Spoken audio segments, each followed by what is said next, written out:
Yummers.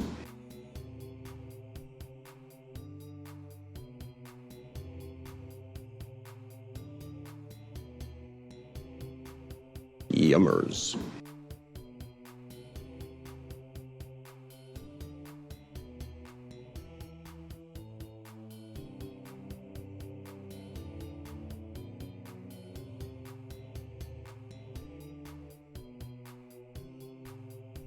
Yummers.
Ooh, wah, ah, ah, ah.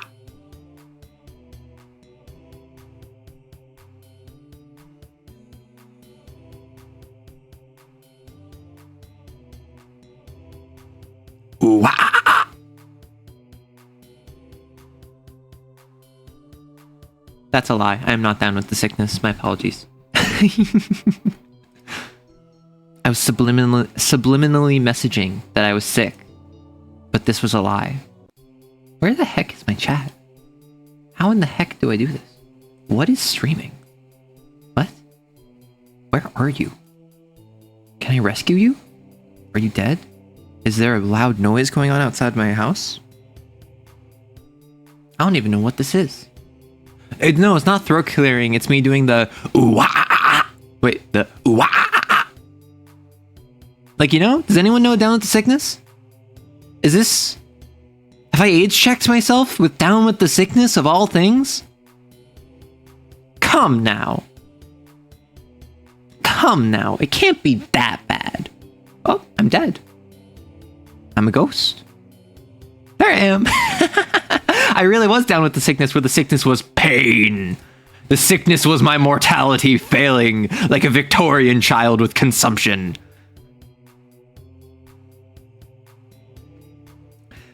Hello, Coyd and Celador and Vet and Woke and Guile and Sadistic. Sadistic T-Cossie. How dare you be sadistic in my chat. And Golden. And everyone who's leaking. Lurking. Jeez, I hope you're not leaking. That's kind of gross for you. What the heck? Or is it gross? What would leaking imply? Like, I know it can imply a couple things, but it's like, you could be leaking because you just got out of the pool, or the shower, or the bath. You could be leaking because you are a robot that has oil in a leak. Leaking blood, exactly. You could be seeping from one or more wounds, which at that point, is it leaking? Is it spilling? Is it shedding? Why do we shed blood? Why don't we leak blood? blood shed, hair shed. Wait, so etymology of shedding is to remove, is to throw off, is to lose from yourself, I assume. So you can shed hair, you can shed clothing, and you can shed blood, but you can't shed other liquids. Hey, I can. Or because you have become soup. Okay, that is very fair. If you become soup, I'm not going to sit here and tell you... what? Where's my... Huh? Where's my docs? My Doc Martens. And of course, by that, I mean... my... What the hecky heck? What the hecky heck? It's lying to me. I can't see my follow list. That's sad.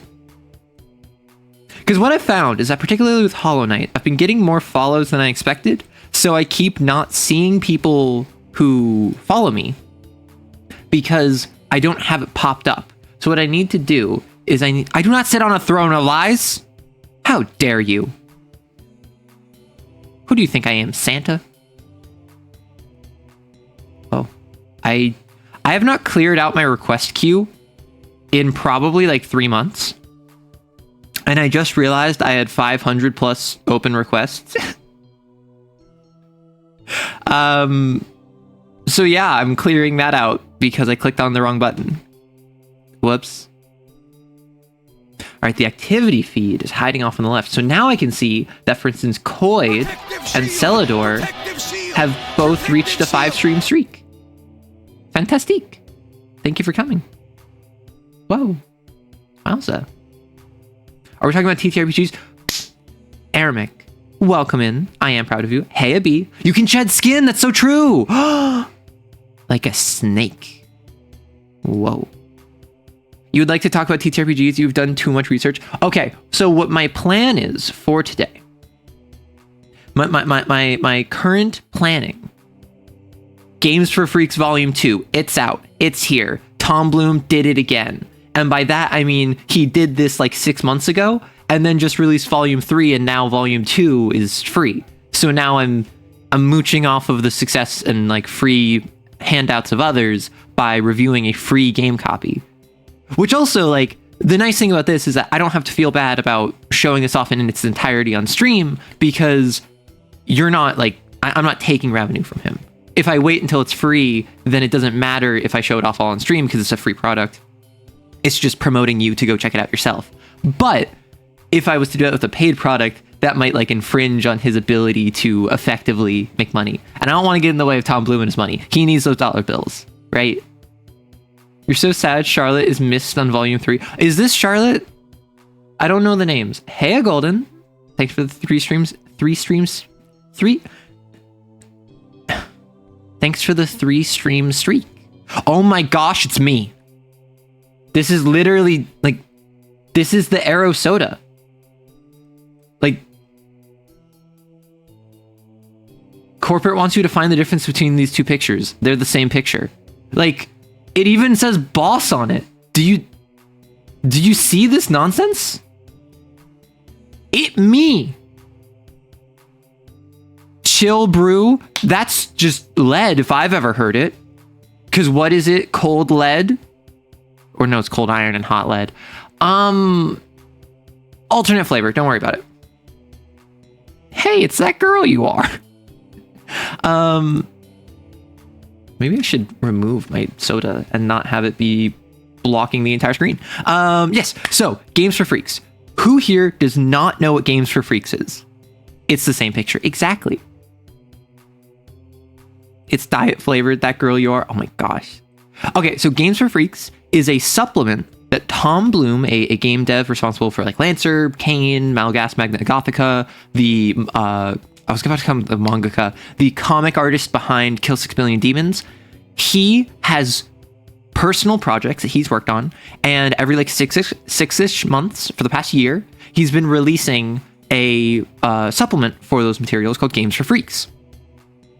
About 6 months ago, this released Volume 2, and when Volume 2 released, he made Volume 1-3. And like 5 days ago, or like 6 days ago, he released Volume 3, so made Volume 2 free. So now I'm going to read through Volume 2, or at least the relevance to the games that I'm familiar with, and just kind of give my thoughts on it, give my first impressions, and run through what is going on in it. Generally, this is going to be talking about Kain, because it's Kain and Malagast Magna Gothica. Kya, die, kya, suck my balls. What a wild character to have as your forerunner. Although I'm not gonna lie, as crazy as it is, the Volume 3 issue cover goes kind of hard. Like, it certainly has a look to it. The Sicko Zone. Fan work is often the sickest shit possible. This is because the space I want to show that off. If you got something to submit, shoot it over to... Hey, listen. If you have fan art of Kain, send it to Mr. Bloom himself. Yeah, Tom is the Lancer guy. Well, okay. Tom is more than the Lancer guy. I literally introduced him as more than just the Lancer guy. I introduced him as having his own projects, kill 6 billion demons. What do you want from me? These are actually really cool designs, though. Like, mostly it's Sins, but also I see a little bit of Malagast. We love that. Oh, more. Oh, wow. Okay, so Kain is like popped off. I did not realize Kain was this popular. I'm not gonna lie. Maybe it's just that the audience for it is very creative, but I keep seeing Kain memes. I keep seeing Kain products, Kain fan art, Kain fan works, and I didn't see this with a lot of other stuff. Thank you for the follow, Void Ash. Goblin with the fat. Okay, that is very true. I have disrespected his legacy by not including Goblin with a fat booty. Cringe, cringe. None of you are free from cringe. This is what I do. I want you to know. Every time I go over to my pause screen, and as you can see on the bottom right, there is a small fan art slide. Every time I look at this, I just think to myself, cringe, cringe. None of you are free of cringe. And I want you to feel bad. My goal is to harsh the vibe. I want you to walk away feeling worse than when you walked in here. That is my goal here. You play for Orcs and 40k? My man. Tom's most important work was definitely Goblin. Okay, listen. We're not going to sit here and debate the impact of Starry Night versus... Okay, I was going to say something else by Van Gogh, but my first thought was like Sunflowers, and I think that's Monet. No, Sunflowers is Van Gogh. Yeah, so we're not going to sit here like debate the relevance between Starry Night and Sunflowers. We're not going to sit here and debate the relevance of something like Kill 6 Million Demons and Goblin with a Fat Booty. They're equally valid in the canon of Tom Bloom. Also, these designs go so... Like, honestly, the art is just so good. And honestly, I just said honestly like 3 times. A lot of these people are nailing the aesthetic. Like, I would believe this was just a piece of artwork from Tom Bloom, right? Same with this one. This one is a little more anime, but this is a very good like mimic, right? This is a very good mimic of his style. Whereas something like this is obviously much more to the artist's personal styling.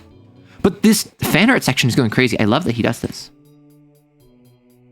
Cringes lies invent made to stop, prevent having... Oh my gosh, you're still talking like this. Oh, it keeps going. Chibis! That's so cute. We got some Malagast over here. This looks like a Lancer frame. It's like Chainsaw Man, but Lancer. It's cringe. It's all cringe. What kind of losers even make this? Oh, in-person. Oh, in-person cosplay. It's also peak. This really is how I interact with fan art. Is I just call it cringe and then I'm like, it's so peak. This is so good. It's so cute. Let's get on to the good stuff. Oh, hello. I assume this is Malagast.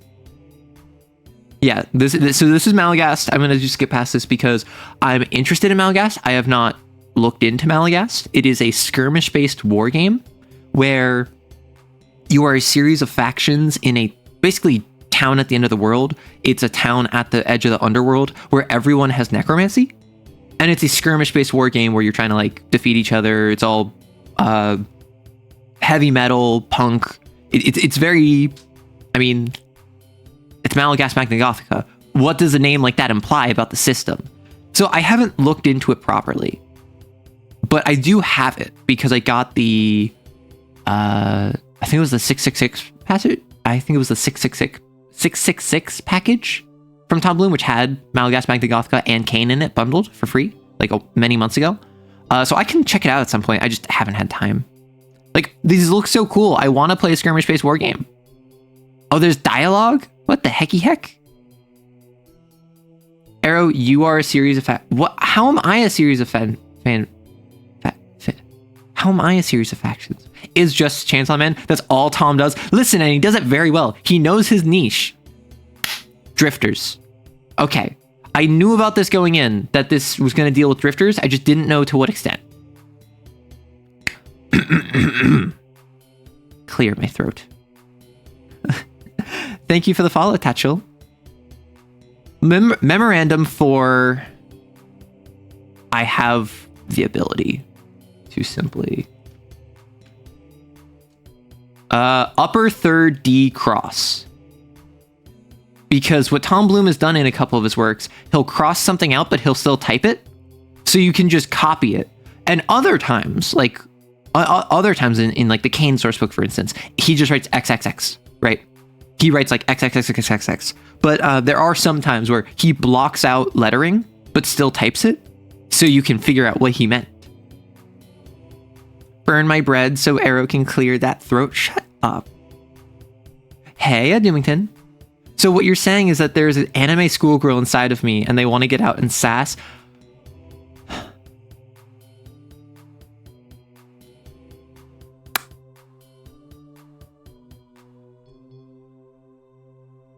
I can't really deny that. I do want to sass. I do make anime noises. And I would absolutely, like... Yeah. At that point, it's just a matter of circumstance. Like, why would I be the schoolgirl? That's the weak link. But also, I'm an entertainer. So that's just the kind of realm that I can fall into. I can play roles. Role play, you might say. Like a tabletop role-playing game.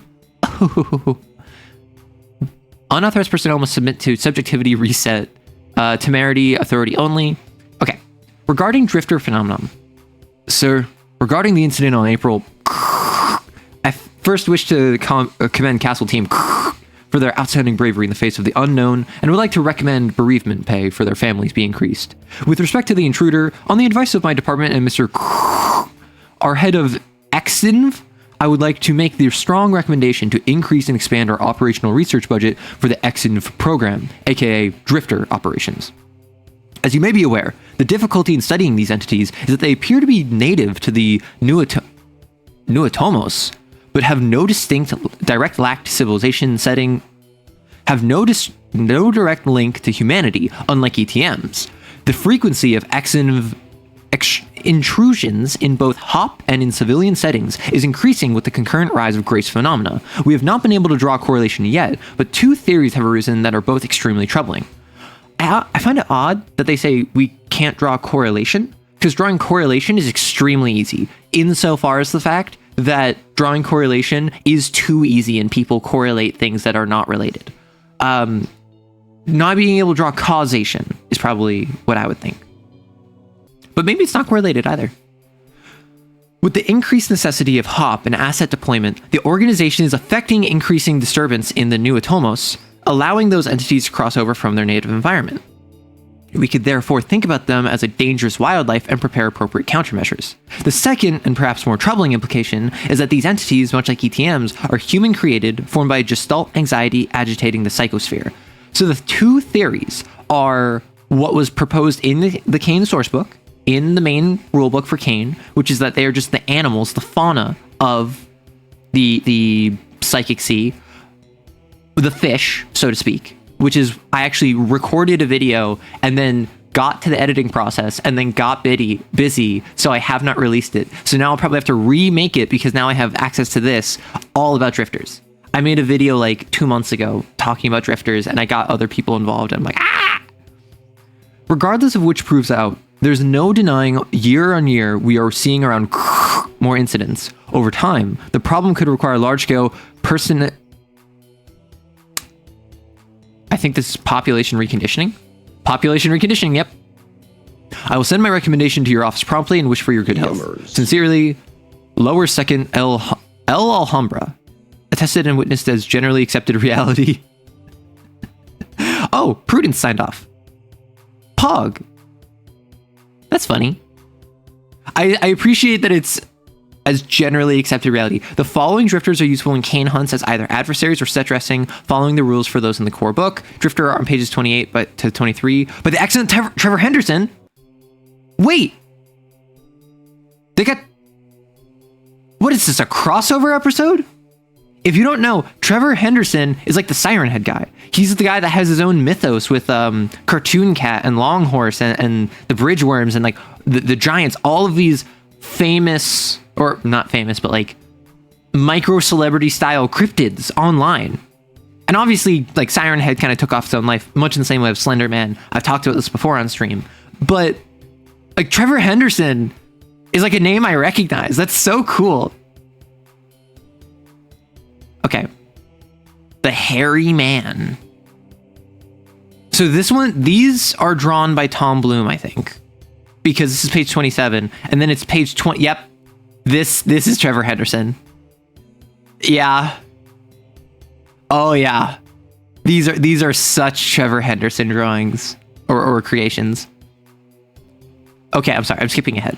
My apologies. All right. Number 4, Hairy Man.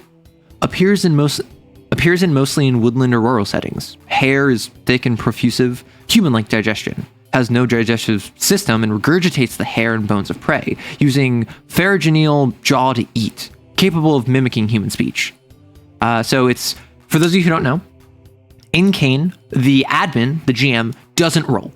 Basically ever. Sometimes they roll, usually they don't.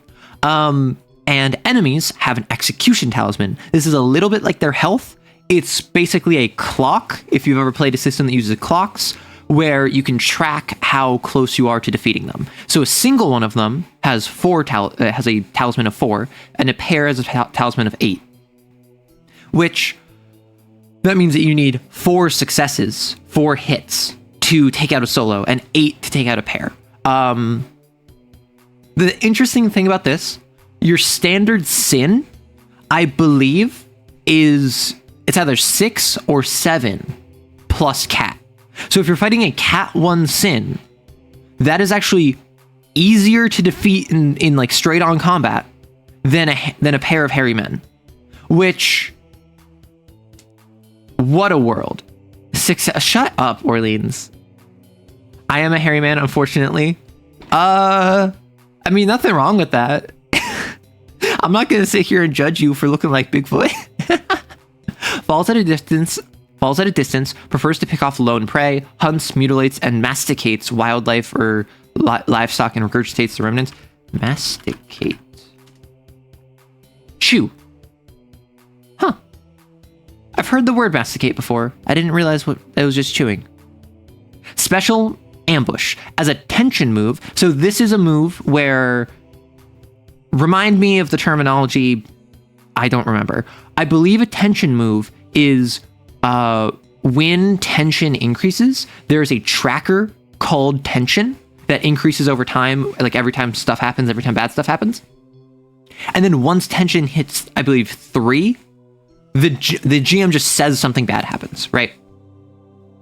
Oh, base cat plus pressure. Thank you. And so as a tension move, after a series of bad things have happened, if hairy men are present, the admin may inform the exorcist they are being stalked. If nothing is done to mitigate this, anytime they get into a conflict scene for the rest of the mission, there's a 50-50 chance a hairy man will attack and try to drag one of them off. I would love to make a drifter focused mission. That sounds like it would be a very good first mission. It's like, hey, you're the B team. Oh, wow. Hold on. What if you ran a game called the B team where you are the cleanup crew assisting like Team Alpha? Like you're Bravo Squad, right? So you are following the main exorcist group that are fighting the idol and its cult. And you are responsible for going around minimizing civilian casualties, dealing with drifters, dealing with traces. And you're all like brand new exorcists. Basically, like Bravo team, B team is the first step you are expected to take before evolving, advancing into proper sin management. And then obviously, because it would be a Kane hunt, everything would go wrong. And the B team would be responsible for having to take on the actual sin because the main team fails or defects or something bad happens to them. That would be a really interesting setup for a hunt, where you are set up to not just like be the underdog because Kane doesn't care about you, but you're set up to be the underdog among underdogs. You're not even the big heroes. You're not even the cannon fodder being thrown at the main enemy. You're the cannon fodder that's being thrown off screen. The camera is following Team Alpha, but Bravo Squad is dealing with all of the background enemies. As the main squad goes off and fights Sin, the BBEG, you're holding the line. You're at the palace door and you're fighting off Illuminati members and drifters and traces that are trying to like sneak up behind the main crew. And like the camera never pans to you. The main characters, so to speak, never know your name. The audience only recognizes you by that one identifiable characteristic you have. And then the main crew dies in the palace. And you're the only crew on site, so it's now up to you to take on this like Cat 3 idol while y'all are like Cat 1 babies. Seems way too responsible of Kane. See, that's the thing. I talked about this before with Kane, where if you have different factions with different ideologies within Kane, that makes it more interesting, explicitly because exorcists are not humans, they're tools. I'm not going to sit here. Oh, Sin got buffed in 1.3, now base 8. Understood. Like exorcists are tools.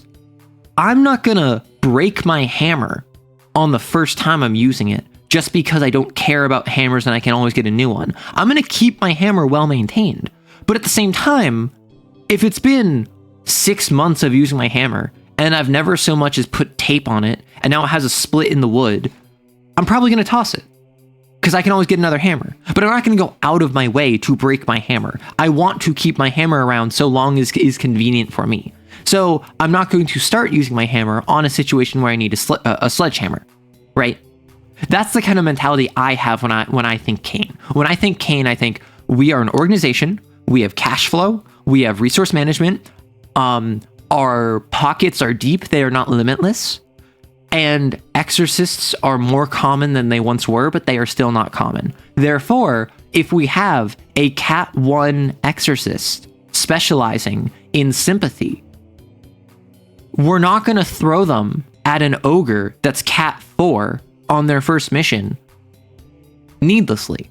If they are our only option, of course we're going to do that. We don't care about the exorcist. We care about taking out the sin. And it's better to try and then send in a virtue later if they fail than to just let the ogre run around doing it whatever it wants. But if we have the resources, we're going to set them up so that they don't die instantly. Because that's just, think of all of the fixed cost of an exorcist. Room and board, training, literally raising them from being maybe like 13 until like 17, 18, 19 when you first field them.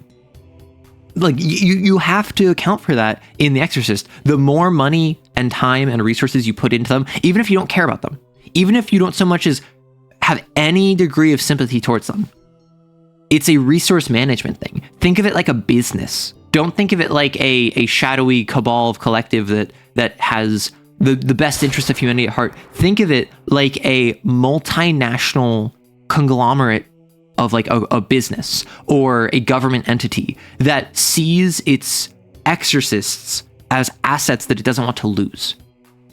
Training? Yeah. How do you think they developed their blasphemies? Like, I'm not saying training them to like use it safely. I'm saying, okay, we're going to put you in a gymnasium with like your other exorcists and you're supposed to beat each other up. And if you don't kill each other, we'll give you like a protein bar at the end. Exterminators, yeah. Your background character with a big mustache. Oh my gosh. Skin light. Multicolored bubble lit from an unseen light. On close inspection, they're made of transparent, softly breathing skin, reproduced via a grizzly process, appear to lack sapience. So they're small. Typo, point and laugh at Tom Bloom. No editor looking. Actually, what did they do? 4 stress, 3 stress, 2. Yeah. Really, for a cluster of them, it is Execution Talisman 8. So cluster doesn't strike me as like 3 or 4. Cluster strikes me as like 10. Behavior appears only at night, floats in place, attracted to the heat generated by living beings and attempts to fuse with them. I think I know what the grizzly process of reproduction is.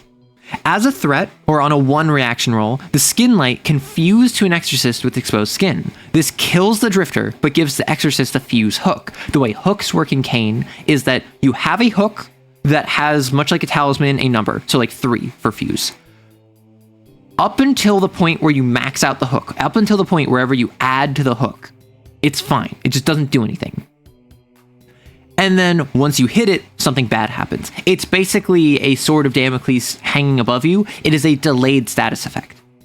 The exorcist's skin bubbles and blisters and radiates color. It becomes painful to hold tools, -1 dice to use tools or weapons while you have this hook. If the hook fills up completely, they take 2d6 stress as a large section of their skin rips away and forms a new skin light, permanently scarring them. The thing I don't like about this, it only makes 1.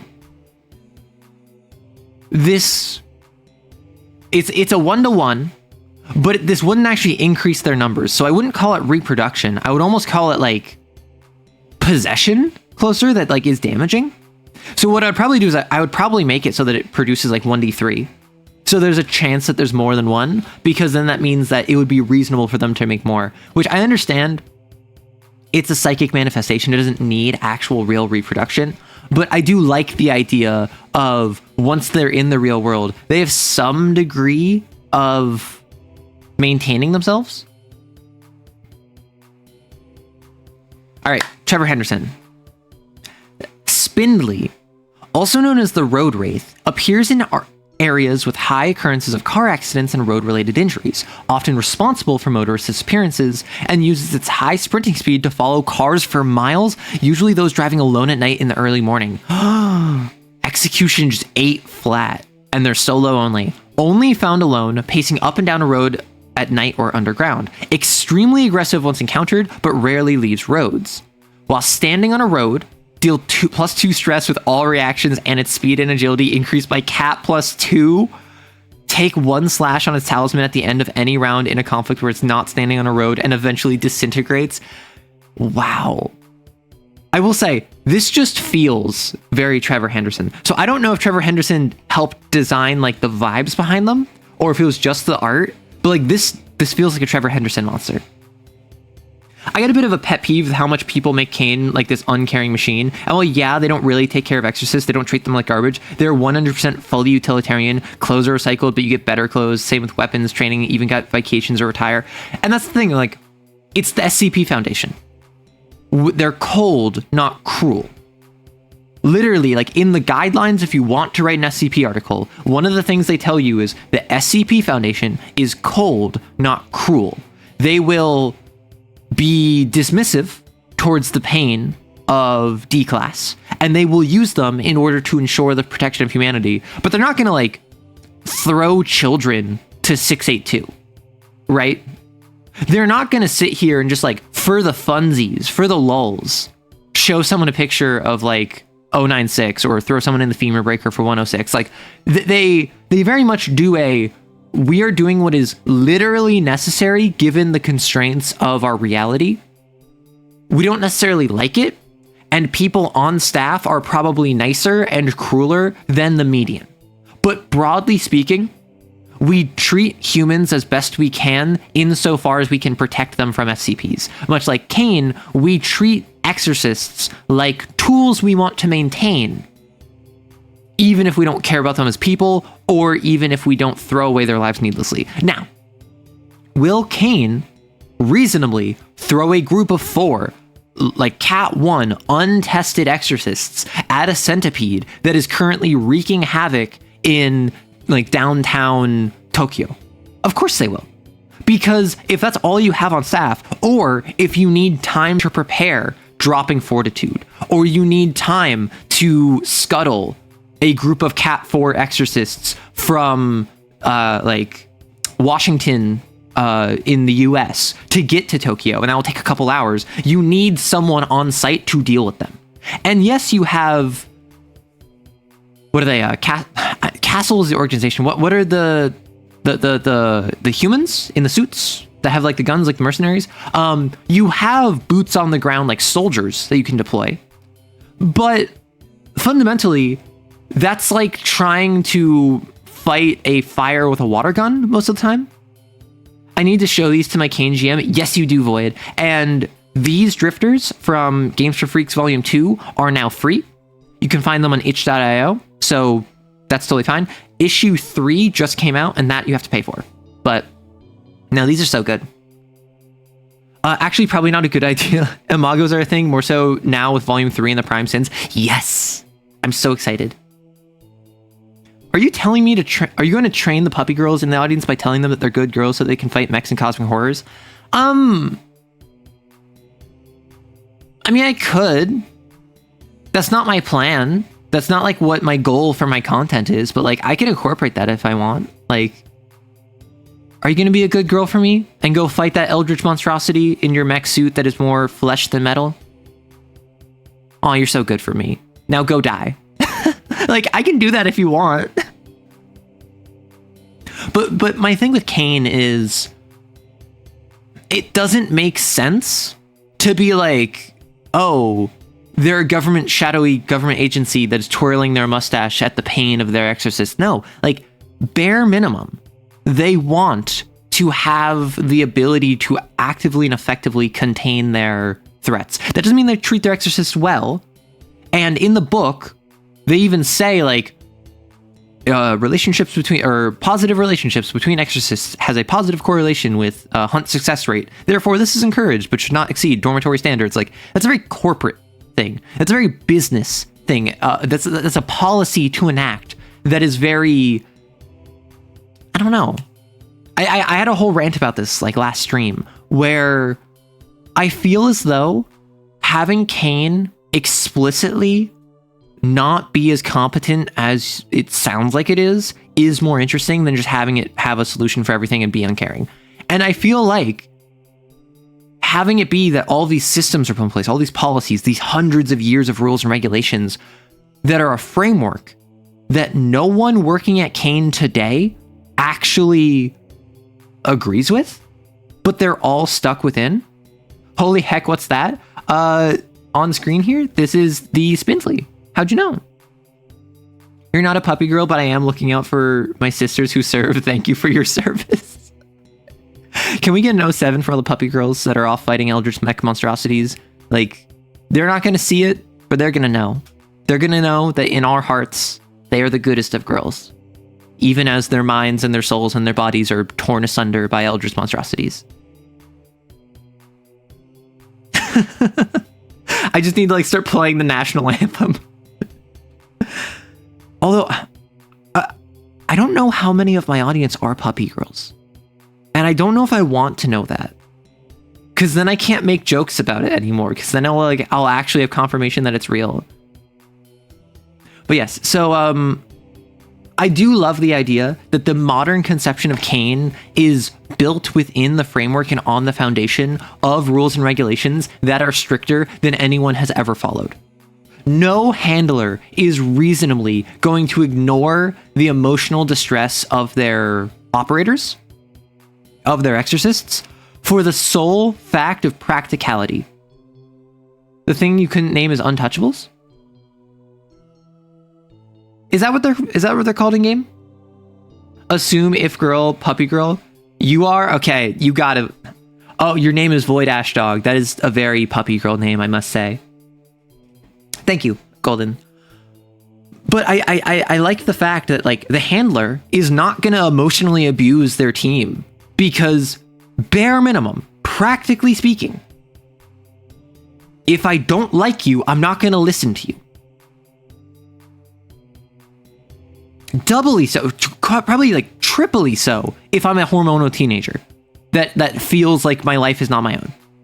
If I'm like a 17-year-old who awoke to fire magic in my brain, and I'm being regularly emotionally accosted by a superior who hates me and treats me like I'm not human, as soon as I'm out the door, do you think I'm doing anything they want me to do? No, of course not.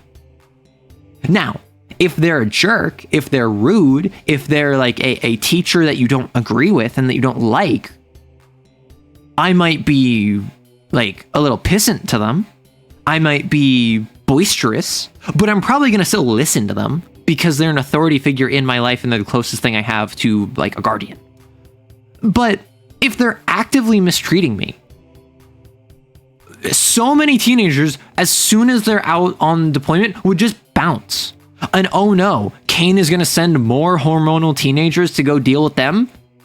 Like when your entire business model, when your entire fighting force is comprised of emotionally unstable teenagers that you do not treat as human, you're going to have such a high fall off rate and such a low retention rate, let alone efficiency and actual ability to carry out their missions, that you are not going to sustain yourself longer than a year. So you have to either have older, more experienced exorcists involved that can wrangle them. You need to either treat them better so that they want to work with you, or you need to go so comedically and like balls to the wall deep on like controlling them emotionally and mentally and like girl frame it. Like you gotta girl frame it and exploitate them. That's just not feasible at scale. That's something where, yes, if you have an organization that is like a tightly run ship and can very much control the exorcists underneath it, you probably can't exceed a couple dozen exorcists. Because for each person, you need bare minimum one dedicated individual just controlling them, if not more. Because you need to think about who teaches them, who watches over them, who do they look to for direction and jobs, and who do they look to for discipline and rules violations? Who do they look to that takes care of them physically? Who takes care of them medically? Does anyone at all teach them how to do stuff like laundry or like do their sheets? Because that's something that you have to teach a child. You have to teach an adolescent that. And yeah, you might say, oh, well, Kane wouldn't care about that. Do you think Kane would want to spend the money to constantly like do all of their laundry and fold their sheets? No. You need someone to teach them that. So you need all of these people, all of whom need to be on the same path for every exorcist to manipulate them in the same way. People are different. Some people are going to connect with the exorcist even though they shouldn't. Some people are naturally going to be bleeding hearts even if they shouldn't be in Kane for that. Some people are going to be jerks that think that they should manipulate the exorcist into doing what they want, not what Kane wants. And suddenly it all falls apart because you have one exorcist who has one person who's treating them well, one person who's trying to get them to do stuff for that one person, and then four other people who are all trying to be like hardline Kane enthusiasts. That teenager is going to have no idea what to do. And they're going to go off and be autonomous because that's what happens when you have four different factions all trying to force their autonomy, their will on you. A pissant? No, so like a pissant is an insult, is like a little nonsense stirrer. Turns out my GM has already gone through the PDF and is incorporating drifters. Awesome. More of a coyote girl, wild, uncontrolled, still likes treats and compliments though. So yeah, just a dog, but a little bit scrungly. Yeah, I got you. Imagine treating any org as a monolith. That's my, literally, I had a whole rant about this, I think on Wednesday, where I'm just like, don't treat Kane like a monolith. That one makes it less interesting from a narrative perspective. 2 makes it less believable from a verisimilitude perspective. And 3 is just, it's boring. It's boring. I want factions, and maybe you're less politically inclined than I am. Like, I'm someone who factions I love, like backstabbing, treachery, politicking. I love all of that, even if it's a background element. but that is something that I want to include in my games. So whether that's the Thieves Guild, having a group of individuals who are just pickpockets, and a group of cut purses, and a group of burglars, and none of them like each other, but all of them agree that the assassins, like the robbers that actually kill people, and like the thugs that like shake people down, those are not deserving of their company. So you have this weird like trifecta of the pickpockets, the cut purses, and the burglars, all of whom don't like each other, but like each other way more than all those people with the violent crimes, right? And then suddenly you have not just this very clean, violent, non-violent crime, the thugs, the murderers, the robbers, all on one side, the cut purses, the burglars, the pickpockets on the other. But within those sides, you have factions that don't like each other.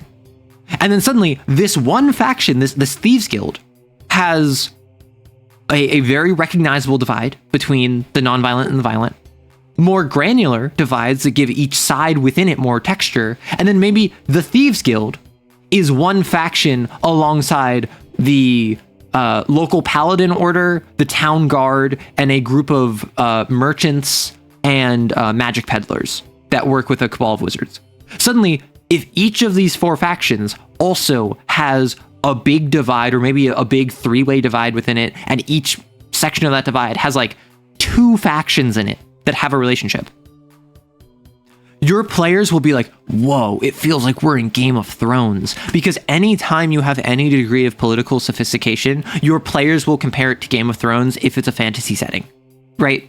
Because Game of Thrones is politically sophisticated and is such a large cultural zeitgeist, or at least it was 10 years ago, that everyone who thinks like this is really complicated politically will make that comparison.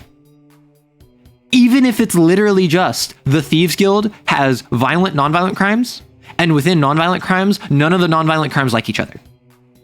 And then the Thieves Guild is at odds with the Paladins Order who has a divide within it of those who think that only the righteous should be in town, and they want to actively purge and remove those who are not righteous, and those who are tolerant to those who are quote-unquote lesser, but who recognize that they need to smite evil. So you have this weird divide of the paladins who are trying to kick out everyone they don't like, and the paladins who are trying to reform those that they don't like. Which means the paladins might work with the non-violent crime people to work against the violent crime people. Because the group of people that are tolerant in the paladins and the non-violent crime members, like the cut purses, the pickpockets, the burglars, will work together to take out a group of robbers who are actively and violently accosting people, because neither of those sides like it. And then suddenly the players are like, wait, the paladins are working with the Thieves Guild? And then you realize, no, it's actors within both of them, because there are factions within factions within factions. But as you can see, I came up with this in 5 minutes. I don't have names. I don't have ideologies. I don't have backstories. I literally just have like political stances, ideologies, that can be described literally in non-violent, violent, tolerant, Puritan, right? And it's just, suddenly your players will think that you're amazing. Same thing with like Vampire the Masquerade, the Camarilla, the Sabbat, the Anarchs. Literally the exact same thing. In the werewolf game that I've been running, the Sabbat has been the one that is mainly featured, and within it there is the there's the main Sabbat, but also there's this weird true Sabbat, and also what the Sabbat should be, and like the Black Hand and the Sword of Cain, and these different factions and that don't like each other, and they're all conspiring against each other. And as a werewolf, you're not a part of that. You don't know what goes on there. It's a black box. But what you do know is that the bishop, the leader of the local Sabbat, gave you 2 of the members of the Sabbat staked with a note that basically said, these are members of the Sabbat that I have forsaken because they have worked against you against my orders. Bye, have fun. And gave you a list of other Sabbat members that were aligned with them. Suddenly, you're just like, whoa. I thought the Sabbat was like all a bunch of freaky like blood cult weirdos that were Cain supremacists. Turns out there's actually divides within them, more so than just the paths. And then the paths also come into factor. So like was this a matter of, oh, I want to spare my relationship with the Lupines, so I'm going to give up this faction I don't like? Or was it, I'm a part of a path that these members aren't a part of, therefore I don't see them as true members of the Sabbat? Or was it, I'm a part of the true Sabbat and you're a part of what the Sabbat should be, and the Black Hand came in, so I'm working with them against you? Like, it's suddenly infinitely more fractal simply by just throwing names, simply by just adding a little bit of texture. Kane is not a monolith, but it maintains a front that it is. Exactly, like SCP. Remember my yap about the rogue NHP cult? Forest Uppy. I did research on factions in different RPGs and came up with a dozen generic factions for D&D. I used like a 15 metric scale for sociological group research. For each group, there are 2 aligned and 2 opposing groups. See, that's the thing. I don't even go that hard. I just go vibes. Like with the Thieves Guild Paladins example, my first thought with Paladins was like, okay, hardliners and tolerant folk. And then within the tolerant folk, there are individuals who think, well, okay, you can be a sinner who is following the public order, and that is acceptable. And there are others who think, no, only those who are of our faith should be allowed here, regardless of what they did, because they can be reformed, they can be saved. And then in the tolerant group, you have this divide of, okay, well, is it a matter of law or is it a matter of faith? So they're not quite as tolerant as you thought they might have been at front, but they are more tolerant than you thought the paladins would be at their front. So then you have this constantly like new revelations, new ideas, and you can always just add more, right?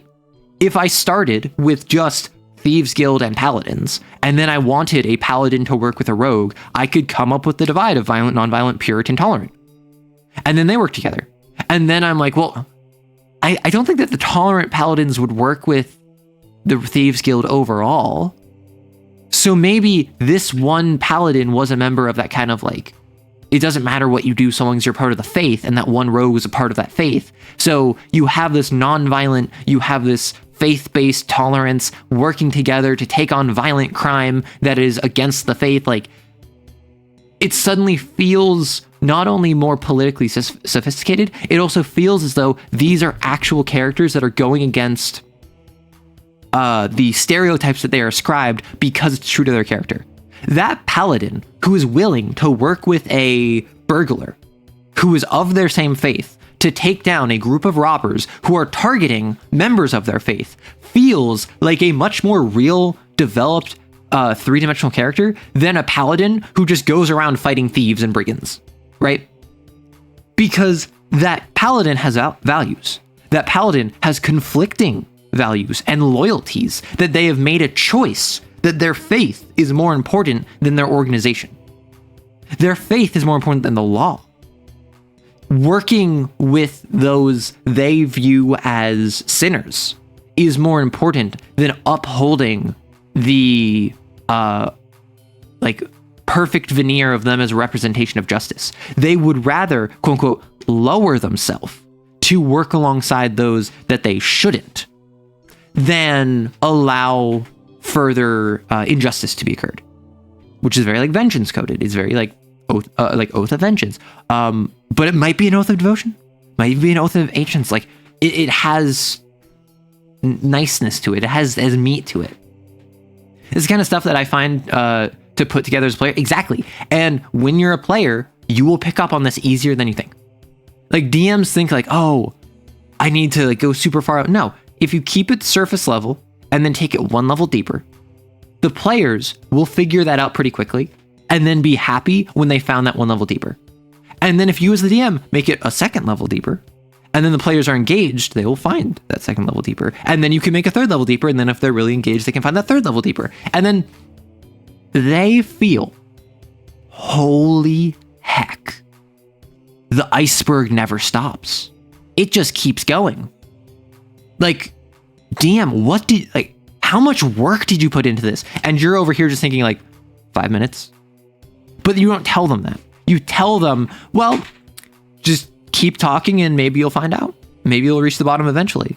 And then eventually you do find out, well, yeah, actually, there is no further divide within the burglars or the cut purses or the pickpockets.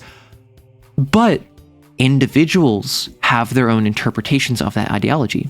So you yes and the players, but yeah, basically. Like, because think about it. In a TTRPG, it's a collaborative experience. In a TTRPG, it is a collaborative storytelling environment. So if I set up a cult and you're like, okay, the cult's evil, and then you go and you fight the cult, and then I set up actually, there's a very distinct divide between those who believe in the cult and those who are benefiting from the cult and just kind of go along with it for the food and the food and housing security. So you're like, oh, well, I guess that means that the people that are running the cult are actually like good people then. They're just kind of working towards the end of the world. And then I'm like, I didn't think about that. I thought they were manipulative jerks. Writes down, some of them are manipulative jerks, some of them are good people. Now, the cult is not just more interesting than an evil cult because it has like homeless folks that it's taken care of that it inducted into its members. It also, on top of that, has people that are in the leadership that buy into the end of the world fully who are legitimately good people. Thank you for the subscription. I appreciate it, Second Knives. But now you have a situation where because the players were like, wow, I think some of these cultists are actually good people. Like the ones who want to bring about the end of the world, they aren't evil. I didn't think about that. But now I thought about it. Now I've added it. Now the players have shaped how the cult functions. Because if I didn't want to do that, I'd write a book, right? And I've written books and I've had fun with it. I love writing. But yes, and like some of the most fun you'll have in TTRPGs is when you just say, yeah, that works. Let's do it. Oh gosh, we have an ad break coming in a couple minutes. But I will continue with Kane. Oh my gosh, you and me, twin. How's it going? Twin may often be mistaken for a homeless person or vagrant when not active. Skin looks like old rags made of flesh, passive when undisturbed, and often seems in pain. Congregates most often in subterranean areas like sewage tunnels or subways. The lesser twin is usually smaller and fused to the main body. Observers have noted it continuously mumbles, reportedly sometimes stating facts about future, usually tragic events, such as fires or accidents. Solo or pair? Don't they always come in a pair?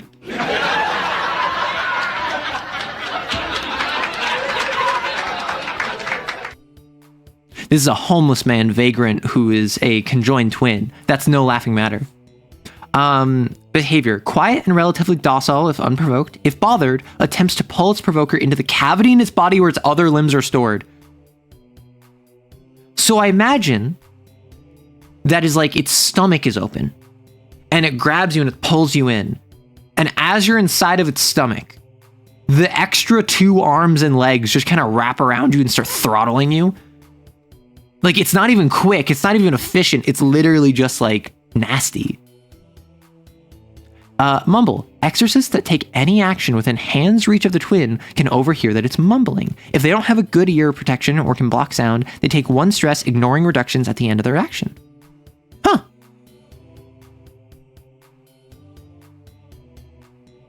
I would probably treat this like the whisper the whisper blasphemy, where you do actually get information just at the cost of like the future damaging you. The twin is pretty freaky, quite suitable for games for freaks. Exactly. Like twin games for freaks. Oh, heck yeah. Walker, Texas Ranger. 6 to 8 meters tall, only appears in inclement weather and fades away when the weather stops. Ogre miasma. Ogre freaking weather control. Head terminates in brachial structure that have no discernible purpose, but can often be observed whipping from side to side. Wacky inflatable tube drifter. Strength capable of snapping trees, light poles, and power poles. Loud trumpeting vocalization often gives away its location. No observable vocal cords or mouth. 10 solo. Okay, that's a lot. That's a lot of stress it deals too. Poor senses and can be avoided if kept at range. Walks slowly and seemingly aimlessly in its passive state. Very fast when active. Fade away if not in inclement weather, rains, fog, snow, mist. Returns where it came from. Fading away at the end of any round if in a conflict scene. Returns if the weather returns. Avoid at all costs. That's odd to me. that Temerity would say avoid at all costs?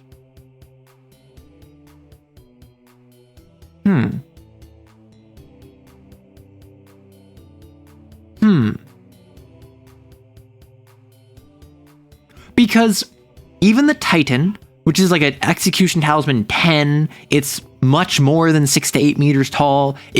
One of its attacks is literally it accidentally steps on you because you are an ant to it. That one doesn't even have an avoid at all costs. So odd that this one does. And my two thought processes behind that, from an in-universe perspective, is either this was one of the earliest drifters that was legitimately considered dangerous, right? Gatherers, pests, poltergeists, they're dangerous, but not like dangerous. We have an ad, so I will pause my cane discussion for a moment.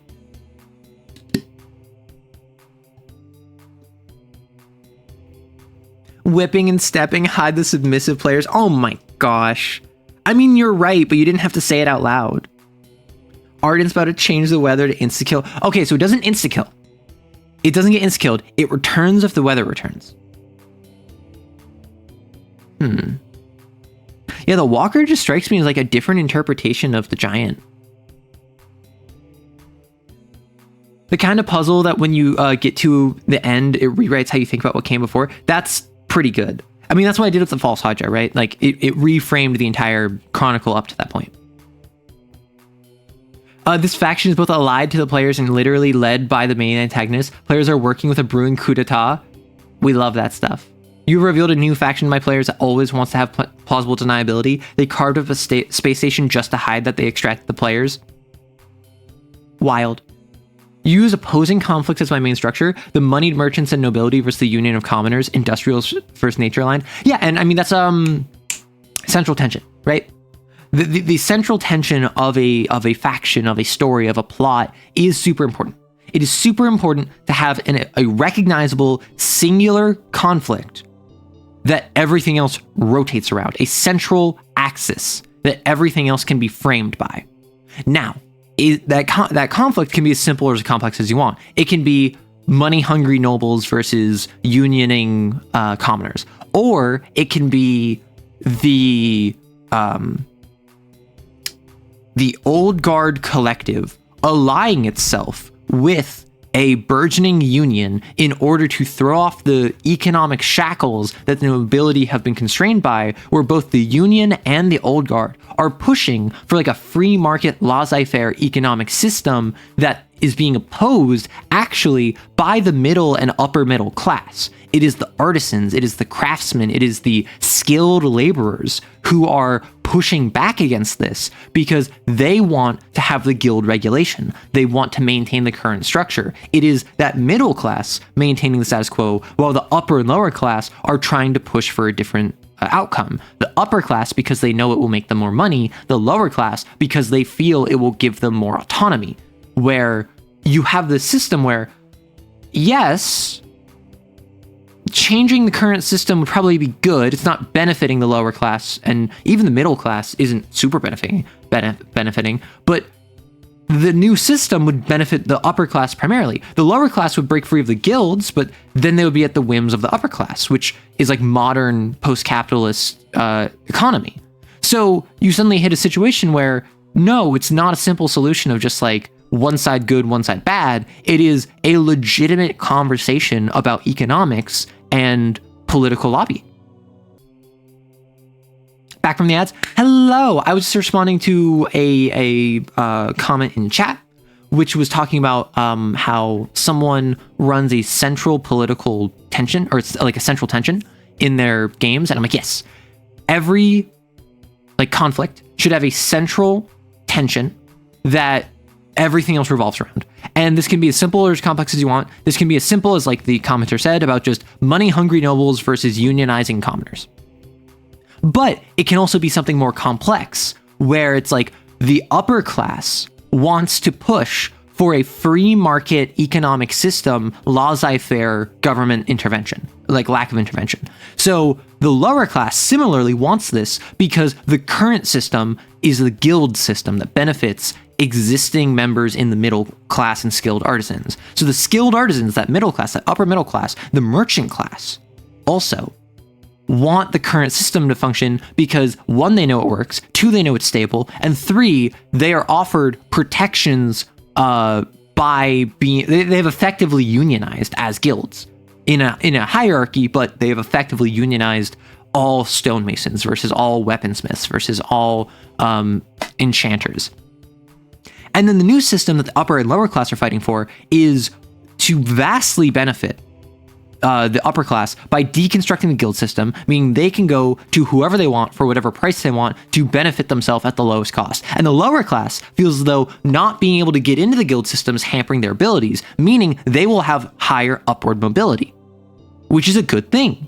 But at the same time, if you remove the guild system and just make it fully free market, then there's nothing to stop the upper class from exploiting the lower class, leading to the middle class not being able to support itself because everyone has someone willing to pay charge 1 gold fewer per job, meaning they have to cut their costs, lowering their quality of living, and the lower class doesn't get to raise up to the middle class because now the middle class is being slashed. The few who manage to set themselves up from the middle class join the upper class, and then you have a killing of the middle class.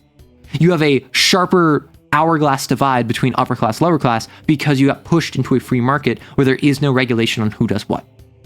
That being said, they're not wrong that the guild system is unfairly discriminating against the lower class. The lower class is being prevented from doing stuff like being a stonemason or being an enchanter or being a weaponsmith or a potion brewer because they can't join the guild because they don't have the connections. They're stuck being a laborer or a farmer or a runner, a courier. So there's benefits to both sides. There's detriments to both sides. That's a very complex political discussion to have based off of a single central tension. Everything in the game can revolve around that, from the NPCs you meet to the plots you go on. You can have a vampire who's part of the nobility trying to manipulate the lower class via magic into rising up and joining them on this push towards free market economics. You could have a noble who is a part of court and lobbying in favor of that middle class and kind of like going against their fellow aristocrats because they got lobbied by the guilds who are paying them to maintain the status quo. Suddenly, you have plot lines of like embezzlement and bribery and manipulation and political unrest. You have a brewing civil war based off of what is at its core a single tension between free market economics and the current existing guild system. But it feels so much more than that because you have factions, because you have ideologies, because you have a understanding of what each side wants and what the benefits and detriments of those sides are. You're giving both sides a fair argument. You're not strawmanning it. My potions are too strong for you, traveler. They'd kill a beast, let alone a man. That's such a funny video. But yeah, so what I was saying is that with the walker, I don't know why Temerity's saying don't approach it. My 2 thoughts from like a meta perspective on why in universe they would say this is because either it was something that they encountered very early, and like I said before, the current existing structure of Kain has set up scaffolding that they no longer agree with or understand or follow necessarily. So it's like that was from 50 years ago. The first time they encountered a walker, hey, Queertails. The first time they encountered a walker, it demolished an entire team of exorcists. So they're like, whoa, avoid at all costs. This is super dangerous. It'll just go away when the weather clears up. Just avoid it. Or there's something more to it. Kain is not telling you everything that the walker has. There's more to the walker than just a brachial structure that has no discernible purpose. It has a purpose. It knows, like Kain knows what it does. What would that be? That's up to you. I would say, personally, I think this brachial structure on the top that has no determined purpose, and then it does loud trumpeting, it is like a tyrannid synapse creature. It is a relay of the psychic sea. It strengthens the psychic sea and can only appear once there's a large enough hole in the psychic sea, which is why it can only show up when there's inclement weather. When inclement weather comes in, the psychology of humanity changes. Whether it's a sunny day or a rainy day or a foggy day, it changes how you think and how you feel. There's like seasonal depression is real. So that's why it only shows up when the local psychology is primed towards this more negative outlook, and it acts as a signal relay, boosting that and boosting the psychology, calling to more drifters, calling to more sins, enhancing the psychic energy. And it doesn't have necessarily a mechanical impact, but it acts basically like a buoy in the water, right? It signposts in the psychic sea, hey, here's a breach. Come on in. Water's fine, right? And that could be a very interesting thing where the reason you don't engage it, you avoid at all costs, is because it's not a threat. Like, it is not the problem, it is a symptom. If it is present, that means that the local sin is strong enough to bring a hole in the psychic sea, a hole in the veil that has the psychic sea spilling over, heralded by a walker. And that means, oh, focus on the sin. The sin needs to be taken out. So you're telling me Adachi was a walker? Shut up. That is not true. That is false. Do not get lost in the mist. They will never find your body. The fog is coming. The fog is coming. The fog is coming. The fog is coming. It keeps out even greater beasts. That would also be another one. Like the exact opposite of what I just said, where it is a natural cork in the bottle of the psychic sea. It is the natural coagulation of a bleeding wound. If you kill it, something else will come. That's another way. In my culture, fog allows spirits to better travel to the world of the living. Yeah, I'd love if you elaborated on that. Because I often find that, like, the night, inclement weather, fog, rain is often associated with the otherworldly. I think because in most climates, it is usually sunny and or overcast. It is usually temperate weather. So fog, snow, rain, precipitation is seen as special. And oftentimes in creation myths, in religion, in whatever spirituality you have, there will often be something tied to why it rains, why it snows, that goes beyond just the water cycle. Like avoid it because it will tell all the secrets we are hiding from you. That's another good one. The walker is completely sapient, and the walker is non-hostile. However, the walker knows things that Cain doesn't want you to know. Arrow, what are your opinion about the Cube, aka Steam console? The Steam GameCube, I've heard nothing but great things about. I did not watch the thing about it. All I know is that it plays like every game on Steam. It plays, I think, all PlayStation games and most Xbox games, and that it's cheaper than the Switch 2. So a lot of people are saying this is gonna like kill other consoles. I don't know, but hey, if we can get to a point where there's a single console that can play games from a bunch of different distributors, that sounds pretty pog. Prices are not out yet. Yeah, maybe it was just someone complaining about the Switch 2 then, but I feel as though the Steam Cube is something I probably won't pick up because I'm a PC gamer. I prefer mouse and keyboard, but like more power to you if you pick it up. Like the Steam Deck apparently was very successful. Specifically the Spirits of the Dead, but it weakens the barrier between worlds. Interesting. It's a premium price, but most likely, but if it's under 800, dear gosh, why? Does it come with a library or?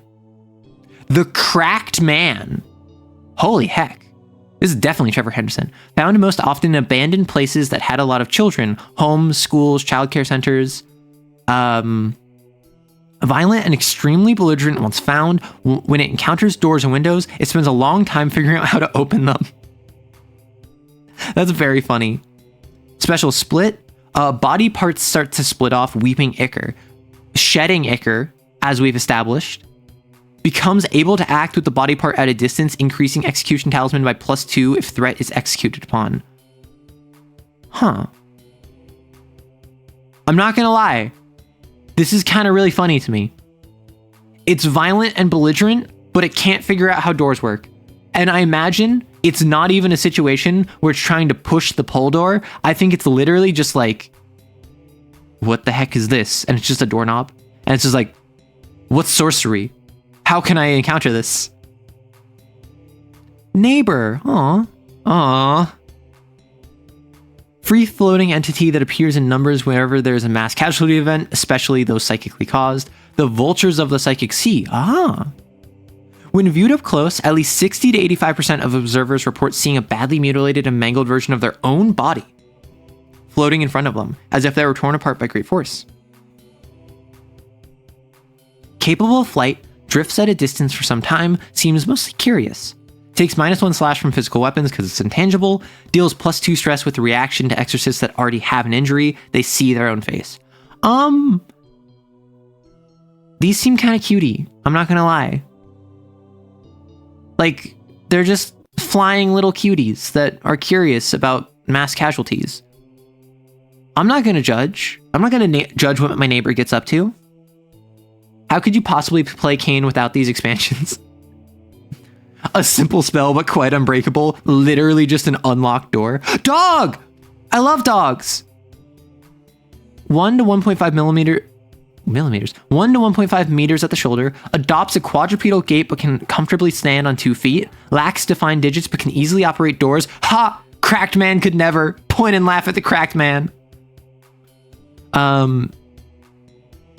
Can easily operate doors to enter buildings or cars. Responsible for around 1.5% of disappearances in or around parking lots in North America.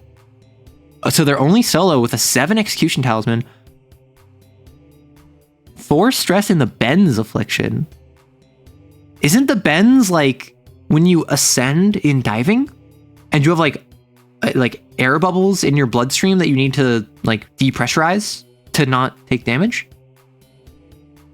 Appears to mostly be a scavenger attracted to parked cars. +2 cat and freakishly strong. Affliction. Inflict when inflicting stress or with a threat. Exorcist gains it increasingly difficult to walk with a bipedal gait. Because they're bent over.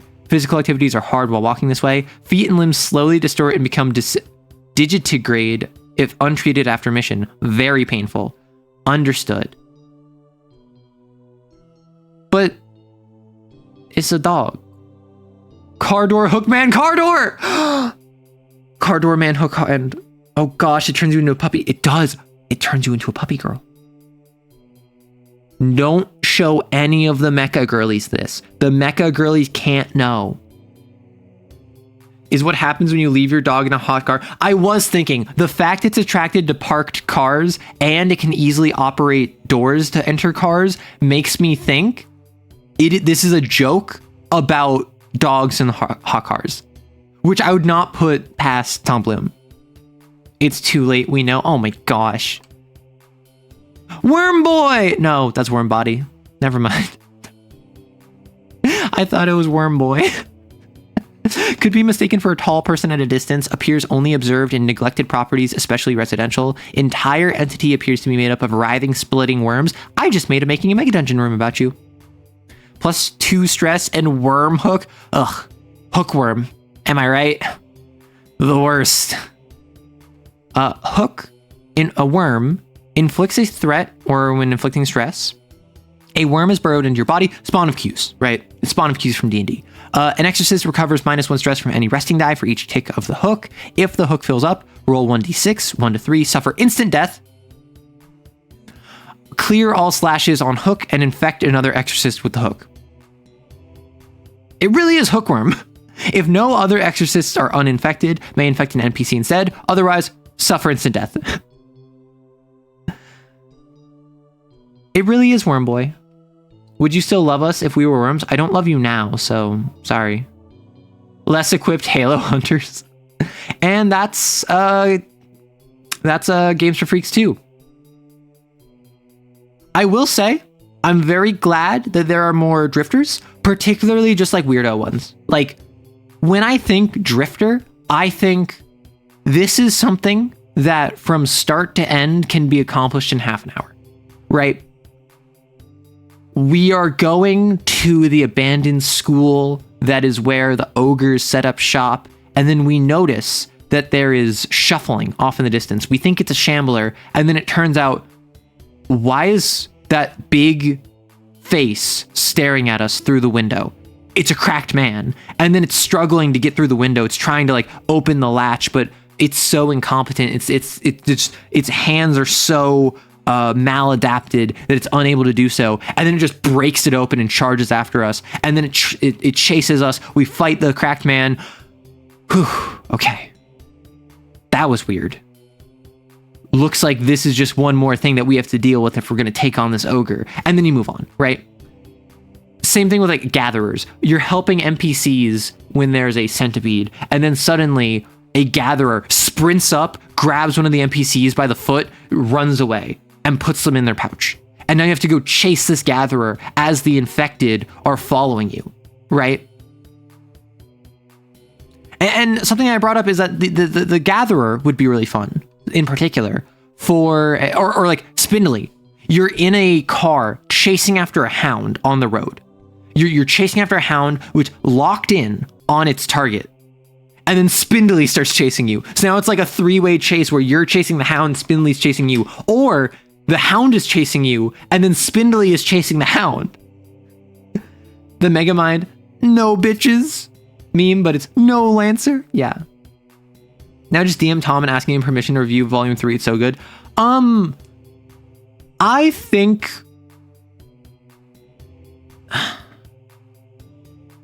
think particularly since he releases it for free, that would be kind of poor form. Also, I don't think I'm a large enough creator to justify that. I take on the dog myself, no worries, got it.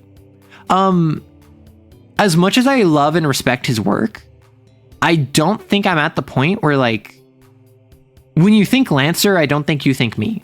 Someone did say that, like, Zactac, Dragon Kid 11, and me were, like, the big three of Lancer content creators, and I was like, no, I'm not there yet. Give me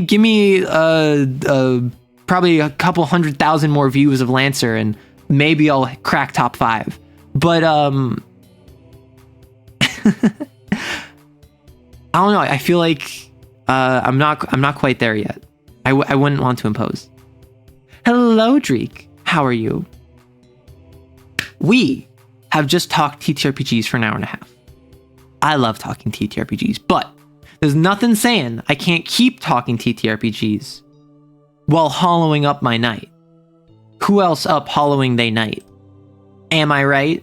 Night? That's a lie. We play Filled Night here, which some people have been weird about. Some people have made odd comments about playing Filled Night. The more I hear about the Kane, the cooler it seems. Honestly, I tried setting up a Kane game. It didn't work. I was so sad. I wanted to play Kane. There's gonna fill that that Hollow Knight. Heck yeah, you know it. Let us swap to Hollow Knight Silk Song. That is the game we're playing.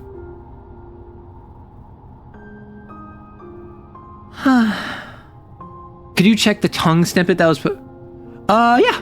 I already read through it, so this wouldn't be my initial reaction, but I can look into it. Well, we have Hollow Knight in the background. So let me grab... Where was it? In the Kane channel? Let me grab it.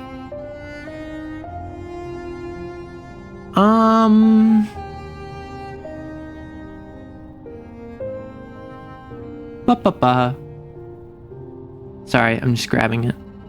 Yes, so... Tom did it again. And let's grab this.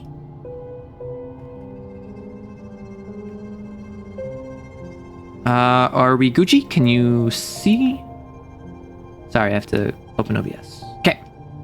Yeah, tongue is a blasphemy that is one of the new blasphemies alongside, I think it's tune and mother, which is you can just speak words of power, which I gotta say, very cool. I kind of love it. Also seems very difficult to roleplay, because I know there's gonna be players that don't manage to do it effectively, and then they're gonna have a GM that's like, actually, you said the word silence, so you cast silence and spend a psychic burst. And then the player's like, oh, okay. Also, with narrate, he, she, they, was, were verbing the noun. For example, they were lying on the floor. This implies that you can also minorly change the wording of law, I would rule. Because I was functioning, no.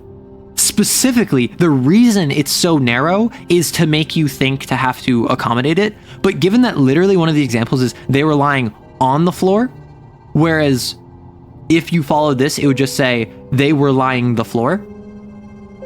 This implies that you're allowed to have minor grammatical changes, which could alter how law functions. Unironically, like full stop. New judgment, new law. What's the difference between heresy and blasphemy again? Heresy, like in the historical context, heresy is going against the church. Blasphemy is going against God, I believe. So it would be blasphemous to say the Lord's name in vain. And it's from a Christian perspective, because that's where a lot of European history is rooted. I believe it would be blasphemous to speak like the Lord's name in vain, because that is sacrilegious. That is against God. That is against the religion. Whereas heresy is against the church, is against the political organization. If you, I don't know, brought others into the fold of the devil, or you spoke against the church, you said like the Pope's name in vain, for instance, that would be heretical because it's against the church. So for a 40k example, heresy would be going against the Imperium, because the Imperium is religious, is ecclesiarchal, it is the church. Blasphemy would be speaking against the God Emperor, where heresy is often blasphemous and blasphemy is often heretical, but they're not always the same. Leo the Fourth, what's up, my dude? He's following you about 30 feet back. He gets on all fours, then breaks into a foot and breaks into a sprint. He's gaining on you, dog. Heresy is going against church doctrine. Blasphemy is insulting God. That's what I think it is. Mother blasphemy. Okay, so who here has played Earthbound? Who here has played Earthbound and or Mother? Because I have played like maybe 15 minutes of it, and then I either got stuck or I got busy and I just didn't continue it. And Earthbound is one of those RPGs that I have heard you gotta play it. You gotta play Earthbound. What do you say about characters having additional mechanics, like say a character being given a bomb shock collar with a trigger in another player's hand? I would ask my players like, hey, do you want this? Because if Draconic or Dragonic, if you say, hey, I want my character to be like, I'll say like the Violence Fiend from Chainsaw Man, right? I want my character to have like a limiter on me to like holding back my power. I want my Rock Lee weights. I want this to be Suicide Squad. So you have this like collar that will blow up if you act out. And then B is the leader of the team. So I would say like, hey, like, okay, do you want B to be the one to control your collar? And then you're like, I don't think I want it to be a leader thing. I think I want it to be a trust thing. Not like Kane is making me do this, but like my character is scared of their powers. So I give the controls to Dreek. So Dreek, you have a button that if you press it, it will shock Dragonic. and you have a second button that if you press it, it will blow them up. And the whole thing is that like you are someone that their character trusts to keep them in line and to keep them from going too far. So it's a situation, hey, Lunatic Raver, thank you for the follow. It's a situation where if you want to have that kind of dynamic, I would just ask the players, sure. The thing is, do sins if this is Kane, do monsters if this is D&D, do hackers if this is Lancer, get access to that? I would say no.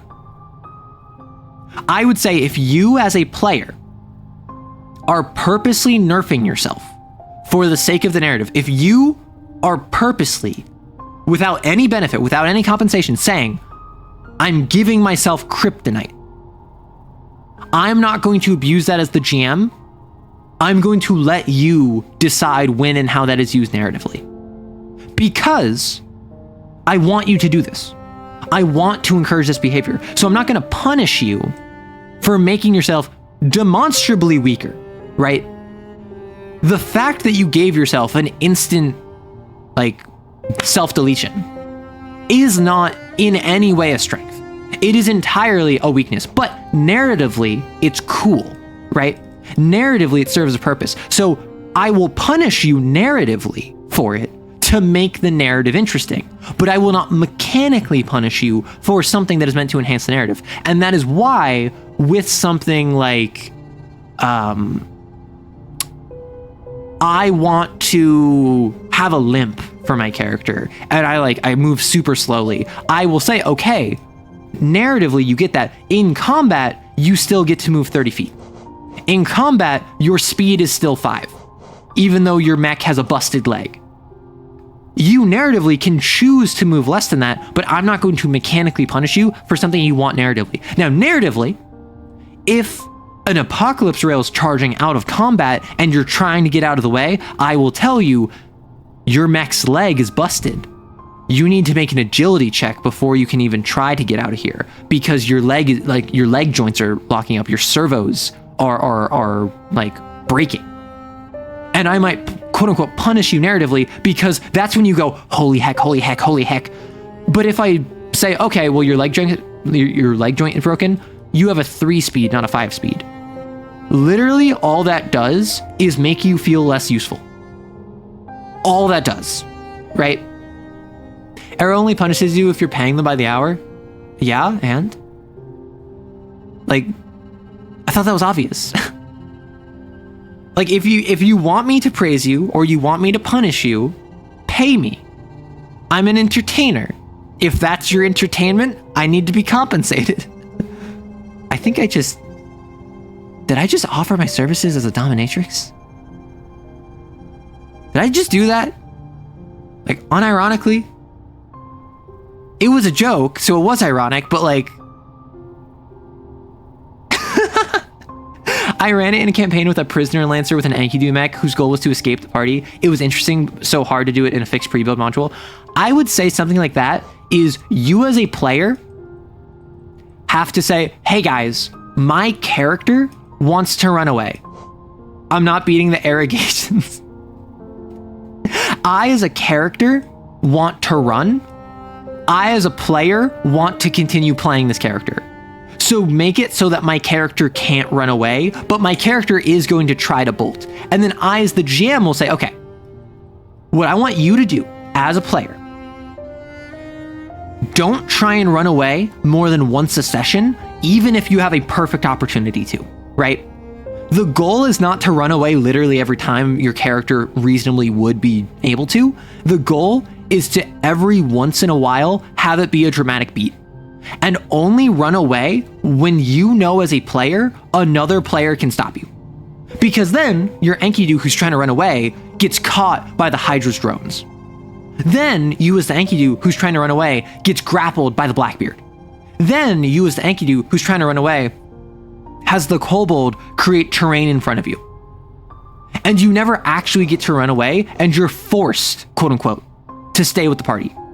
But the party gets the experience of this dang prisoner doesn't know how to stick with a group, just trying to run away at every single opportunity. Even though when the Hydra, their pilot was down and out, the Kobold was hiding behind the terrain, and the Blackbeard was busy fighting to protect the Lancaster, you had the perfect opportunity to just run. The enemy wouldn't stop you, your fellow players were distracted, but you as a player recognize that would not be narratively interesting. You as a player would be able to just flee. You as a character would be able to flee, and your character probably would want to do that, but they feel loyalty to the Lancaster pilot. They want to kill this enemy really badly. They recognize that even if they do run away, they're going to be hunted, so they need to do this smart. Like, you can justify it no matter how you want as a player that your character would not run away. And then it's just a matter of, while you're running away, always ensure that the other players are ready and able to stop you. And then you get the dynamic of, you are the prisoner always trying to run away, but you never actually get the chance. You, as a player, quote unquote, railroad yourself away from that path because that path isn't fun. If you actually manage to escape, at best, you're going to roll up a new character and your Enkidu pilot is going to like be an NPC, which could be cool, but I presume you want to play your Enkidu pilot more. And at worst, you're going to derail the game as the players run off and chase after you, and then you're constantly running away despite the fact that you as a player just wanted to continue with the game. Like, you've known a few dominatrixes as friends and they each had a specialty. You know what? I could probably do that. Like, knowing me, I could probably do that. And honestly, if it pays rent. You said if you want X, pay me, but you didn't specify that you provide those goods or services. That is true. If you want X, pay me. I won't necessarily provide X, but still pay me. You had a character in Vampire the Masquerade who was captured by the Sabbat, and the GM let me burn all my blood rather than allowing them to convert me. Holy heck. All right. Let us... Whew. Let's fill this night, shall we? I've been playing for 26 hours. Holy heck. What is this video game?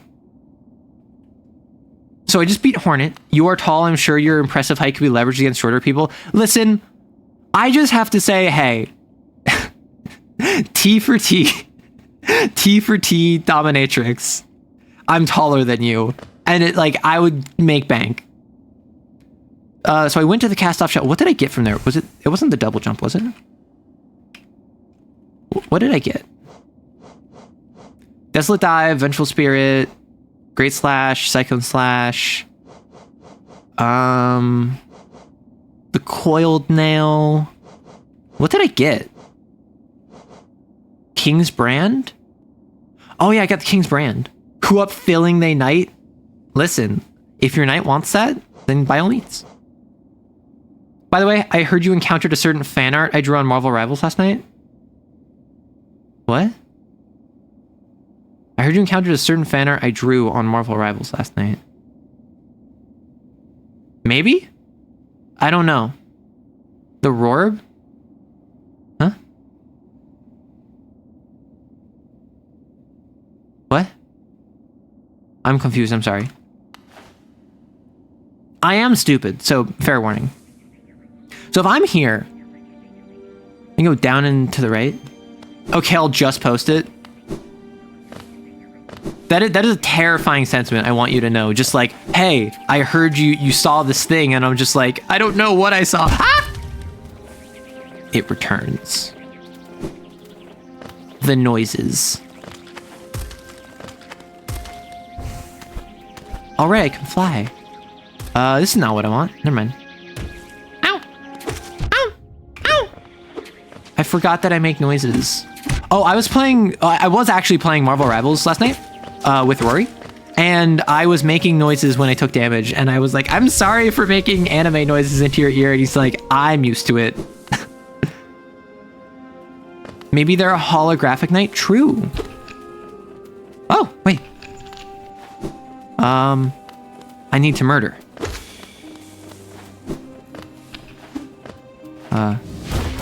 Woo! Woo! Oh, you freaking monster. How do I murder you? Goodness gracious. Arrow not be adorable, challenge I'm not adorable. Shut up. The concept videos are pretty cool though. Back in high school, I heard about an AR headset with a HoloLens, but it never went anywhere. Okay, let me check. Where did you post this?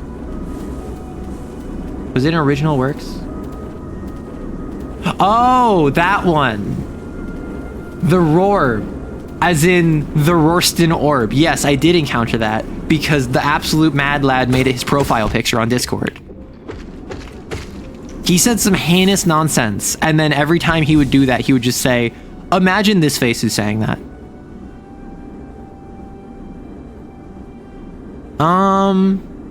Question. Arrow's not adorkable. Arrow saying ow in various high pitched always makes me think of a weird owl parody where he gets bit in his leg and he goes, ow. Okay, question. I was informed, avoid the Coliseum of Fools level 3 because I needed an ability.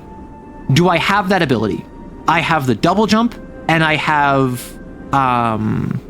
the King's Brand are the two that came up since I've done level 2. Because I'm not gonna lie, I have no idea what I should be doing. I don't know what the King's Brand did. I don't know where to go. I want the view, you know? How do I get the view? Do I need to just throw more money into that fountain down in the heckin' the ancient basin? Like, I guess I go back to the ancient basin, throw my cash money. I go to the royal waterways? No. Wait, if this goes up here, how does this go to the royal waterways? You see this in the very middle, it's very center of the screen? How does that go to the royal waterways? Because that goes to the right of, I'm gonna try there. Because that goes to the right of Eastma's Grove. Keep going down and you will find what you're looking for. Oh, heck. Yeah, so just a quick reminder, no spoilers, no backseating, but if I literally ask you for advice, like for instance, if I say, should I go to the Coliseum of Fools level 3 now that I have double jump? That's a situation where like, feel free to just hit me with that yes now. Ow! I'm pretty light, I'm pretty easy when it comes to like backseating. Arrow noises, shut up, Neko. You've heard me make worse. Spoilers, there are cute bugs. Okay, I will say, the bugs in this game are kind of adorable. Like, look at the knight. Have you seen the knight's swim animation? The knight's swim animation makes me think of a toddler. Oh, it makes me, I wanna know what it makes me think of? My roommates just showed me the Sonic Adventures 2 Chow Garden. And holy heck, those dudes are so cute. Oh. Why were there so many mosquitoes? I would Hornet and not even the thirsty fan art. Oh, I didn't need to heal there. Whoops. Okay, but all of the fan art I've ever seen of Hornet has been thirsty. Like, I have not seen any fan art of Hornet that was just like, look at this cool character. If Arrow were in Hamlet, would Rory be Rosencranston or Rabenstern? Listen, Rosencrantz and Guildenstern are dead. Is just Neko and Rory. Huh? Oh. Hello? No, my money. Like, that's just their side adventure whenever I'm not around. I truly am the Hamlet in their lives. And I'm so sorry for it. Oh, why is it? What? Hello? What? It's a beehive. Whoa. Ah! I hit the wrong button. I'm not getting it. Grub. I will save you, friend. Don't be a mimic. This area is so cute. I know, look at the bees.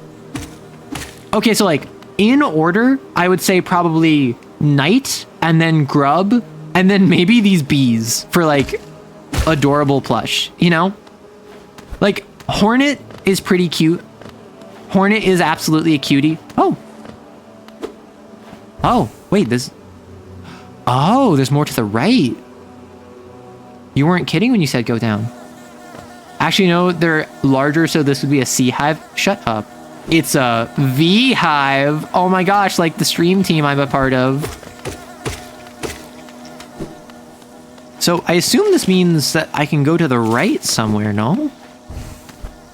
I mean, there are bees here. Actually...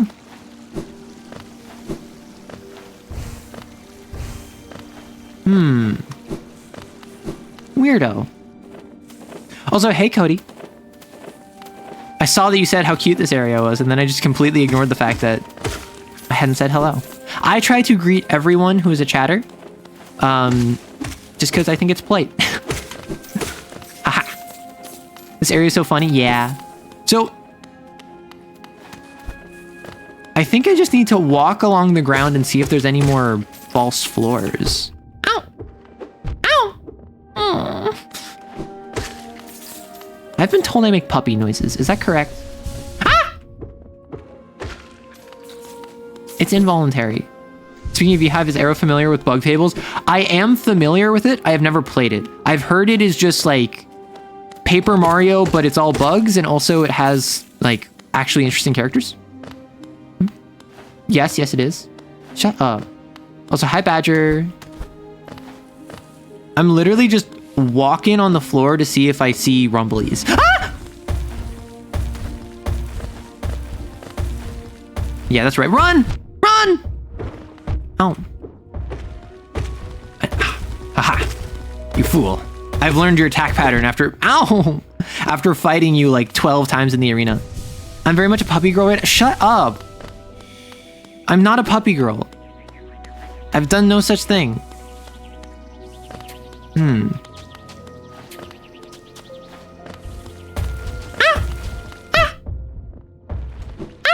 I hit the wrong button. Ah! There's another one! Ah! The fact that I yelp doesn't make me a puppy girl. Arrow, you're literally wearing a collar. I'm not wearing a collar. I'm wearing a choker. Do you know what a choker is? Not the moon hop? What's the moon hop? Kitty girl? I'm not a kitty girl either. I mean, if anything, I'd be like a puppy non-binary. Ah! No! I don't have a collar. I have a choker. At worst, my very first model and outfit had a collar because I thought it was a necklace. I thought it was a tie, and turned out it looked more like a leash than anything.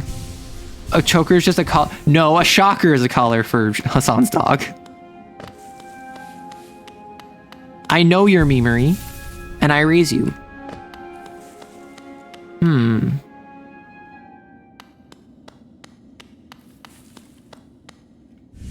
I already smacked you, didn't I? Stronger brothers. Ah! I missed this before, apparently. Oh, that's why this is here. So I can go down. Bees? No bees. Sadness. Also, the map just lies. Cornifer. I don't like the fleas. I'm not fond of fleas. Oh, fun fact, my roommate's cat has had fleas for like a month, so I haven't allowed my roommate's cat in my room, but she's very cute. I do love petting her. She is very cuddly. And ow! At one point, I'm in my bed. I'm in my bed. I just woke up, and I just feel this. I'm in my bed. I just woke up. I think that my roommate, like one of my roommates, came in to like get something from my room or whatever, and I was awake at that point, so it was fine. And I just feel this pressure at my feet, and I open my eyes and I look, and the cat is just standing on my legs because my roommate, when they left, they didn't close the door, so they came in my room to get something, and then they left, and then just this absolute flea bag is just on my feet, and I'm just like, excuse you, miss. Whoa. Ah! No. A month of fleas. Yeah, poor baby. No, so she has been without fleas for a while, It's just we found fleas around the house, and apparently fleas take forever to deal with. Hi, hi. I rescued half the imprisoned grubs. I'm a grub friend. Friend of grub. Ow! Roommate didn't close the door? I mean, yeah, I was already awake at that point. I think they just forgot. Post-puppy girls aren't fond of... Shut up. I will say, like, if you're to draw me as any sort of... If you're to draw me as, like, any sort of anthropomorphic animal, like, it would have to be a dog, right? I love dogs. Ow! Ow! Like, I'm not even saying that it would, like, fit my personality necessarily. I'm literally just saying, like, I love dogs. What are you gonna draw me like? As like a parakeet because I'm annoying? No. I love dogs. Oh, I forgot I have the dash. I should probably keep that in mind more, shouldn't I? It would fit your personality? It wouldn't. Puppy? Puppy? Not even dog, just puppy? Like, okay, so like if I was a furry, I think that I would probably have to make my persona a wolf, despite the fact it's basic, just because dogs are my favorite animal. And like wolves are basically dogs, right? There's Art of Arrow as a mustache dog out there. What? Mustache dog? What exactly do you mean by that? Is that like, is that a slur? Should I ban you? I've never heard the term mustache dog. Do you mean like a dog with a mustache? Tsundere Arrow be like, Barka? Wait, that's actually so funny. I could do a Tsundere audio at some point. Would folks be interested in that? If I did like a Tsundere voice pack where it's basically me just like insulting you, but in a very like baka kind of way, I'd make you pay for it. I'm not doing that for free, though I could absolutely do that. And I think it would be very funny. Yes, I mean what? All right, buddy, I'm gonna need you to forfeit your fingers. Good. Men should have paws, not fingers. This is spoken by the Catboy Collective. Ow! Die. Kill the bees. I can go up? Oh! Oh, no! I thought I was like, oh, is this an alternate way? Unpog. I was like, is this an alternate way? No, it was just a separate way. Hello? Oh! Hi. Quick slash? I assume that acquire half of Hollowness Charms. Okay, I think I'm like pretty solidly at the halfway point of the game. I thought I was a bit further. Rory said, when I said I just defeated Hornet for the second time, he said, oh, well, I would beat the game in one more stream, but you would have to take 2 more. So like, shut up, dude. But also, given that I just got the grubs and also the crests, halfway point, I assume I'm like a little bit past halfway. All right, hold up. Why are you speaking for us? Because you don't deserve rights. Like, who told you that you deserve rights? Are you recognized legally as a human? I didn't think so. It's on the Discord for several months ago. Oh my gosh. There's a lot on the Discord. 2 more? How long are these streams? I don't know. I think he was just clowning on me. I think he was just feeling confident in his own abilities and clowning on me as a result, but...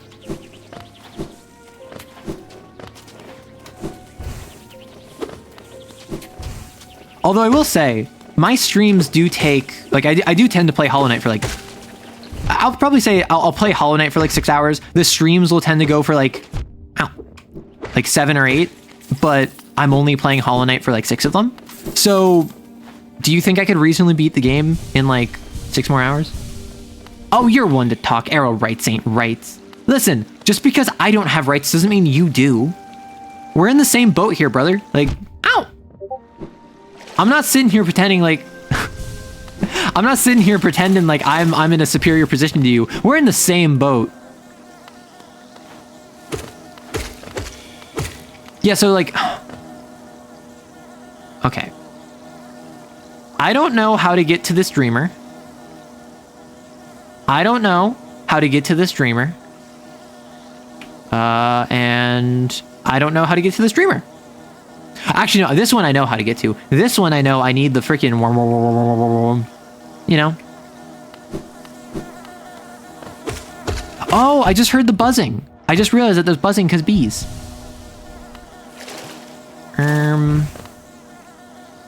Yes, I want to go up to the Royal Waterways, see what's over here.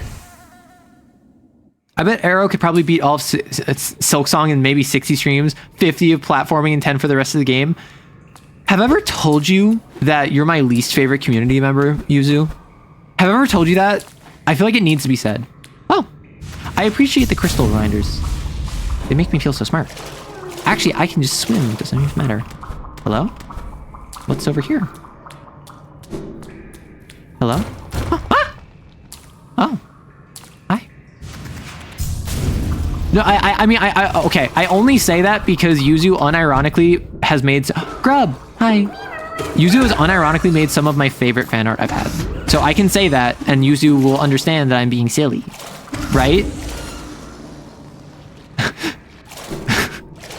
F you mean for once. Dang, Arrow here mad at their community for once. Listen, normally I'm mad at other content creators. Huh. Oh. That explains it. Yeah. That would explain how I got to the Royal Waterways this way.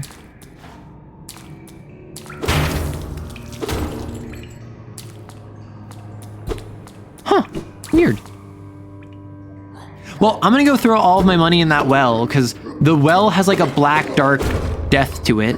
Oh. So I'm assuming that's where I get the freaking, like, laser beam for the blackness. I'm not saying words correctly, but you know what I mean, right? Ow! I don't think Arrow has returned to the MC's birthplace yet. I went back to the Howling Cliffs, if that's what you mean. I took the path all the way back up and like jumped around a bunch.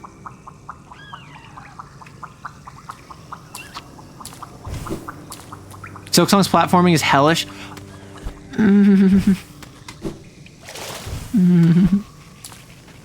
That doesn't sound very nice.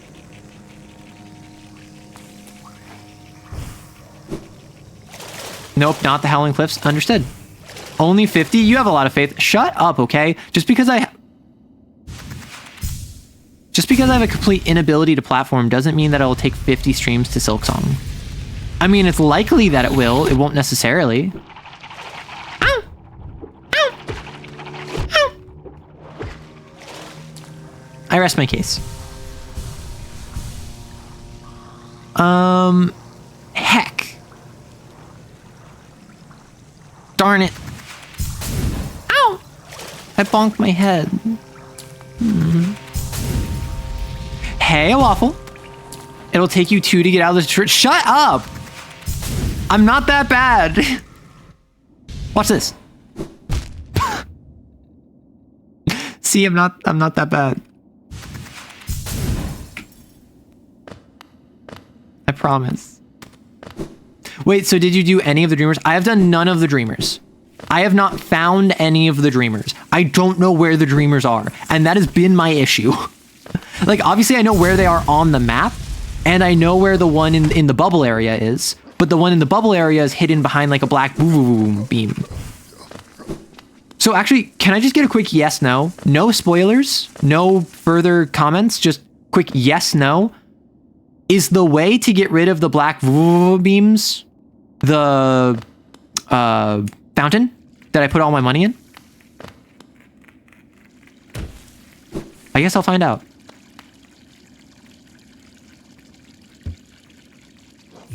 No?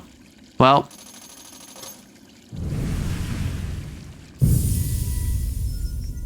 Oh, this was so not worth like 5,000 geo.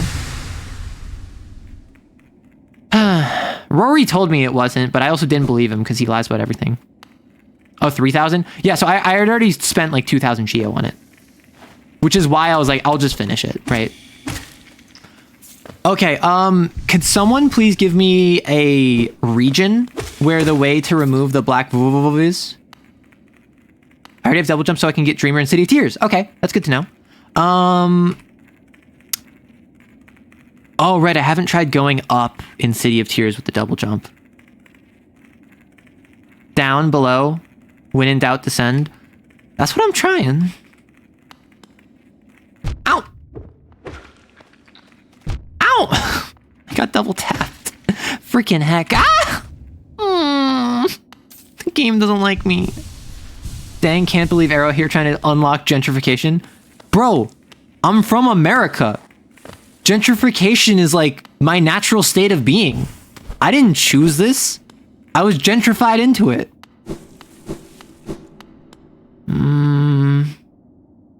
Not the palace ground. Oh, baby, it's a triple. Shut up. What is gentrification? So gentrification is a thing that I'm most familiar with US politics, where, or sorry, not US politics. That's a gerrymandering. Gentrification is when you have a group that is generally, the example that I am always aware of is when I missed a way down. Oh. Is when you have a group that is like an area which is primarily one like ethnic social group. What? Have I just missed this area? No, I've been here before. Okay, so we pause, but gerrymandering or gentrification is when you have a group that's primarily one like ethnic social group. So you might have a lower class area, a quote unquote ghetto, a conclave or whatever, and then it starts to be moved into by members not of that community and changing it in order to better suit their needs.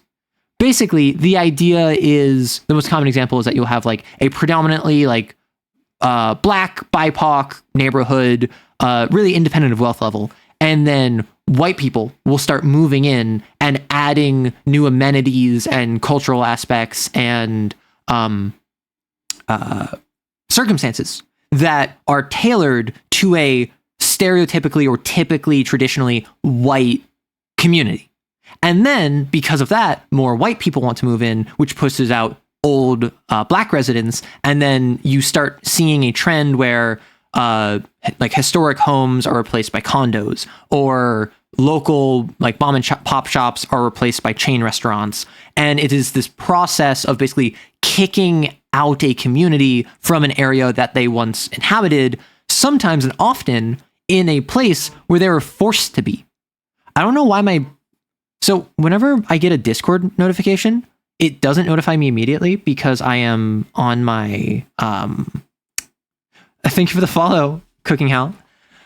Because I'm on OBS, I'm recording, so it like mutes my Discord. But I get notifications on my phone like 15 minutes later because that's how Discord app works. And for whatever reason, my phone just whoop, whoop, whoop. And I'm like, are you chill? Are you okay?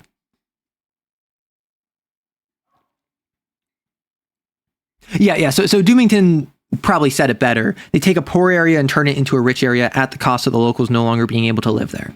Right. Generally, I've heard that in the context of like ethnic communities or like conclaves of like individuals, like communities that have existed for a while. And almost always it is, at least in America, it is white, like rich white people coming in, changing the area to suit their tastes, kicking out the people, making so that rent goes up and the locals can't afford the area, they have to move, and then they are sent to a worse, less stable living situation that will then be gentrified, usually in like 15 to 30 years, right? Arrow phone trying to get that vibration buzz, not trying to, successfully.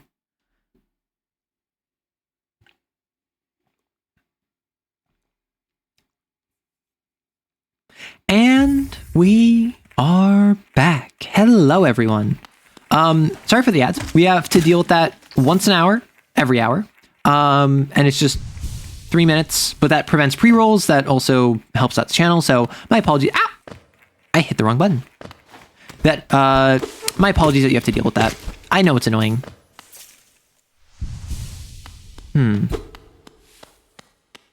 What is down here? Right, so this.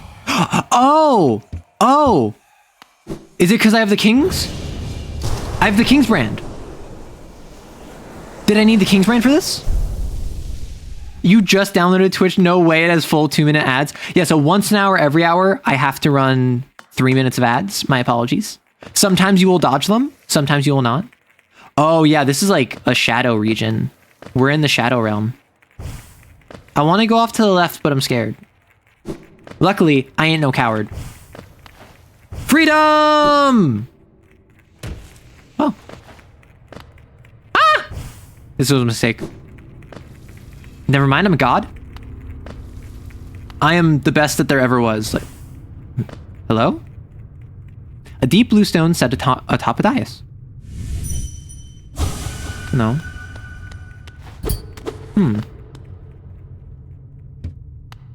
So this is the blue hearts. This is the blueberries, the blue flowers. Oh, dead knights. Wow, I am really just kind of not taking care of myself. I'm just leaping down without abandon. Money.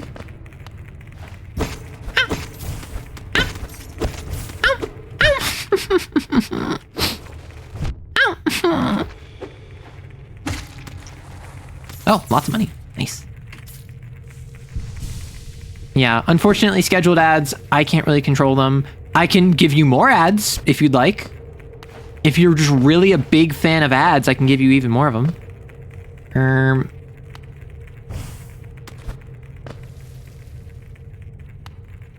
Hello? Yeah, wow, there's a lot of dead knights here. That is not very cash money. Wow, that's like a pile of dead bodies. Am I gonna learn like necromancy? Is this gonna be a situation where like I steal the souls of the dead in order to like open the barriers that the living cannot cross? I still think that the Hollow Knight, like the character I'm playing, is an empty vessel and I am some extra entity. I don't like this texture change. It looks like a mouth with teeth. Hello? What the heck? Ah! Our voices will cry out again. I've learned that when in doubt, dream now. Right? Like, I have stabbed everything with a dream nail, up to and including ghosts that I should not have stabbed. Advertisement based on BDSM. Is this real findom? Oh my gosh. I'm not fin dominating you. Can I do it on these? Nope. The voices of the fallen shall never be heard again. Because they're pathetic. They're losers. They died, and therefore they are not even remembered in the annals of history. Not even a... Ah! 2-year-olds taking a bath.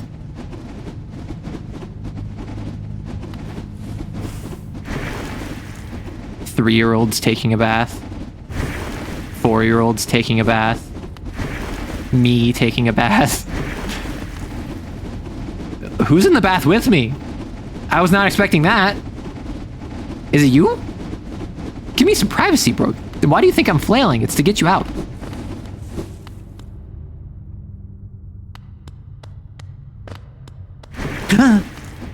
You know, I should have expected that.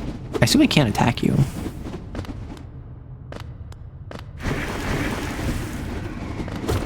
Arrow bathing. Okay. Oh, there's like straight up ghosts. I will say, I am not someone that takes baths. I have a bath that I can take, but I mostly take showers. Just because they're faster, more convenient, they're cleaner. But I have seen that there's at least one, like, store. There's one online store that is about VTuber bath bombs. And I did think it would be kind of funny if I was to approach them and be like, hey, do you want to make one off of me and sell it? So if there's interest, I could do an Arrow Rights bath bomb and then actually take a bath with my own bath bomb, which I think would be very funny. See, if I didn't know about the woo woo, I would assume this had something to do with my soul, like the ghost that appears out of me when I die, like making it weaker or removing it, or like making me kill it faster or something. But these are just the ghosts of all of the knights that are hollow. And it's just gonna give me voo.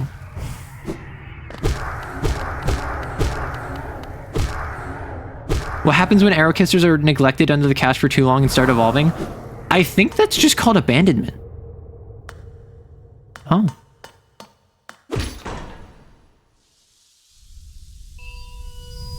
It's a lighthouse? Are those souls? Because, like, I can break these for soul. Did I just break all of the background stuff? Are you dead? Turn it off? Cannot. My king, I'm sorry. The sea calls. Huh. Weirdo. Make a shower bomb, a little thing that you put over the shower. That's one solution. We domesticate the dust bunnies and adopt a nomadic lifestyle like the Mongolians.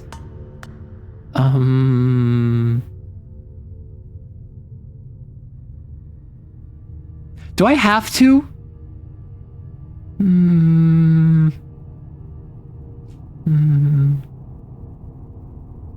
What if it... What if it foo-foo-foos me? I didn't even realize we were by water. Oh wow, the ancient basin is low. I suppose this makes sense. This is beneath the City of Tears, which is beneath a lake. So obviously the water has to go somewhere. I know drink deep and descend, but like water is one thing. Pitch black water that I can't see into is another.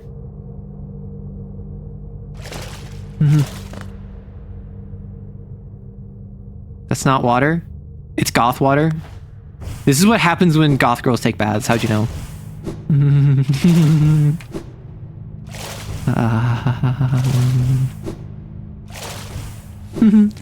Let's get out. Let's go.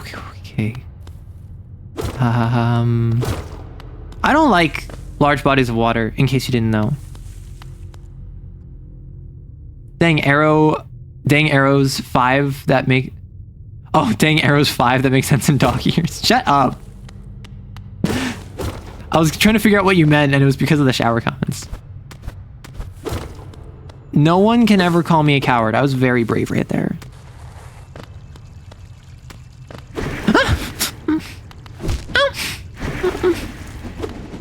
I assume that I need to use my voo to take it out. Arrow got that dog pog in me? True. Huh?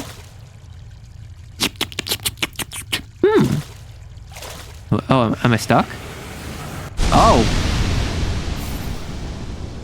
Absorb the shade cloak. Press C to dash forward, cloak in shadow. Use that to dodge. I get iframes. Thank you, boss. No? Boss? What? Why you have like magic on you? Are you protected? Let me kill you.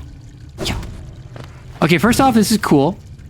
I will say the white, gray, like the gray and black aesthetic where the only like pop of color is the white is first off a really cool aesthetic.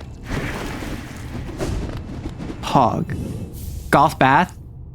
Why must arrow be like that? Why must arrow chase the cat? Nothing but the pog and arrow. What did I even get? I did not look.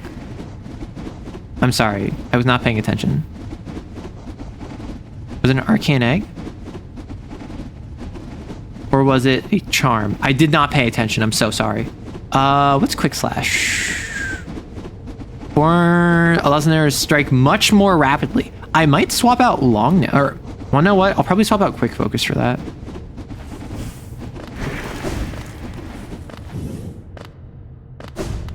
Okay, so I assume that I'm able to go through the now, which opens up my options quite rapidly. I don't want to be in the water. I don't care if there's nothing in here. My anxiety spikes. You can unlock the Shade Cloak IRL if you drink goth water. So is that just black water? Is that tar? Is that what happens when you like get gamer girl bathwater, but she's goth? Like what if I sold like goth water, and it was literally just water with black food dye. Also, I haven't even talked about like the implications of this place. Like beneath the ancient basin, beneath the graveyard, all of this, there is this area where it's just straight up like corpses. Not even just a couple, like it looks like thousands of what appears to be other me's. Ow.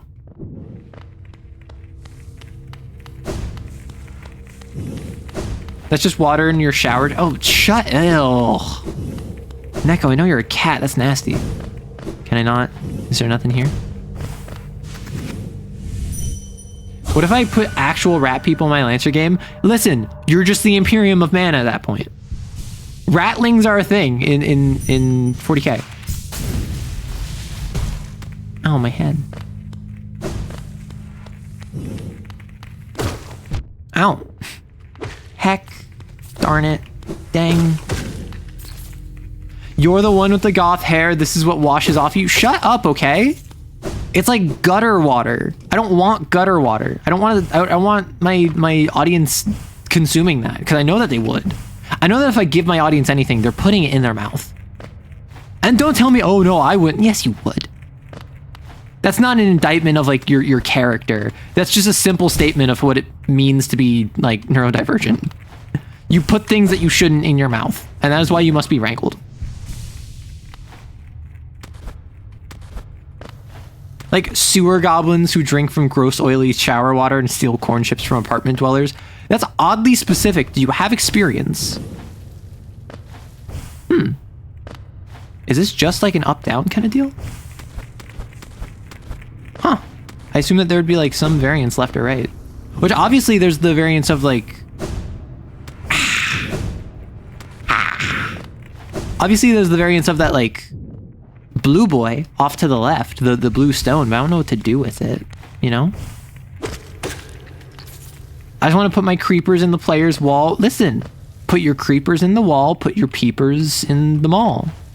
And by that I mean shoplift. The pettiest of crime.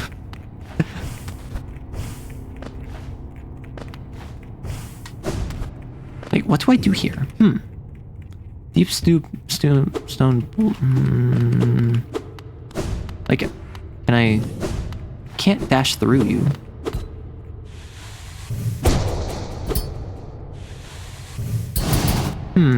Stick the blue stone in your mouth and might have a good time. Listen, what if it's the forbidden gusher? Right? You can't tell me I'm crazy for that. Oh, is this a situation where like I need to get every single blue heart to get through this, maybe? Me and Rockman after... Okay, that is very true. I'm not going to put you in my mouth. That's disgusting, Neko. Neko, do you think I know where you've been? No, I'm not putting that in my mouth.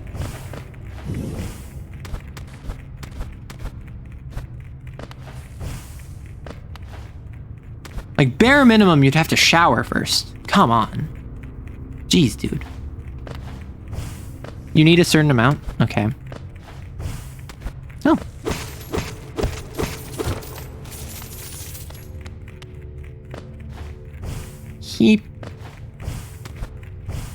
Heebie-jeebies. Lots of money. It's all about the money, money, money. I just lost the money, money, money. Because the world is vertical. And I can't platform. I got no geo. And I'm gonna Creo. I don't know what that word means. But I'm singing off the top of my head. Ha.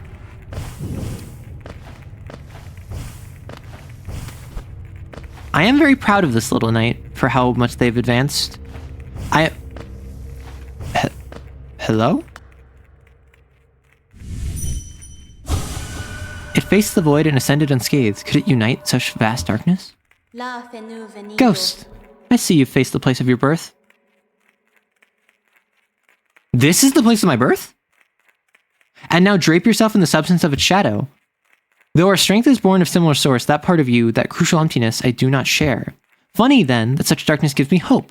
Within it, I see the chance of change. A difficult journey you would face, but a choice it can create. prolong our world stasis, or face the heart of its infection. I'd urge you to take the harder path, but what end may come, the decision rests with you. Is this a choice game? I thought there was only one ending. I have a Canadian PSA from the 90s about putting things in your mouth. Is this a choice game where I have to like choose to light the fire or enter the age of darkness? Dark Souls. Are not used to having choices. Why do you say the things that you do? Oh. Wow, I just really dodged like 5 different platforms, huh? Like that felt almost intentional on my part. I can't even argue with that. Like that one wasn't even me like raging. That one was just straight up just like, wow. I'm kind of impressed at this level of incompetence. There are some choices you can't go back though. There are multiple endings, but you can go back afterwards. All I know is that apparently if I hadn't saved Zote, that would have been permanent. So if something is like a crucial choice, feel free to let me know that it is a choice. Just don't tell me what it is, okay? Because like I went into this game kind of expecting it to be fully linear. Which, speaking of choice games, is anyone interested in me playing Dispatch?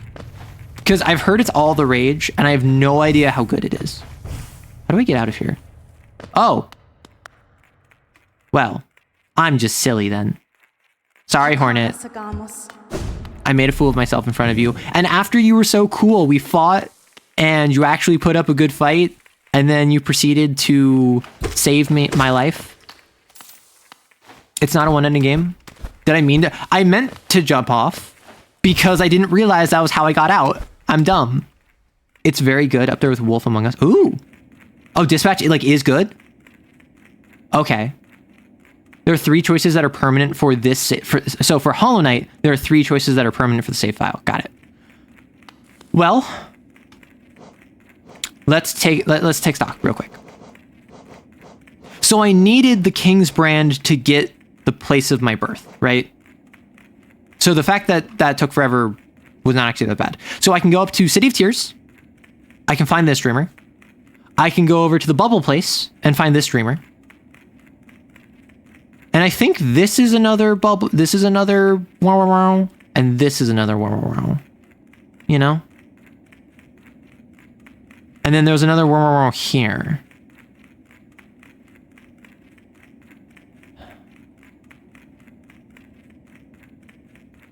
Among Us. But yeah, so Dispatch is a game that like I've heard a bunch about. I've kept myself blind on. I'm actually really interested in it. So if it's like, if y'all are interested, I'd be down to try it out. I just don't own it yet, and I'm always nervous about buying new games. So particularly if like there's not overwhelmingly like everyone wants me to play it, I might just wait like a year plus. Dispatch is very good. The characters are numerous without being absurd. The writing is very good. Only a few holes in the actual gameplay is fun too. 10 out of 10 would recommend if you like superheroes or Telltale games. I love superheroes and I love Telltale games. Unironically, I have played. So first off, where should I go? I'm gonna go over to the Stag because I want to go to Queen Station real quick. I played Wolf Among Us. I played the Batman Telltale games, which I consider to be the best of the Telltale games that I've played. I never played Walking Dead, but I do know that the first Walking Dead was really good. Like I've seen multiple playthroughs of Walking Dead 1 and Walking Dead 2. I actually don't know really anything about Walking Dead 3 or Walking Dead 4, but I've heard they're both really bad. What were some other Telltale? Game of Thrones Telltale I played. Oh, hi. Is there no bench here? Oh, no, it's past it. So let me real quick. Let's remove this. Grab this. Okay, I like this. I'm gonna go just full like Glass Cannon. So I'm gonna go Queen Station. Is Minecraft Story Mode Telltale? Yes, I have not played it. I have watched a playthrough of a man who hated it. RT Daniel game himself. My friend has so much fun with Dispatch that he bought for every single person in the friend group who had it on their wish list. Okay, I think I might need to check it out then. Because like my main concern with it was like, do people want to watch it? Because I want to play it, and obviously it got super big recently, but I'm not really one to chase stream games, in case you didn't notice. I'm really not someone to like chase the most popular game. I kind of did that with Hollow Knight, but I also already had Hollow Knight, right? With Hollow Knight, I already owned the game. So because everyone was playing it due to Song.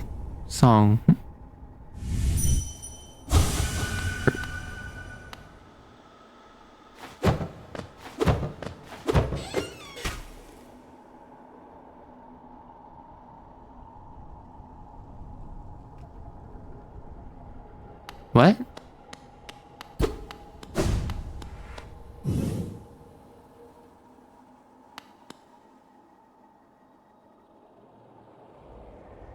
I took out all of my money, so I didn't lose money.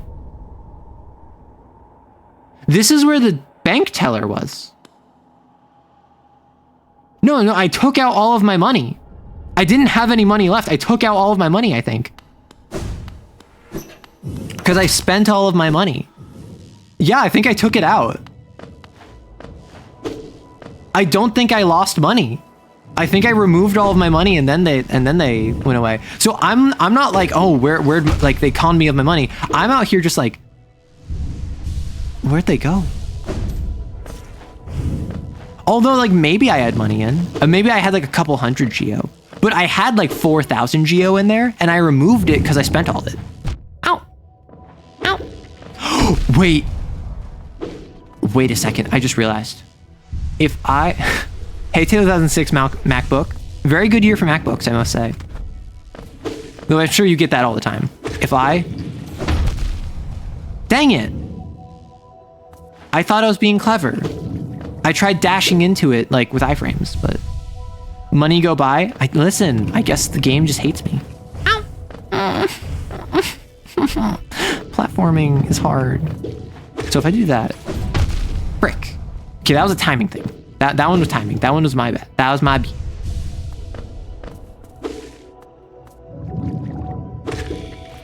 Ow, frick. Darn it. 2006 MacBook was the very first MacBook. Yeah, very good year for MacBooks. Sure, it had its issues, but it started the broader MacBook trend. Ow. Oh, I forgot I have double jump. I forgot about a core mechanic of the game that I've been using for like hours at this point. That's how you know I'm good at video games. Frick. Ow. In pain. Technically, if you had money even in there, I think there'd have to be a way to get it back with a multiplier. I mean, yeah.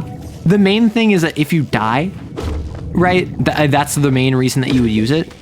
Which, I'm not dying anytime soon.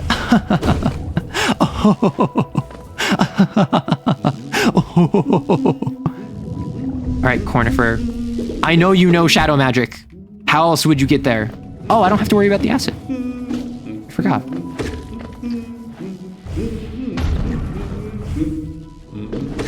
Cornifer, you somehow got to the point where you could get by the shadow wall that even I couldn't get through until I went to the place of my birth. What is wrong with you? Who are you? And why are you abandoning your wife back upstairs?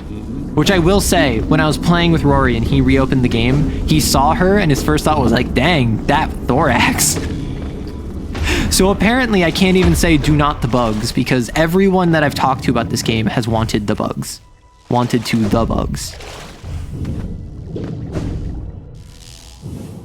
No, Cornifer. I suppose it's good that I didn't donate my money because I want the map anyway, so...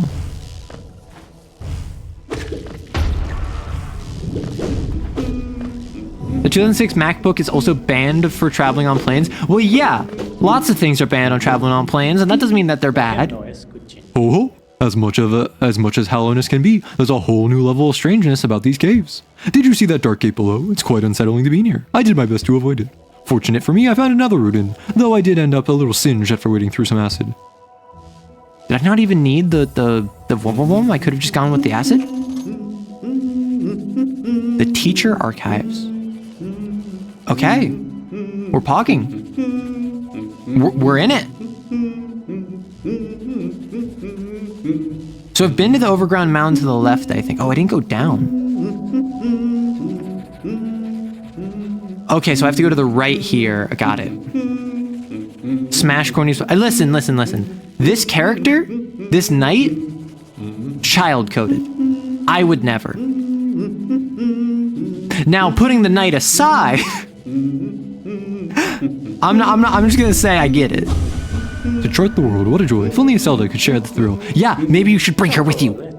She wants to go to Hot Springs with you. She used to be an adventurer and then put down the nail. You could be with her, but instead you abandoned her. There's a large building just below here, out in the middle of a lake and a marvel to observe. I tried to head it, but it's become a nest for those slimy, see-through creatures. Oh, they're so gross. They just give me a nasty shock to touch. I think I've been off to the left, but there's an area. Wanna know what it is? I think the area by the overground mound, I didn't have a slam. I'm gonna wait. Wait, I can go to Fungal Wastes? What the heck? Oh, I can go. Maybe I should go to the right first. I can hit that stuff on the way back. Dark Magician Cornifer, he is the source of the darkness in the land. Dang, I tried to slay him. You need the whoosh? The whoosh? I have the whoosh. Whoosh. I just got it.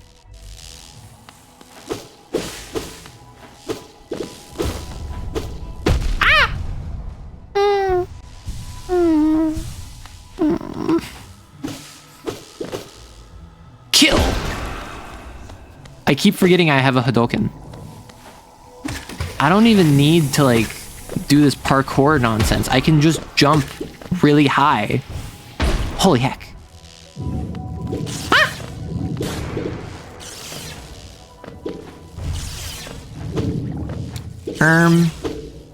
I'm kinda in a rough spot. Cornford, your maps suck.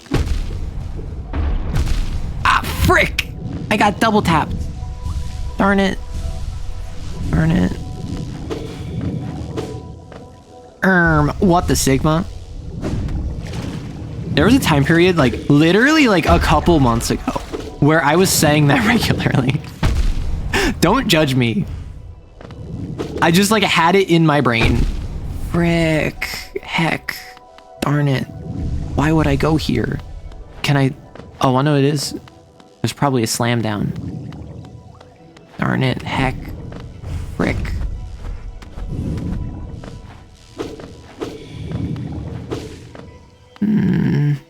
Sigma brain. Listen. I played Zero Escape. And one of its characters is named Sigma. Oh, that worked. Oh, I can just do that. Oh, I'm so smart. Or maybe I'm not. Wow.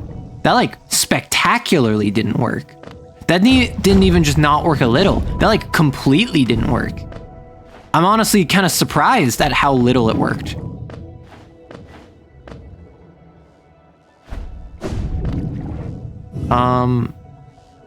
I don't think this one's it, Chief. I think that we back out. Luckily, I can take an acid bath. That's just another way around. Oh.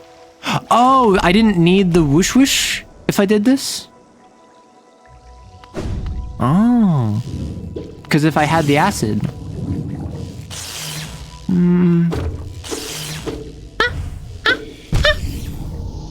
You missed an item? Oh, okay. Where am I? Is this Queens? Yes. Okay.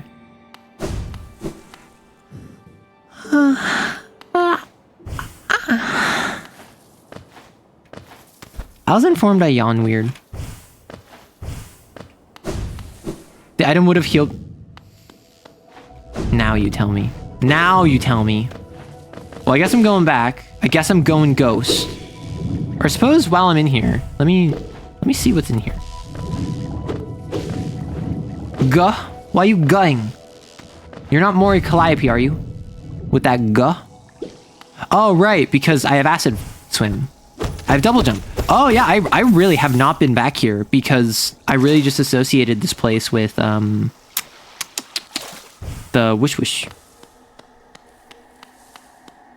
Hello? That was a yawn? What?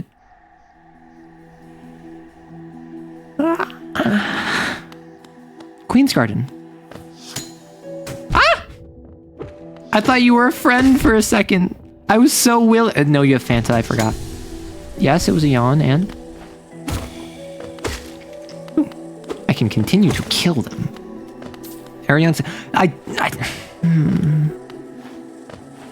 You know, I never thought that my branding would involve me being considered cute. Oh, this is a completely... Oh, wait a second. I didn't realize this would be a completely new... And then here's the up area. Got it. So I should dip from here and go get my soul first. And probably go fight the Dreamer.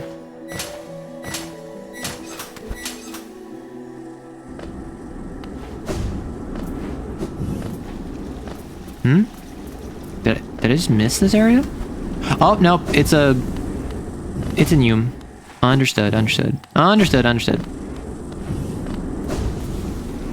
But no, I never thought that my branding would ever involve anyone finding me any degree of attractive, whether it's cute or hot, sexy, or whatever.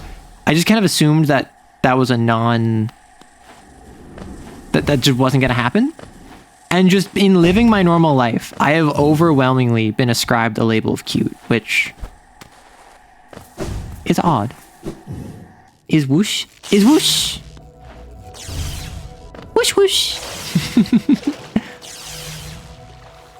Whoosh whoosh. Whoosh whoosh. I like the whoosh whoosh. Whoosh whoosh. And we're back here. Cool. So I explored this left area that leads to the Queen's Garden. I need to go there again, but in the meantime, I need to go up. Oh. That's just how you are. Arrow's branding is based on facts. Exactly. My branding is based on facts and logic. These woke VTubers with their cuteness and their sexiness and their all of their gutting. No, but it is genuinely like surprising to me that I have anyone who thinks of me as anything less than repugnant. Although maybe that's just me being a bit harsh on myself. I'm not gonna pretend. Ow! I'm not gonna pretend like I have an unbiased view of myself. I'm quite biased. Generally in opposition towards myself, which isn't very fair, but what can you do? I'm sure a lot of you are the same. Or maybe that's just me justifying my own poor behavior. Who knows? Oh, whoa, I just realized. It's one of these big guys. Drained. It's one of these big guys. And they even have the multiple weapon rack behind them. You died, probably because bubbles, and now you're overgrown. That's environmental storytelling. Bethesda could never. Actually, that's a lie. Like, Bethesda only does that. Huskguard, yes. Repugnant, another point. I'm not a Oh. You got lightning struck. You got hit by... You got struck by... truck. Ow! Okay, I want to go up. I want to go back up. Ow!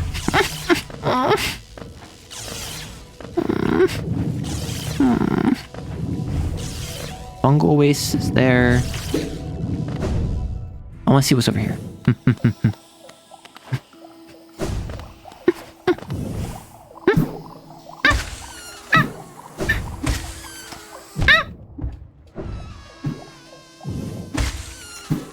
Okay.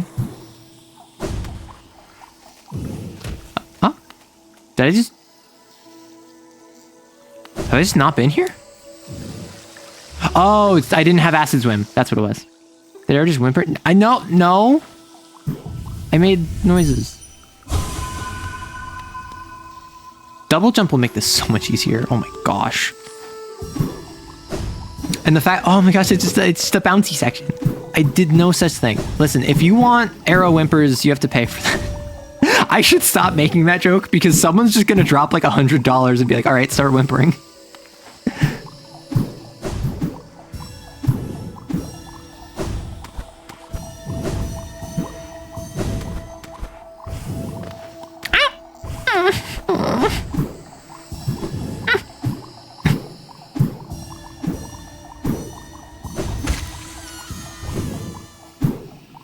Did I miss them?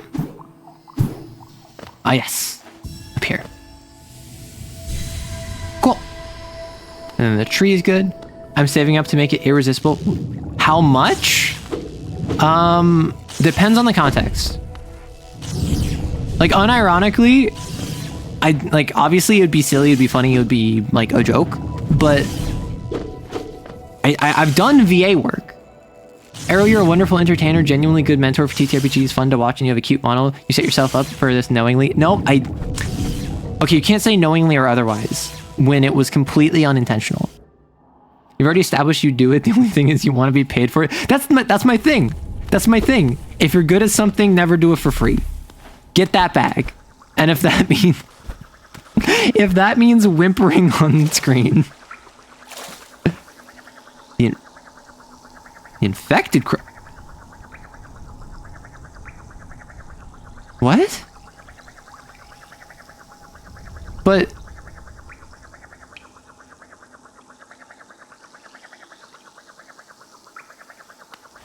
what the heck? This whole place it's gone to Fanta. That's not what's supposed to happen.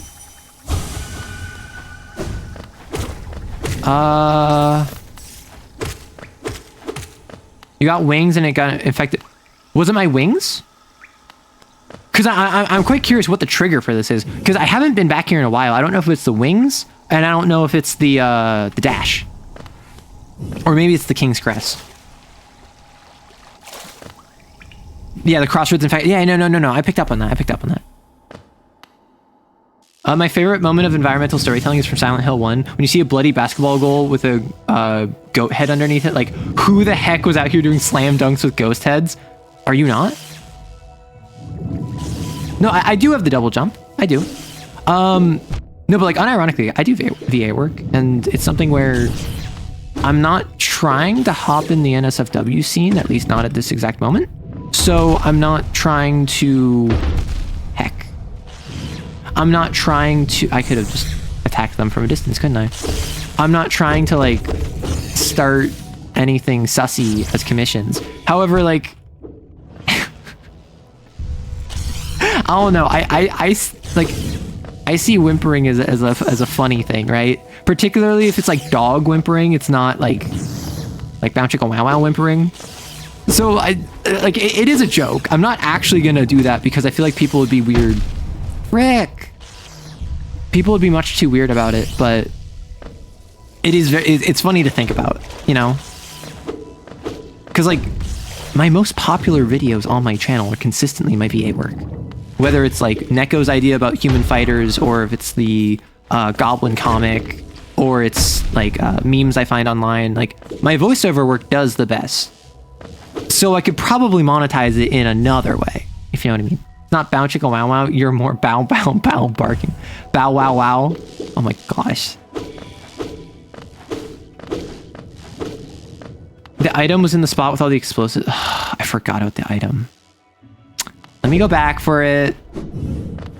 Better to get the item before going to the Dreamer. Thank you. See, that's exactly the sort of thing where it's just like, that is technically backseating, but that's exactly the backseating that I want because I wasn't going to go back to that area because I forgot, right? I want the item, but I forgot that the item was there, so I was just going to abandon it.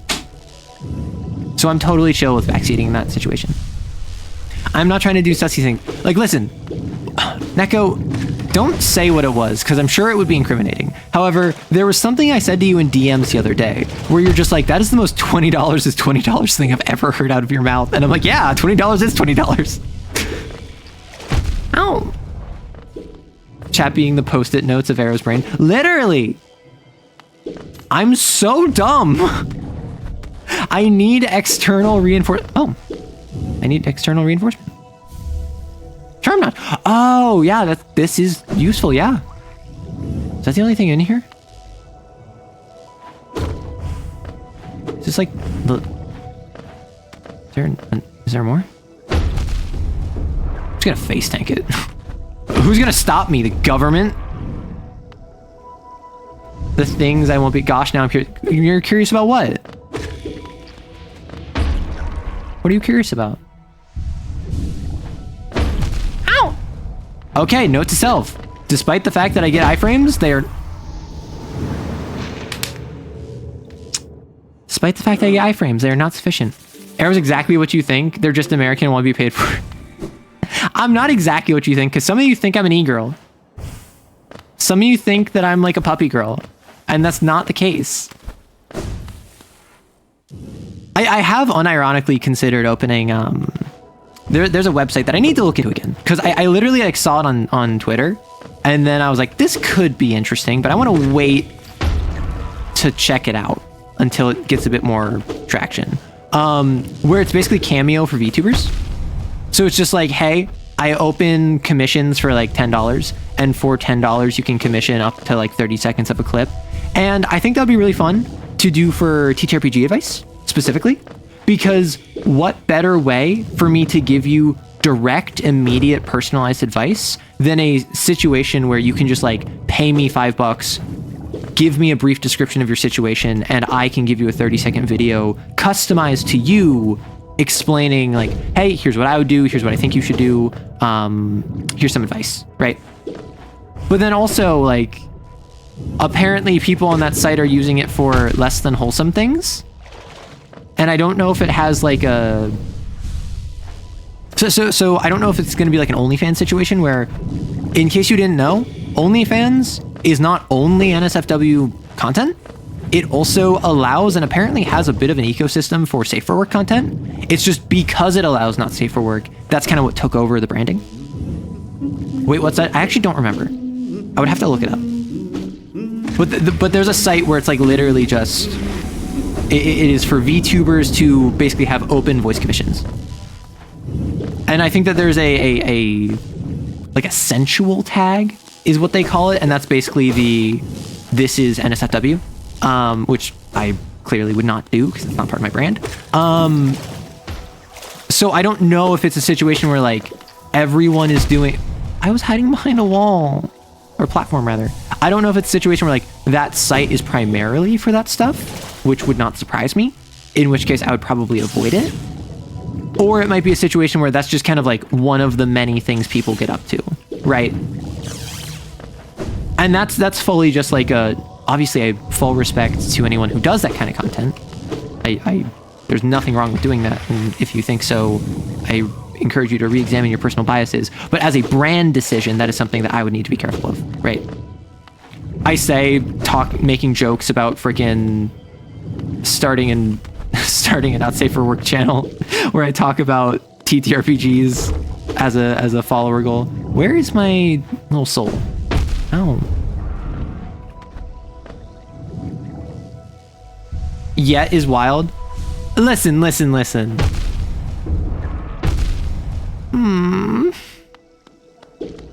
I'm not gonna sit here and pretend like I know what the future holds. That's all I'm gonna say. Well, I had 0 geo.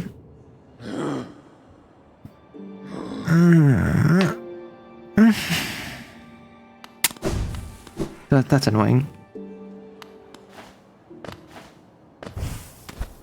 But yeah, like listen, I'm not gonna like get your hopes up over something that's never gonna happen, but I'm also not gonna close the door on future opportunities before they happen, right? I'm very chill.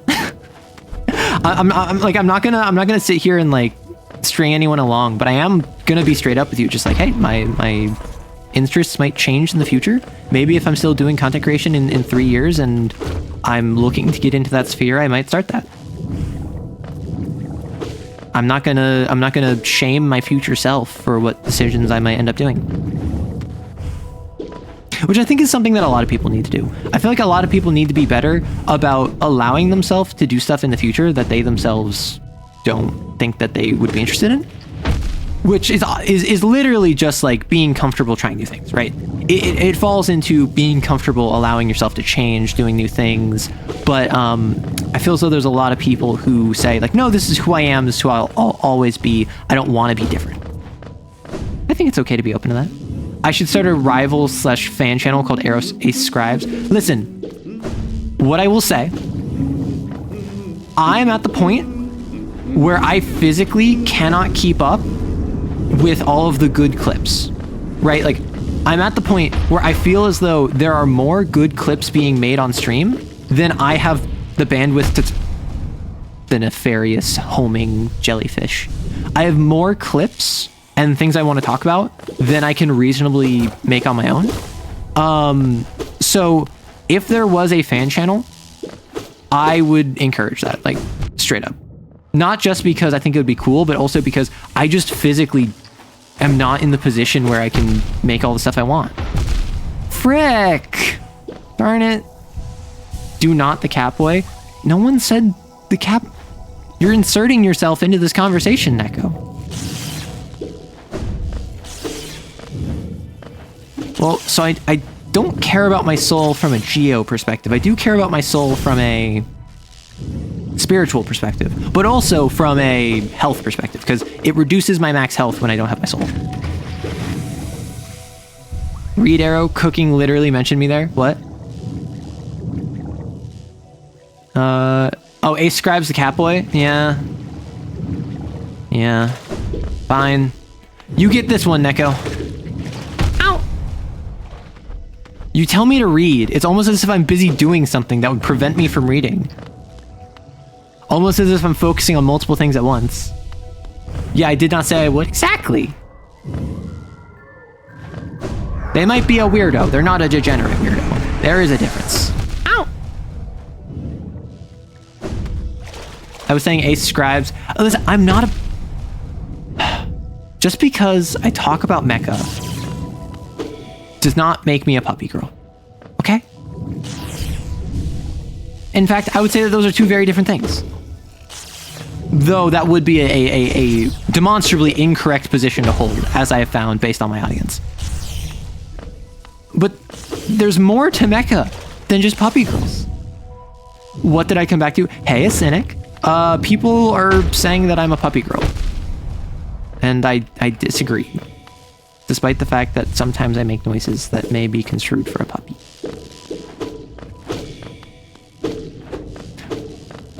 Although there is discussion of a fan channel called Ace Scribes, which again, I have enough content that I'm unable to make because I have a tight enough schedule that if you want to do that, one, you would have choice pick, right? But also, like, I'd just support you. I'd point folks your way. I would be like, hey, check out this channel if you want more arrow clips. That would ease the burden on my side of making clips. Oh, in the background, there's jellyfish. Rectangles and squares. Hello, Arrow. Hello, chat. Hey, I'm Markson. You can like mecha without being a puppy girl? I like mecha. Huh? Hello, Quarrel. Your mask matches. Thanks for the subscription, Void Ash Dog. Is that because you're a puppy girl? Are you subscribing for the puppy girl kingdom?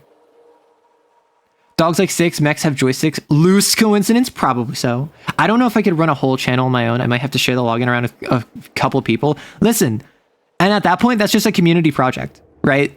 Which I am all for. Because your interpretation of me, A, is separate than N's even. Not to mention someone like Cynic or Coid or someone who is less like in the community. For instance, like Void Ash Dog just followed recently, just subscribed recently. So they would have a different take on me and have different things to talk about. This is the first stream I've caught and I've enjoyed myself, so I subbed. Well, thank you very much. I'm sorry that you enjoyed yourself.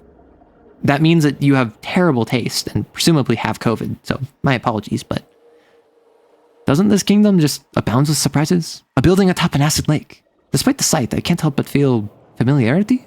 Something stirs in my mind, yet I cannot tell you why. I thought it's my lust for discovery that led me here, but now there seems something else. This building beckons me. Your mask is the same. You're gonna get taken over by the Dreamer. I'm gonna have to kill you. I can feel it calling. Dare I head in? Don't do it. Who are you that leads me to this place? Quirrell, I don't want to execute you, but I'm gonna have to. You're a dog girl VTuber sometimes? You're very ill, that's fair. Oh, it's this place. Nice. This is close enough to the bench, but I don't really care. Let's go. Oh wow, it's puppy girlception. Listen, I'm the least puppy girl out of all of my audience members. Out of everyone in the community, there's no puppy girl here. Teacher's archives. Bench. We have a 1 point. Thorns was pretty good. Honestly, Spore Shroom got me some good damage.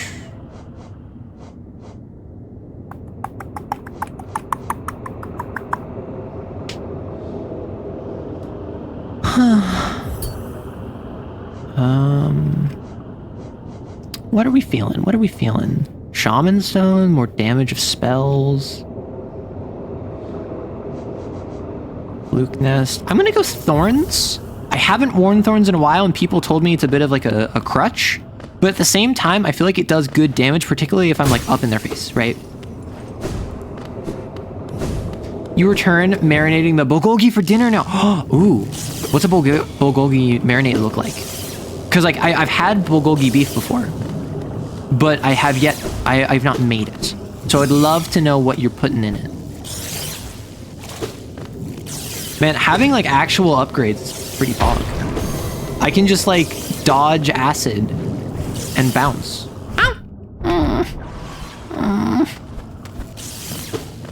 Okay, never mind. I see why you call me a puppy girl. That was just puppy noises.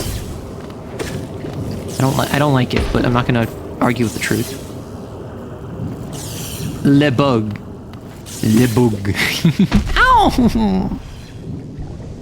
Bulgogi marinade is typically soy, corn syrup, garlic, ginger, and onion. Okay, so like pretty typical East Asian marinade. The biggest surprise there is actually the corn syrup to me.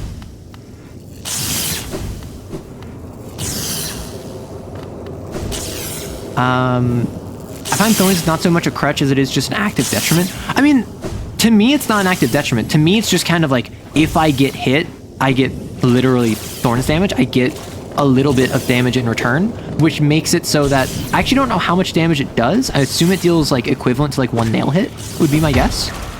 So all it does in my mind is if I make a mistake, it allows me to not be as punished for it.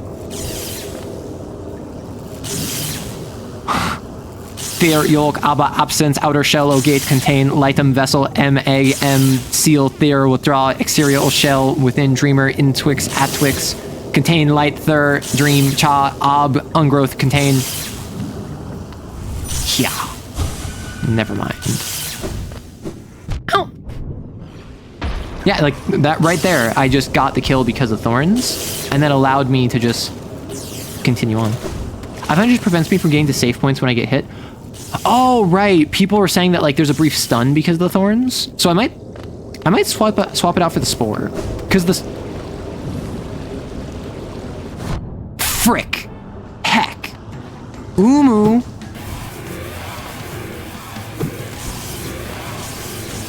Don't love this. Don't love this. Don't love this. Don't love this. Ow. Okay, nothing has done damage thus far.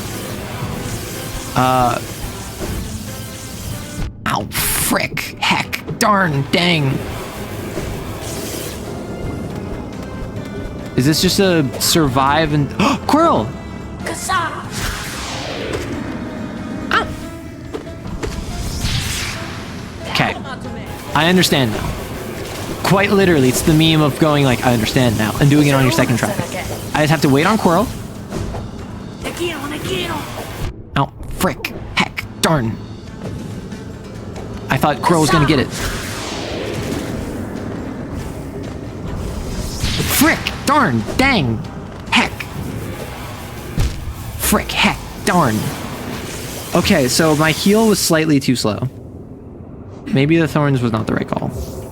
Also, I don't need Compass right now. So I can do a 2. Stay steady. Honestly, Steady Body might be really good. Let's grab the Compass again, and let's go Steady Body. Because Steady Body means I can't bounce on it effectively, actually.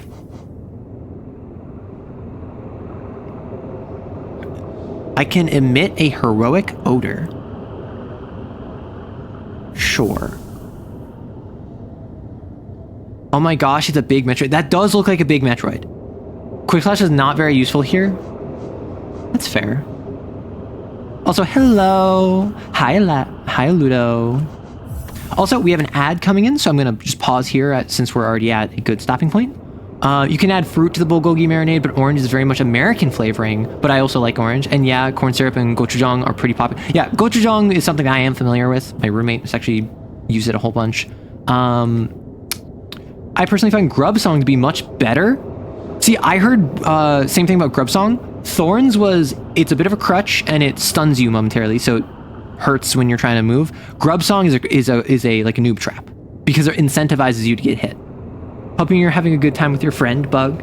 Hello, I've been playing this game recently, so I'm browsing accounts to see other people playing it. Well, hi Cookie, welcome on in. I am currently fighting right before the first streamer, it looks like. Heroic bug smell? Oh yes, the heroic odor. I don't know what this means.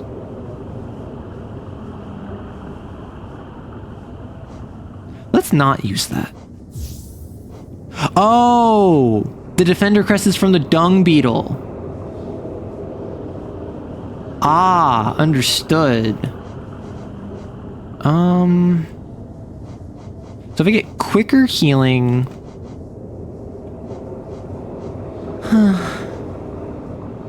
I could do steady body because I'm not really bouncing on it. I'm jumping up to it. I have no smell. I do not stink. I am a defender of justice. That is a heroic odor. Dung Knight Defender, odor the most heroic. Bug smell makes me go bug crazy. Listen, I go bug crazy whenever I see a bug because bugs freak me out. I'm more inclined to freak out when I see a bug than when I see a spider. I posted this on Twitter, but I saw, like I was brushing my teeth or something. I was like in the bathroom and I saw something out of the corner of my eye. I saw this little like thing that looked like it was like a fly flying around my face, but it wasn't moving like a fly. And I'm like, what is this? And I saw in the mirror that I had a little spider in my hair. So I take it and I'm like, oh, hello, friend. And then I rescued it. I brought it outside. I was like, goodbye, friend. And that is the closest to being a like goth Disney princess that I think I've ever been. Where I just encountered a random spider that was crawling in my hair. And my first response was like, oh, you're a friend. Let me take you to safety. Like, I didn't freak out. I wasn't scared. I wasn't creeped out. I was just like, you're a friend now. If I found a bug in my hair, you best believe I'm like gonna shower after that. You gotta kill all spiders you see, otherwise they get in the house. Spiders keep your house clean from insects. So chat, 2 minutes ads, huh? Yep, that's because it's been an hour. I did warn you.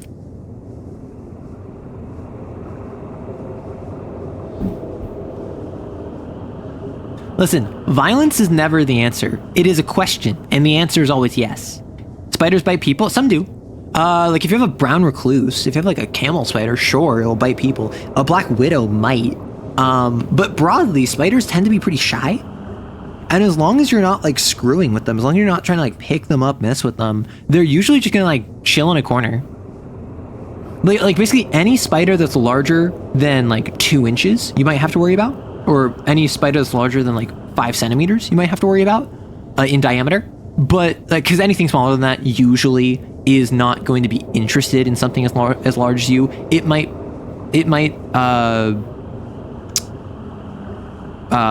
bite you because it's scared, or because it thinks you're a threat or whatever, or if it has the venom to take you out, then it could be trying to take you out. But usually smaller spiders aren't going to bother. Larger spiders are just usually chill, or they're absolute menaces. Welcome back, everyone. Bog, no one is doing that. Don't be running around saying nonsense like that without context. Welcome back from the ads, everyone. We are going to go fight that giant Metroid again. A couple species you should, yeah, like most species of spider are fine, right? And even the big scary ones, even like the tarantulas or the like the bird eating tarantulas.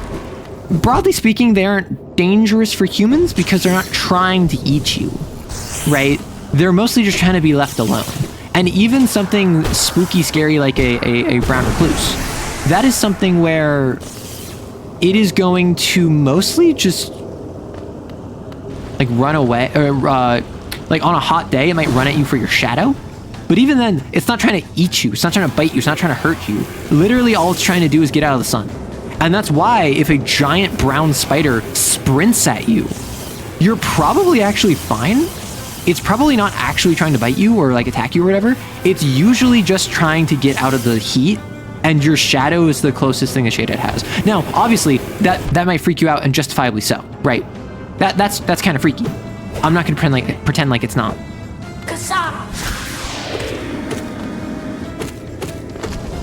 Awesome. Great hits, great hits. Ow! Quirrell? Hit him again. Hit him again, Quirrell. Hit him again.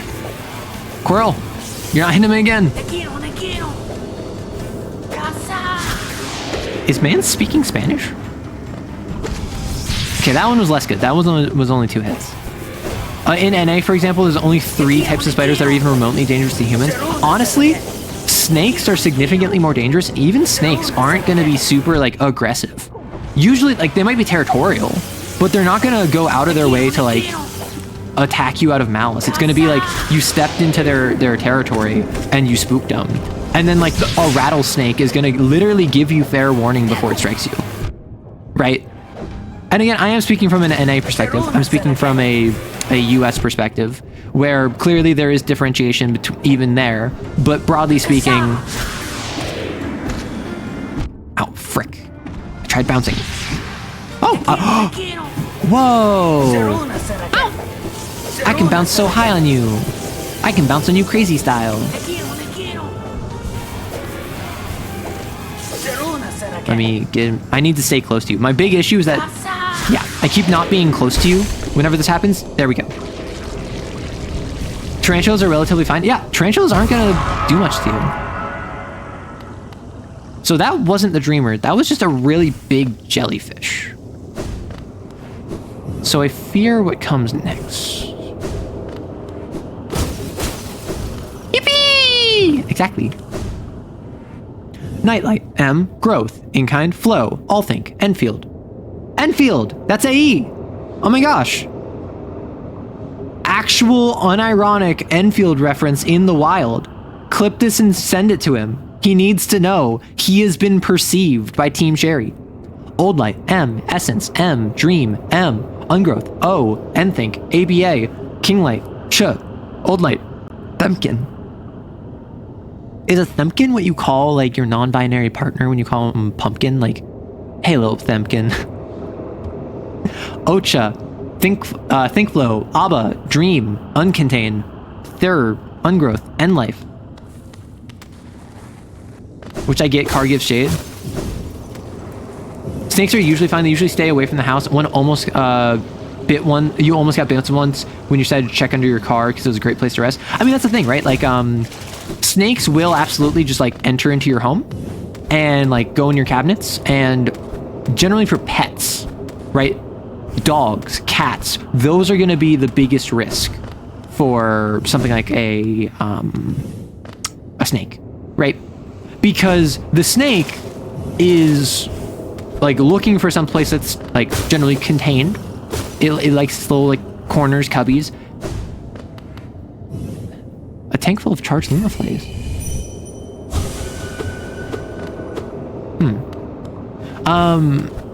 And generally they're the ones that like if they get bit by a somewhat venomous animal, they are going to be at risk, right? Interestingly, rattlesnakes are slowly having more and more members born without rattles since humans tend to kill them. That makes sense. That's absolutely checked out evolutionarily. About like twice a year, I got to get treated for spider bites. Meme that goes, "Hey, girlkin." I mean, they can. Hey, she said her pronouns were they, them. Yeah, I'm not gonna read that. Unfortunately, like, listen, I'm sorry that happened, or I'm happy for you, but I ain't reading all that. That's my honest reaction to that. Where it go? In the middle? Yummers. Got a lot of critters. Is this like the prime jellyfish? Is this the dreamer? Can I kill it? Something glows within the tank. Oh, hi, Coral. Did she call you? Did she call you too then? I realize it's no coincidence we arrived together. Though much of my memory is blank. This place I recall. Within these chambers, the teacher sought to store the kingdom's knowledge, and at its core, she stored herself. To save hollowness, the teacher willfully became a seal, but upon herself, she enacted an additional protection. Though I cannot recall its happenings, I played a part in that feat. She called me here now to reverse that protection. All need of you. Oh. His mask. I thought he would be like evil. He's a goodie. I don't have to fight Quirrell. Do not hesitate. The choice to reform was hers, not mine. She knows what you would do and seems to welcome it. I thought I was gonna have to like fight you because you were gonna get possessed. To think such a small creature would bear this kingdom's fate. A figure sleeps within the tank.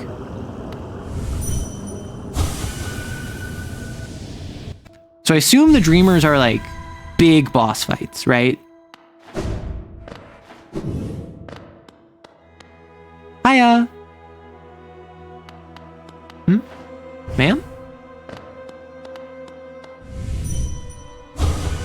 For diversity, a seal. A world forever unchanging. The seals must break. Forever. Forever. Oh.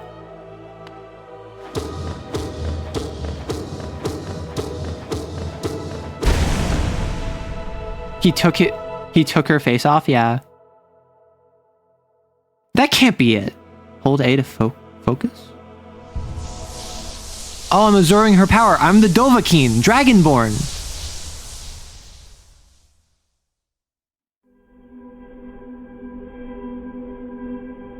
Okay. Drinking the juice. Teacher, destroy Monomon, the teacher. Huh. Oh, that was Fanta. Fanta, don't you want your Fanta? Dovahkiin, no la zink nos farin, yo sai vo cool. I mean, what are you thinking? So same thought. The madam's life is extinguished, and with it, her seal breaks. It's a heavy thing you attempt, but I've seen your prowess up close, and she too believed you capable. Be on your journey then, and allow me rest this time. With this deed complete, I begin to feel my age. Quirrell, don't die! Oh, I'm glad I didn't have to be the one to kill you, but... You seemed nice. I didn't want to have to take your life. Oh, I'd never seen the achievement pop up in-game like that? Oh, are my Steam achievements visible? I didn't know my Steam achievements were visible. I thought I turned that off. Do they know? I don't know. So reminder, I'm playing this game basically blind. So I went into this like knowing that this was a Metroidvania and that people love it. And that was like the extent of my knowledge. So if you're like, do I know about this weird plot thing? No, I don't. Ah. Like, I think I've literally... I know that the Path of Pain is a thing, and I think the Path of Pain is before the Emperor of Light, but those are names that I have no context for, right? Remove. Get quick slash again, and with the 1... I don't have Soul Catcher. Oh no, I do have Soul Catcher, never mind. I'm gonna go Sports Room. May your seal last for 8 hours. I thought it was a console thing, playing through Steam. The achievements are supposed to pop up the Steam UI thing. I have that setting, hopefully, unless I was mistaken, turned off. So they shouldn't pop up on OBS. So I haven't been to the Queen's Garden, so I can check out there. Now that I finally have this ding dang dash, that's actually like Sopog, right?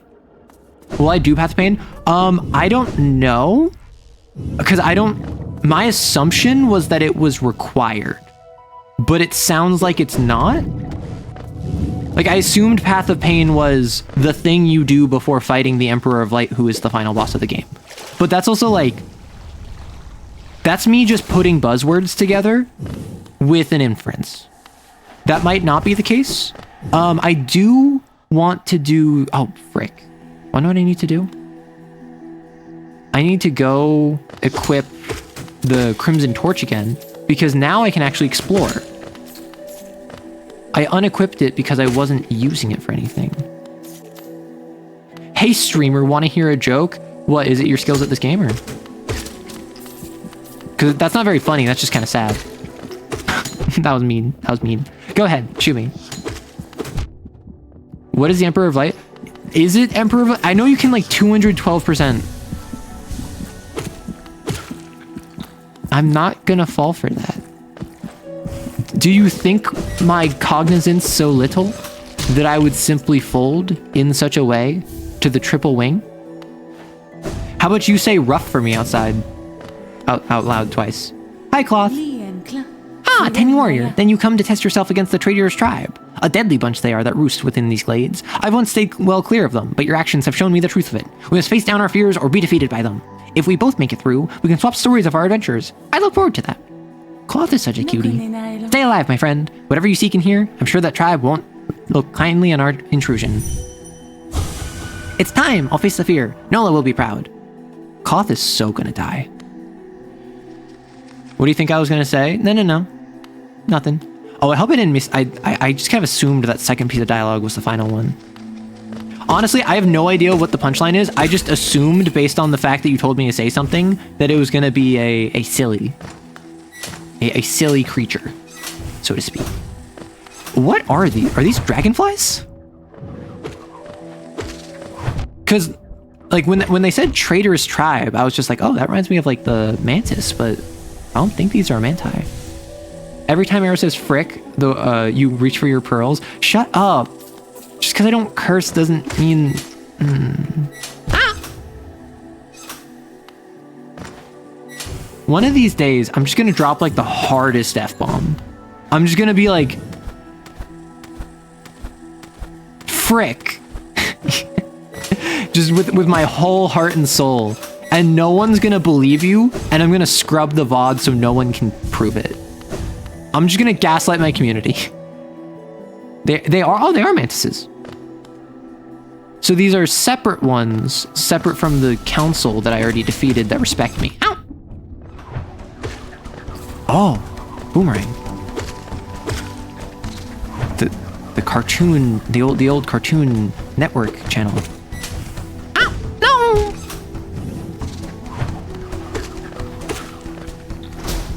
Oh, that was easy. Cornifer! How did you get in these situations? I think you might be evil. Like, legitimately, I think Cornifer might be the mad sorcerer that inflicted Fanta upon this realm. Is that based in anything? No. In fact, it might be a cringe opinion. However, it's the best evidence I got.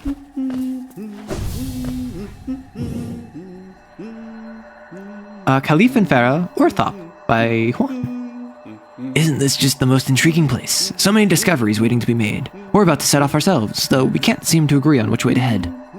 It's led to something of an argument between us. We should really stop squabbling about such petty things. Left or right, which way is best? It should be a simple thing, yet we're always at odds. Oh, you're dead, so... not the best. It's based on the truth, down with Cornifer. Have you heard of Hallownest's queen? Apparently these gardens were once her retreat. Now some vicious types are crawling all over the place, and the plants have gone wild. As inhospitable as it is, I've enjoyed my travels here. Care to see my efforts? Yeah, I think that your wife might enjoy travels here as well. Maybe you should invite her next time. I have a map of each area. Awesome. There's a stag station at the heart of these gardens. I would have taken my rest there if someone hadn't gone and locked the door. So I assume that's what the king's brand is for. Not you. Okay, so up and to the left, as well as down. Interesting. Interesting.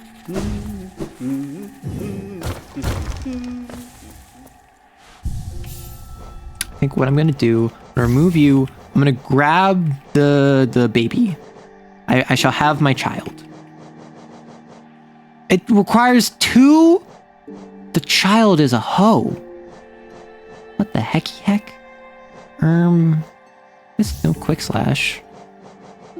Gonna do Grimchild. And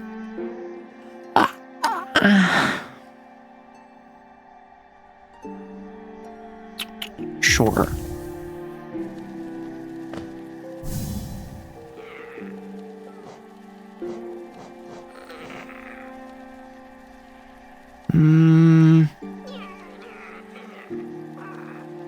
Oh. So I've already encountered that flame area then. Understood. So I just need to go back to Dirtmouth. I can go to that flame. And Pog. Okay, I thought there would be more. Understood. Let us then remove this and this. Let us grab back our quick slash and our spore. This game is very noises. Listen, I don't think this man has drunk a soda in his life. Okay.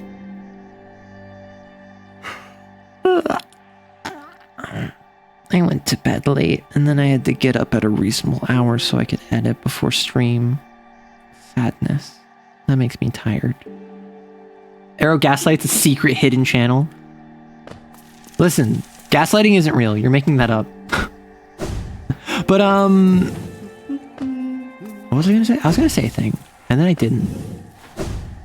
Yes, this game is very noises. Like the grub noises, the child noises, like the enemy noises. It's all very noises. Frick. One of these days, I'm gonna not have to frick. I'm gonna be able to say with my whole chest, just like, bad word. But that day is not this day. That day is not anytime soon. One of these days I will stoically take on a platforming challenge without so much as a without so much as a peep. Frick! I got double tapped. Oh, I can one tap. Nice. Well, I'm gonna go to sleep. You do you, puppy person. I'm not a puppy streamer. What the heck? This is sacrilege. This is blasphemy. This is Sparta. Okay, so there's a freaking evil. I thought I moved. Ow. Why do I suddenly have Aragorn's last speech in my mind? Because you have class, you have taste, and dare I say, you have a kingly face. Fudge, fog. Yeah, what are some other alternatives? Because like frick is my go-to. I didn't realize I could do that. Pog.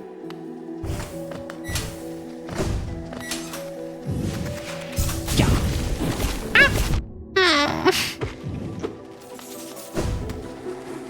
Oh, oh. Well then.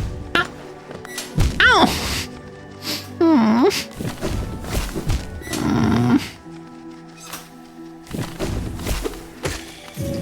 This game doesn't like me. Frick! Darn it. Heck.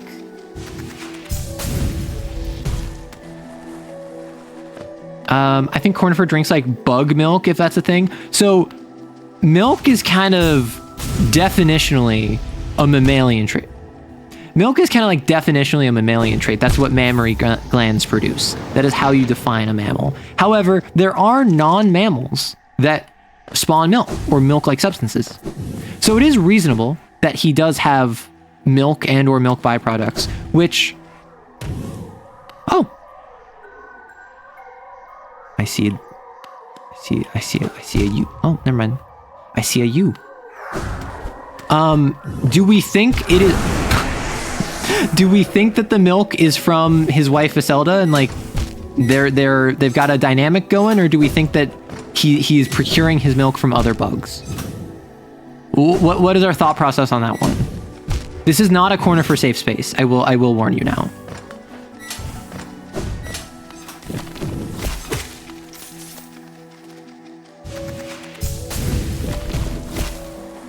Femboys are mammals? Yes? I mean, not if they're like a bird femboy, I guess. Like, I'm not gonna sit here and tell you that like your femboy OC Sona is a mammal, because, wait, when you say milk, do you mean like femboy milk? Can femboys produce milk? His wife is another type of bug, so maybe both. Maybe. Oh, ants milk aphids. Yes, ants actually have like a cattle-like relationship with aphids, where they will raise, protect, and like incorporate into the nest, the colony, aphids, and basically raise them as we do cattle. And it's a very cool, interesting dynamic to see in nature, because it's effectively domestication. Although not, I would say it's not quite domestication, but. Frick! Ant farm alternative. Fling, fleece, flick, flake. I don't know. So I feel like it needs that strong first syllable. I feel as though frick is multiple sounds. Frick. Like if you were to like phoneticize it. However, I feel as though it kind of all comes out in one, whereas flick, flake, they feel like longer words almost to me. They feel as though they are split up into multiple syllables, even though functionally I know they're not. I hear the spooky, scary music of my soul. Why is my soul such a scaredy, like a terrifying tune?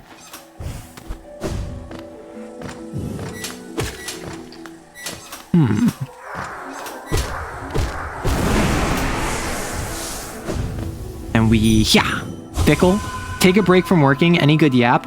Femboy milk? That's the one that comes to mind, so maybe. Oh. Also, I might be dubbed, like, assigned puppy girl at debut. So that's not really my choice, it seems like. It kind of seems like the choice was made for me, and I'm not really allowed to combat it, which, you know, I don't know how I feel about that, but also I'm not going to be the one to, like, argue against the will of the people when it comes to a matter of the people. Okay, cool. Apgad, yeah, exactly. Some ants also take care of chrysalises and get sugar water stuff. Oh, like chrysalis of what? Because my understanding is a chrysalis is just like the cocoon, the transitory period of like a moth, a butterfly kind of deal.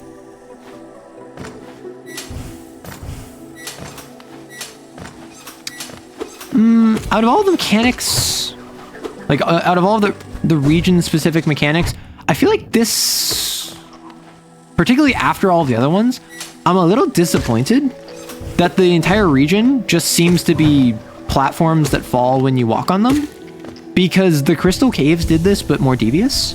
And as much as I hated it, as much as I like legitimately got tilted by it, that's what made me toxic at Rory. It was not Rory's actions that got me toxic at him. It was the Crystal Caves and their freaking spinning nonsensical razor platforms that got me tilted.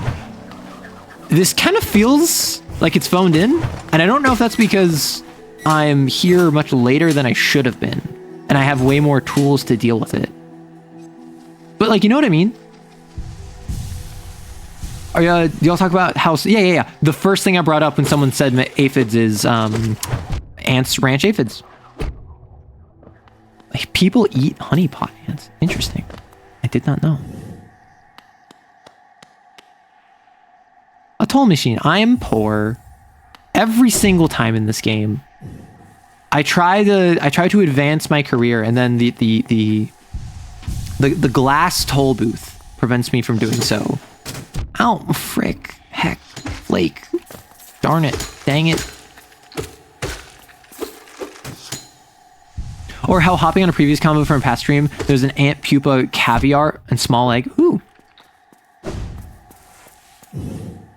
I do love how just weird insects are. Like, no, I don't like them. I think that they're spooky and they're creepy, and I would rather a spider crawling on me than a bug, as evidenced by the fact that when a spider was crawling on me, I was like, oh, hello, friend. But I don't know. Insects, maybe it's because of their sheer genetic diversity with just how many there are. They're so cool, like, on average. Frick. Oh, money. Wait, money means that I can buy the toll. I'm so smart. The game... Shut up. The game didn't need to tell me that because I signposted to myself my intelligence of economics and geo. What the frick? What the heck? I'm so good at video games that I don't even need to be told like basic concepts. Can you believe that? You found chocolate. Shut up. I follow a roach VTuber that just looks like a roach. Great artist, hate the model. That's very funny.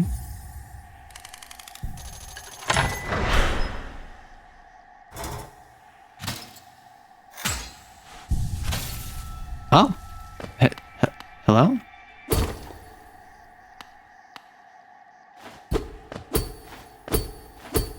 Oh, interesting. My false Hydra video just dropped on your recommendation feed. Well, I hope that you enjoyed it, Strap. It's one where I was very proud of it. Not just the story, but also like the presentation of it. I feel as though I put in a lot of effort to that video, despite the fact it was literally just a stream highlight. So I'm quite glad to see that it has been performing pretty well. I say that it is now by far my highest performing non-shorts video. Which before that was the girlfriend video, which got me a completely new audience, I will say. So I'm not gonna like complain about that, but I'm a bit happy that something that I put in a lot of effort that is like core to my niche, right? The like TTRPG, D&D, False Hydra, my storytelling, stream highlight is now by far, or not by far, because it's quite close to the girlfriend video. My most viewed non-short. You're watching it for dinner? Well, I hope you enjoy. If it disappoints, please let me know, and I will work to be better next time. Oh, we're in Deep Nest. Oh, we're on the other side of the tramway. I'm gonna stay in here first. Frick! I thought there was a walkway there. And then a second girlfriend video is gonna hit the homepage. A second girlfriend video might hit the homepage, or depending on if we hit 20,000 by the end of the year, it might be on a different homepage. Which I still think is a really funny idea.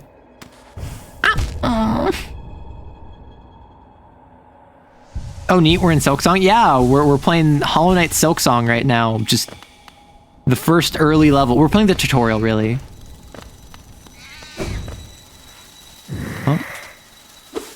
Oh, wait, wanna know what? This is gonna lead me to the Dreamer, isn't it? So I should probably head back up. Came out of nowhere, you goof.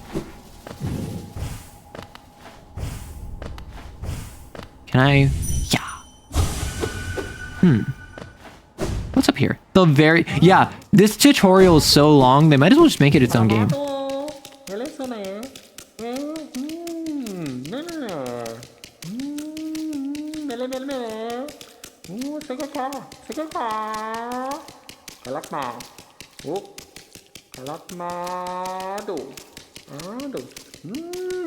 Hello? Sorry, I just had the full-on, like... Which I understand is not helping the dog allegations. The Roach VTuber also told me about a D&D game they ran based on Inglourious Bastards. Oh, who travel through time to kill a certain member of certain... Okay. Listen, it is a little bit of the puppy head tilt. I do that unironically. Gosh. Real quick. Yes. Is it a mask or a face upon the creature? In Hallownest, a difficult thing it can be to decipher. Oh, is that it? Art streamer in action. A wonderful thing to have, a face, not a thing which we all are blessed. Well, this kingdom's faceless, I shall provide. A mask, a face, does it need? When does it not? To define folks to exist.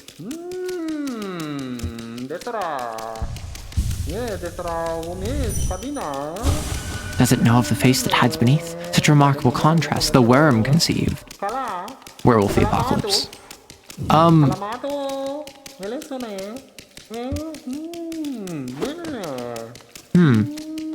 Odd.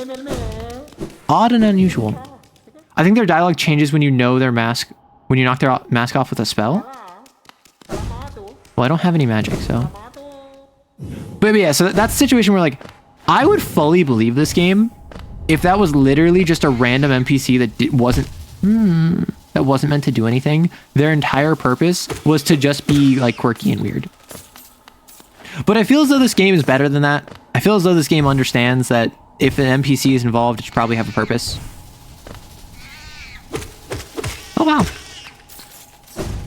These spolders are really coming out of the woodwork. Must acquire spell milk. We're not having a milk spell. Frick. Darn it. Is this where I like apologize for my horrible language? Frick. Heck. Drat. Darn it. I tried being clever. It didn't work.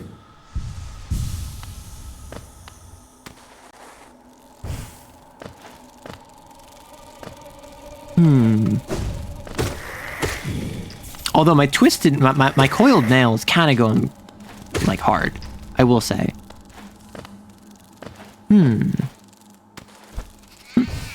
Okay. Surprisingly, the spiders, I'm fine with. It is the surprise of an enemy appearing out of nowhere that gets me. It is the shock of me falling into spikes that is spooky. You good, bro? Or ma'am? I don't want to assume. Or friend. Friend, bro, ma'am, or foe? All are acceptable genders? Yeah, this is like a completely different area of Deep Nest, where fully like there's just new enemies that are just spawning all the time. Because in the other areas of Deep Nest, there were certainly spiders that would pop up out of nowhere, but they were from corpses that would rise. Harvest the silk. I'm not harvesting the spider silk. Oh, you're a spider. Oh my gosh! Heck.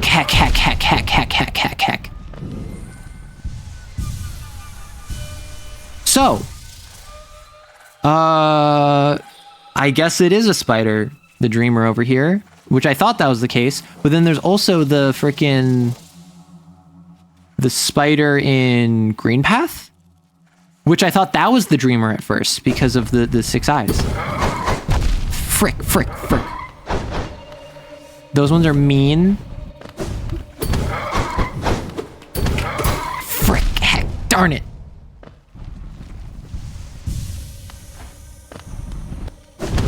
Oh, heck. Oh, I can just dash through them. Nice. I'm a god at this game. I hear grub.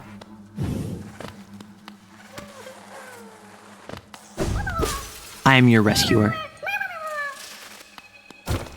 Simply, your safety is reward enough. This is not from a place of being a simp. This is instead a place of being like an overprotective parent. Like, these grubs are my collective children.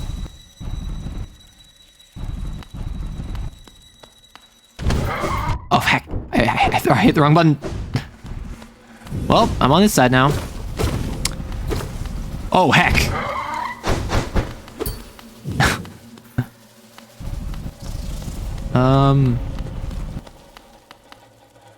Wait, I just realized. This guy seems... If I can just get them... Oh, they attack me when I turn my back. Yeah, if I can just get them to turn around because I jump over them. Never mind. I'm bad at the game. 6 eyes? Gojo has 6 eyes? I thought he had, like, blue eyes. I thought he had, like, baby blue eyes. I don't watch JJK, so I wouldn't know.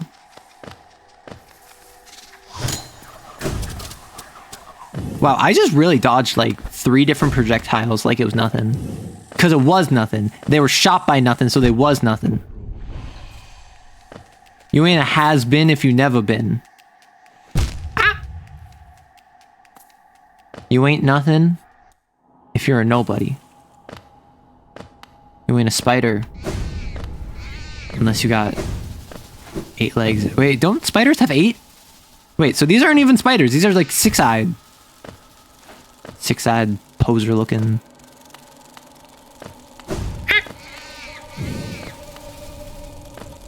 Heck. Oh. Well, guess we're going down some more. And we're down here, yay! Don't be ableist? Well, okay. Taxonomically speaking.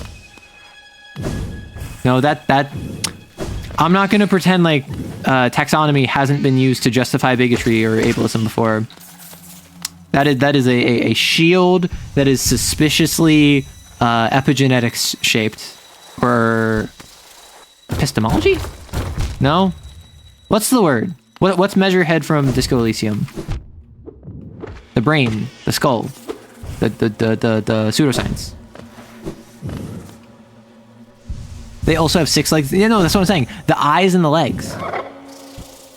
They insects. Ah, heck. Oh my gosh. No. Eugenics is like breeding programs, right? I'm talking.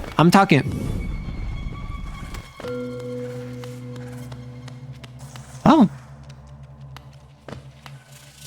I did the head tilt again. Shut up. No, I'm talking the thing that Measurehead does, like, because the head shape, the skull shape thing is different from eugenics. It's often tied to eugenics, but it is a distinct categorization.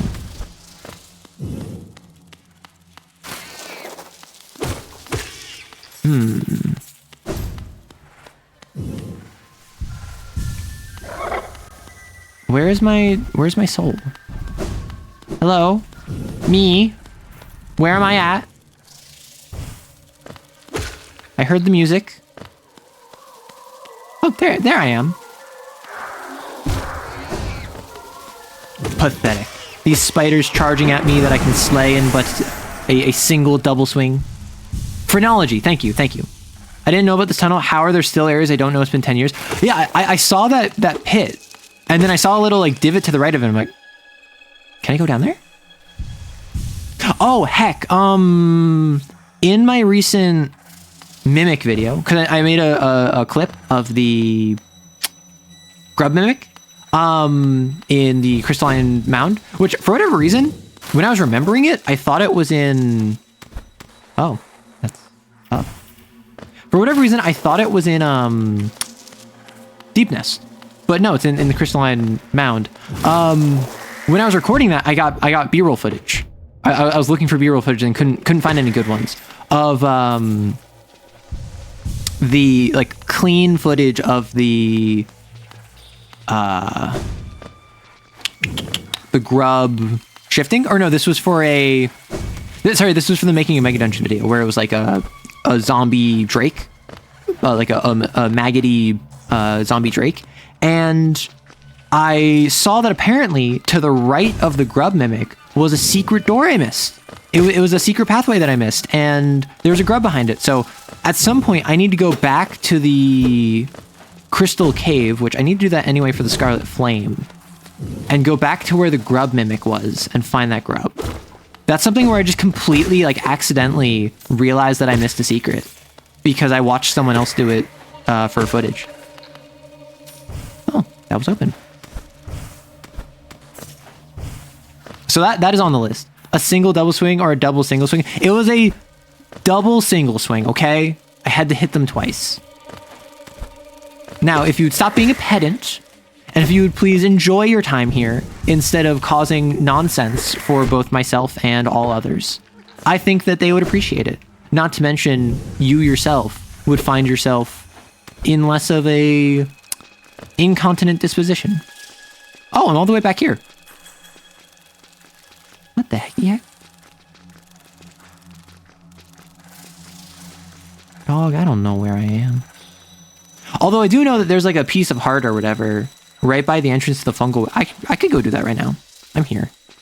I'm here already.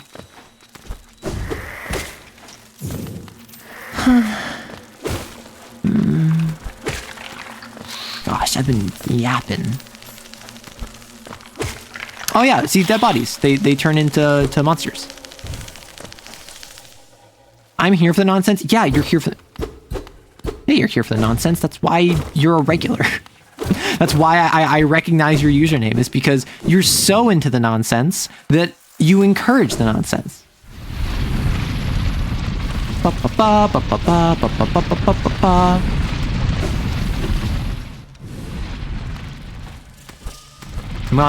not gonna lie, I have no idea where I'm going. I just am going by vibes. And if I make mistakes, my vibes will be sad. But I simply won't make mistakes because I'm built different. That is what the night is.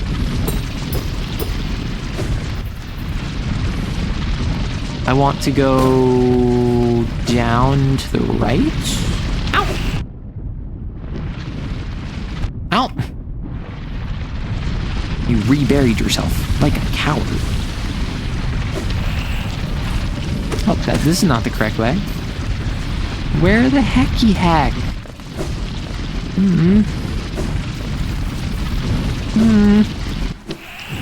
I'm attempting to locate via echolocation the source of my ill content, and I've found that it is suspiciously roach-shaped. Incontinent disposition. I more meant that it was an odorous personality type. Somewhat of a diarrhea of the soul. Which is a phrasing that I don't like, so I'm not going to repeat because it's gross. However, I did immediately think of Xavier Renegade Angel. Because I have not watched that show, but yeah, up here. Heck. What is it? Freaking monster. Do I have to like...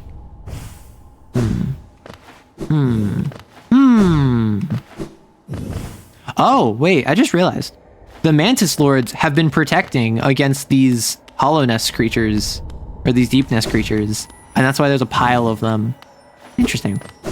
I think I missed that before. Okay, let's see this. I thought I needed a double jump to get up there.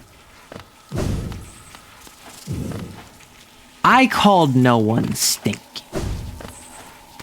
However, if you're watching me, you should absolutely use deodorant, shower regularly, shave, self-groom, take care of yourself. Otherwise, what are you doing? What are you doing here? Are you attempting to Nurgle max? We don't cotton to Nurgle cultists here. If anything, we offer them washcloths and a bar of soap, and then say, stay far, far away from me, you absolute mongrel. How do I get over there? Oh. Having fun?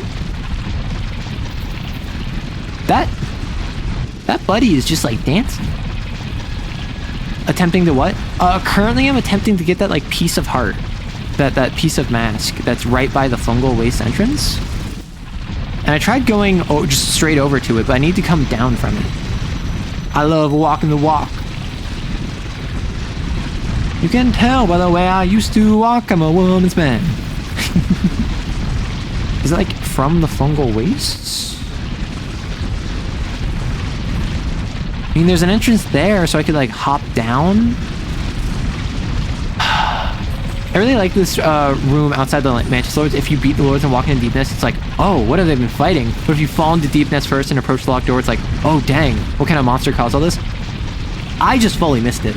I was just fully dumb. I'm not gonna lie. I came in from the Mantis Lords room. I walked into Deepness from the Mantis Lord. Hello, Rufus. That's a name I recognize. You are your own, I believe you are a wizard.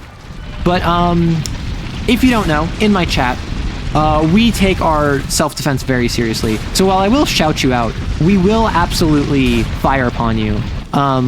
Your cleric, my apologies. I was mistaken by the hat.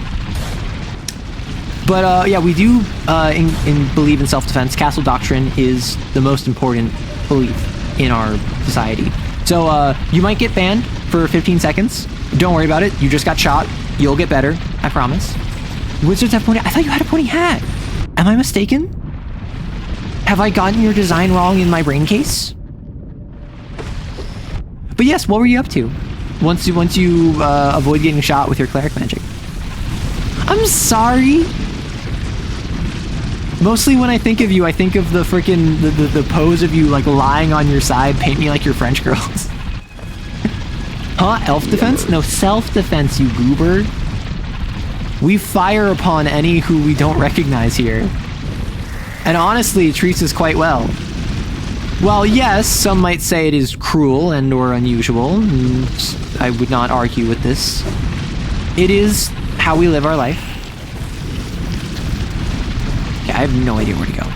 I am fully lost. Okay, this is a funny redeem. Yes, you can fire upon other chatters should you wish. And we do have a kind of gentleman's handshake. We have an agreement in the community that you are not to fire upon other chatters unless we are raided. But Cyberpunk and the Spell Brigade, also Tears of Metal. Okay, so when you say Cyberpunk and the Spell Brigade, is that Cyberpunk with the Spell Brigade? Is that Spell Brigade part of Cyberpunk? I'm not actually super familiar with Cyberpunk. So I don't know. Okay, I want to go fight the Dreamer over in the spider section, but I want to check out if I can get this real quick. So I'm going to come this way. Yeah, but I fully missed this before. Like, I saw it, and I just kind of, like, glossed past it. I saw that there was monsters, and I was like, oh, that's crazy. Mantis Lords. I've killed some of your kin recently. Oh, I can't mind magic you.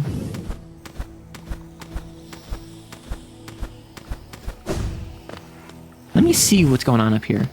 Spell Brigade was like, oh, you played 3 different things. Got it. I was like, is that a subsection of Cyberpunk I'm unaware of? Because, like, but Cyberpunk 2077, ow, heck. Cyberpunk 2077, Cyberpunk 2077 is absolutely something where I would not be surprised if there was some, like, wizard expansion for it, a cleric expansion, magic. They have a, oh, I don't even think I noticed the 4th Broken Throne. I have an inkling that you will have to go through a pool of spicy water. I have the spicy water ability, so all is well. I think that's why I didn't go through it before. But yeah, how was Magic Brigade? Like what was Spell Brigade? What was Spell Brigade? I'm unfamiliar. Do I even need to go up to? I do, yes. Because I'm unfamiliar with Spell Brigade, so I would love to hear what it was like. Because I do love me some magic. I love me some spells. Multiplayer Vampire Survivors. So is it kind of like that, Omega Bonk or what? Oh no, this is double jump area. That's why I didn't go this way. Wow. Because I know there's another, like, Vampire Survivors, like, 3D one that's been out recently. And I don't know if you've had time to play that one. I've heard very good things about it. It has a demo. Yes, that'd be a fair comparison. Awesome. Because, like, obviously Vampire Survivors, like, changed the brain chemistry of so many people who played it. I have never partaken. All I know is that it was made by a guy that used to design slot machines, and apparently he was very successful. in his ability to make people want to play his stuff. Mushroom. Geo mushroom. Eep. Although I do have to ask you, since you are here, and anyone in your community, I'm currently playing Hollow Knight. I have just defeated one of the Dreamers. So that is where I'm at plot-wise. I've been playing for like 20 some hours. I don't know how far through the game I am. I think I'm like 2/3. Dang girl, you're Night Hollow AF. Dreamer, I hardly know her. You know her quite well. You've played this entire game, Rory. Ow, frick. Heck, darn. Dang. Heck. Eep. The many noises of Arrow. I still need to play it. Well, then I would recommend either if you are interested, maybe you may want to step away for just a little bit of time because this should be like Omega spoilers. But I would highly recommend it. As someone who's not good at platformers and who doesn't platform or play Metroidvanias regularly, I've had great fun with it. I've certainly had sections that I really struggled with, more so than others, but that was really just my own skill, not the game being unfair. No, I stay? Okay. I'm not gonna tell you how to live your life. I just wanted to make sure you weren't getting spoiled unjustly. Those Spore Hectors are worse than the Daredevil mains? Okay, that's a lie. You know that's a lie. They're not that bad. The Daredevil mains are the devil. Oh, I falled. Hello, Inspect. Pity those bugs. Minds locked. Thoughts trapped in solitude, faint shadow of an idea are the words that attempted its utterance. Is that what happens when you consume the wacky Fanty? When you become Mr. Fantastic and you drink all that Fanta? Eep. Oh yeah, we making it to deepness with this one.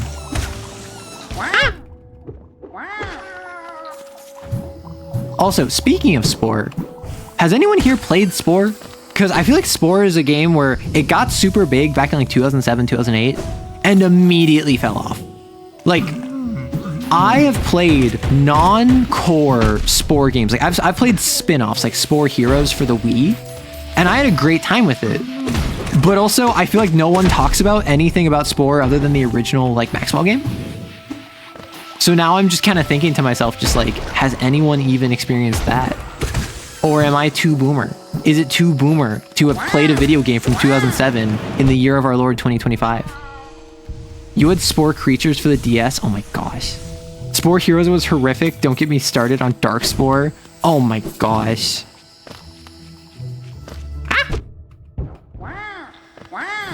Honestly, I rocked Spore growing up.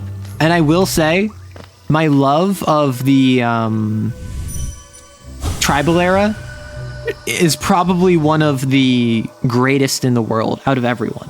Because no one liked the tribal era because it was a stupid, unintuitive, like, grindy RTS where you couldn't control what you wanted and what you could control wasn't interesting. But I, growing up, thought that was awesome. So I loved it. So I'm probably like one of the biggest tribal stage supporters in the world, which is why I have a TTRPG that I have put on hold for like over a month at this point. I just need to release it at this rate. Where it's basically Spore in the tribal age. That was you with Civ. The Civ stage was probably my least favorite growing up for the exact reason no one liked the tribal stage. But I thought the tribal stage was cool. The OG one in the beta was a lot more mature, but yeah, EA made it child friendly, which, like, at the time I was much younger, so I didn't really care. But like, had I gotten the more mature one, I would have been like, oh, that's so cool. Pale worm, what good to foresee a demise unavoidable. Can I swim? No. You just like making money? Listen, I like making money. I like making those dollar bills. That doesn't mean that I'm good at it. Someone described this game as very noises. These mushroom guys really do make just the silliest noises. Like the grubs, the child, that guy. Oh, this is all I had to do. I'm only halfway to a new mask. freaking heck. And now I'm back here. I love it. Exactly. It's so cute.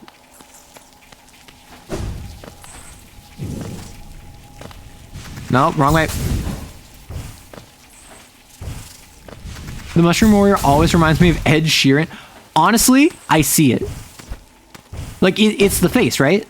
It's not the noise, it's not the cadence, it's not anything like that. It is literally just, it has an Ed Sheeran face. And I don't know if that's a good thing or a bad thing at this rate. Although I do know it's the truth. And to hide the truth, or to hide from the truth, there is no greater sin or greater cowardice. What am I being DM'd? I'm being DM'd in a group chat while I'm streaming by people who are in stream chat right now. If you want to say it with your chest, just join me on call, you goober. Oh, heck. Dang it. Last night you were in my room. Now my bed sheets smell like shroom. An entire cover of just Shape of You. Is it Shape of You? An entire cover of Shape of You, but it's in the voice of the mushroom dude. And it's just all mushroom puns. I can't speak and image, silly. Well, have you tried getting better at multitasking? Idiot? Fool? Absolute buffoon? What is wrong with you? El Bozo? El Ratio? Where do I go? I am lost in Hollowness. We are in an ad break, my apologies. So I suppose I should probably pause, but I should also probably figure out where I'm gonna go. Ah, frick, heck. I'm in love with the big mushroom. The Mushroom Warrior, I love the wah. Listen, sometimes you just need, like, grumbly little guys who do little grumbles and little noises and little wah. And that's all you need from your life. Also, I've only been playing Hollow Knight for like 2 hours.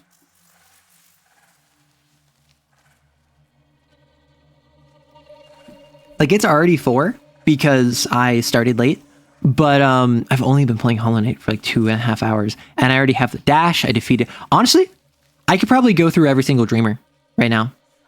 That's my assumption, at least. I assume that if I can get this spider, the other one is going to be really easy to grab. So I can just, like, run through them.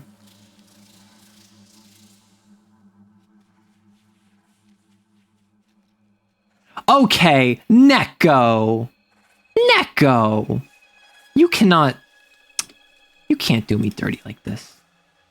Do you know what the Catboy did? You know what the Catboy did to me?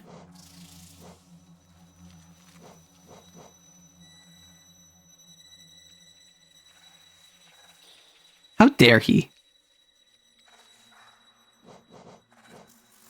Wait, let me just like...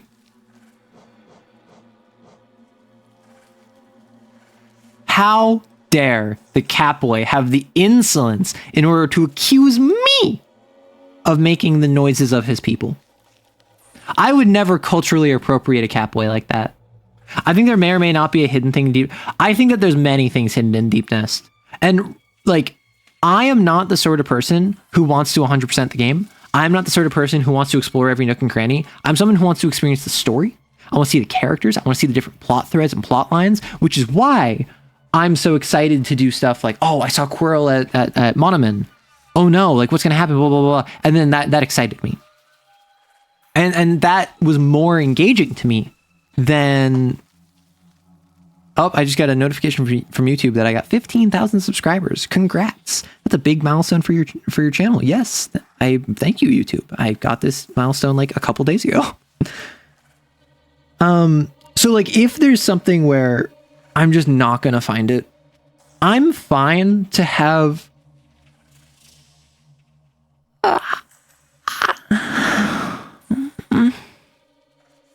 yawn. Welcome back from the ad, everyone. I'm talking about how I don't plan on 100%ing the game. I don't plan on getting every single object or item from Hollow Knight. But I definitely could do a portion of a stream where I'm just like, okay, full spoilers, just tell me where stuff is, and I will go and grab it and see the cool stuff and such and so forth. But at least for now, I'm going to focus on the Dreamers. I'll probably grab the last Scarlet Flame, and I don't know if there's any other like DLC stuff. It's like medium-sized interesting, I'd say, but it's your call. Seeing all the characters and story beats will basically cause you to complete like 106% of the game. That's my goal, right? My goal is to like complete 106, or my goal is to do like the character stuff, the narrative stuff. Goodbye. Okay, so I need to remember how to actually leave this section of Hollowness, which I think I'm doing right now, unless I'm just lying to myself to make myself feel better. Did I just fully go in a circle? No, this is right.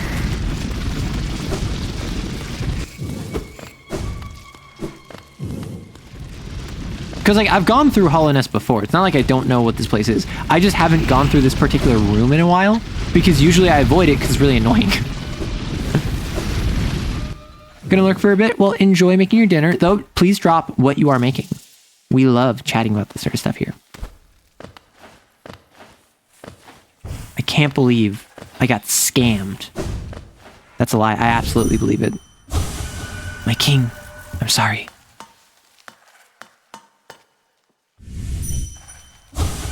It couldn't be built.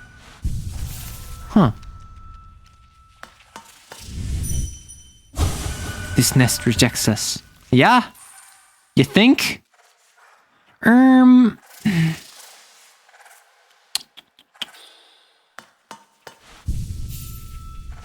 They didn't update my map, so did I not go to the left here? No, I didn't. Right, so this way. Public transport loss. Listen, typical public transit L.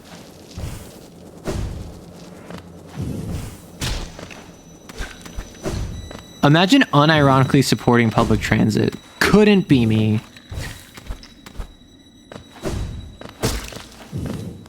Oh, right, I forgot they run away. Like some sort of gelatinous cube child.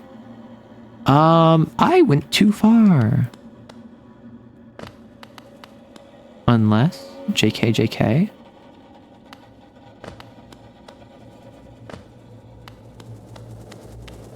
No. This is where I found the tram pass, right? What's over here? No, I don't want to be here. The failed tramway was more of a colonization effort. Yeah. Like, this strikes me as a HollowNet, like Deep Nest was itself already super hostile. And they were attempting to colonize it. And then it just did not work out because Deep Nest, right? It was not the fault of them not trying hard enough or anything. It was literally just like, Deep Nest sucks. As evidenced by the fact that the Mantis Lords... have been, like, holding it back for presumably years. Although maybe it was because of Fanta? Oh. Dang it. Oh, money. So, like, I still don't know what the deal with the Fanta is. I still don't know what the deal with the husks are. Like, I don't know how recent this is. I don't know what the deal with it is.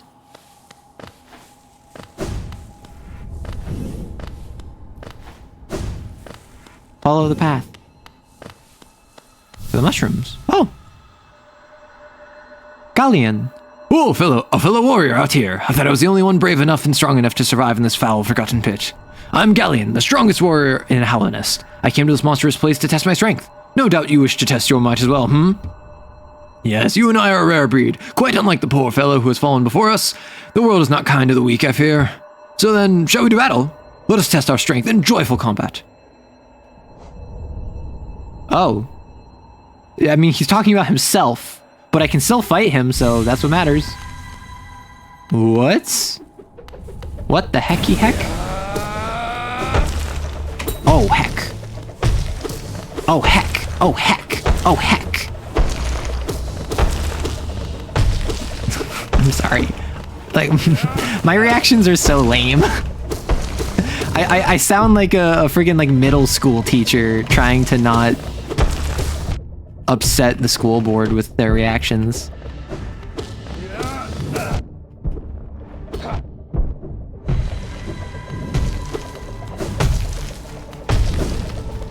Frick. 5'11" versus 6 foot right here. Nah, this is 5'12" versus 6 foot. Like, come on.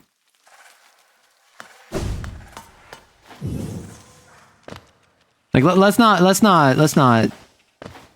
mince our words. It's a matter of, like, even 5'13" is about as tall as the knight in that situation. Bro fights you with his own severed arm. That's a power move. I'm not gonna lie. Like, if I fought a ghost and it whipped out its own severed arm and started beating me to death with it, I don't think I would allow it to be mad. I think I'd just kind of be like mogged on, right? Like, is that aura? Is that what the kids are calling 6-7?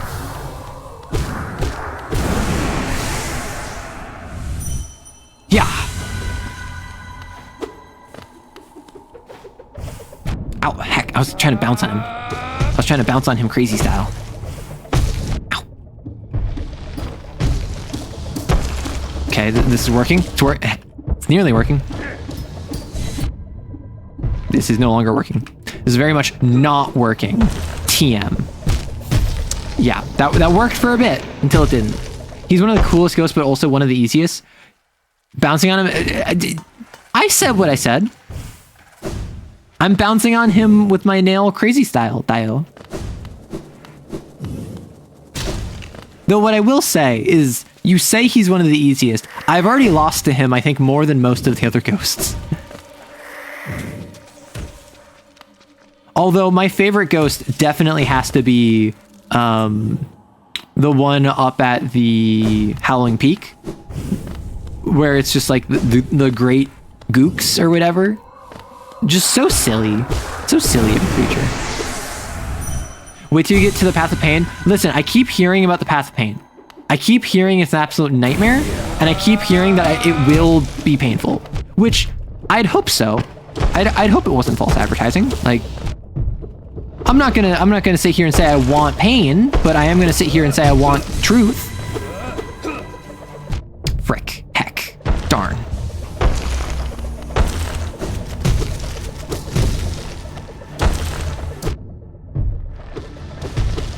Okay, this is when I have to heal, is when he does that. Never mind, that didn't work.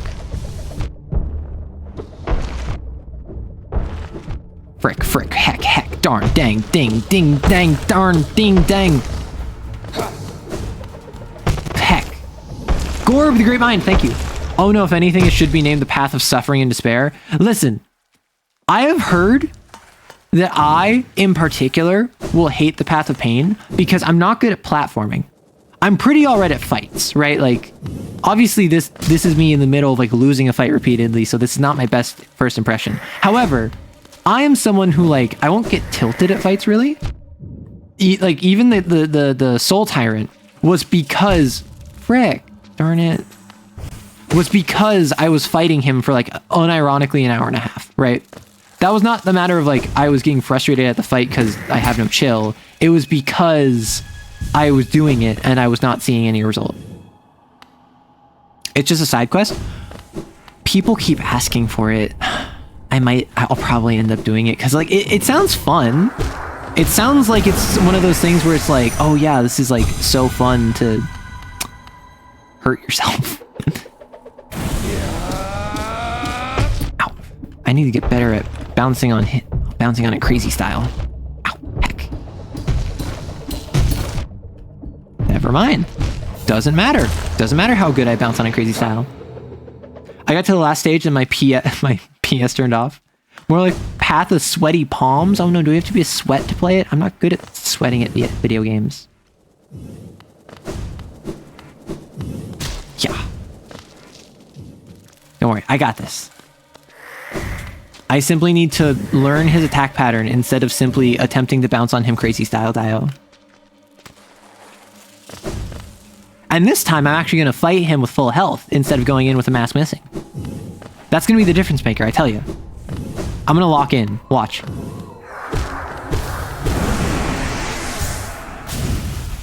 Oh.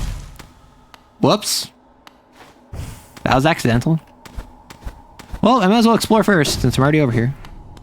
This might help.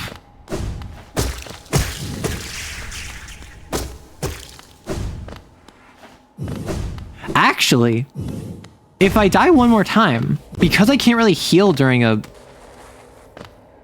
to avoid jumping, I don't want to jump? I figured I did. I feel like I might want to swap out my ability to heal for more... Ah, frick. I might want to swap out my ability to heal for more blue health. And if I just go all in on blue health, like temp HP, that might be interesting because there's a blue thing right here.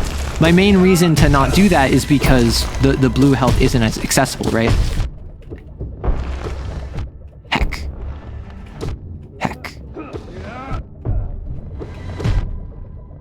I attempted to simply tank it, and that did not work. That, in fact, very much did not work. I think that was much worse than anything else. So what if I, real quick, drop you.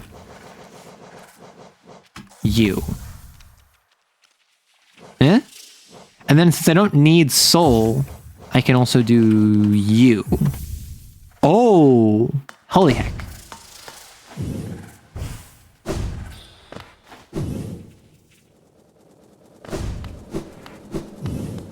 Like, is there a max to how much blue I can have?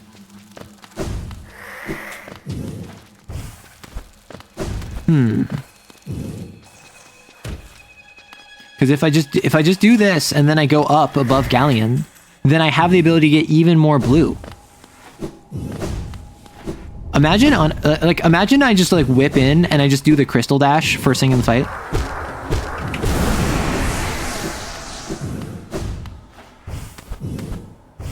Okay, let's see if this is actually worth it.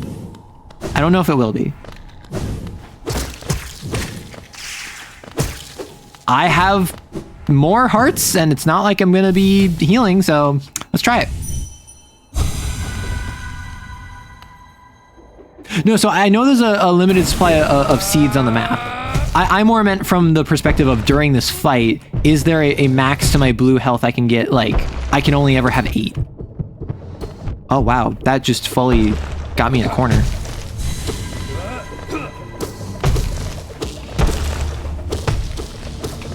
Heck.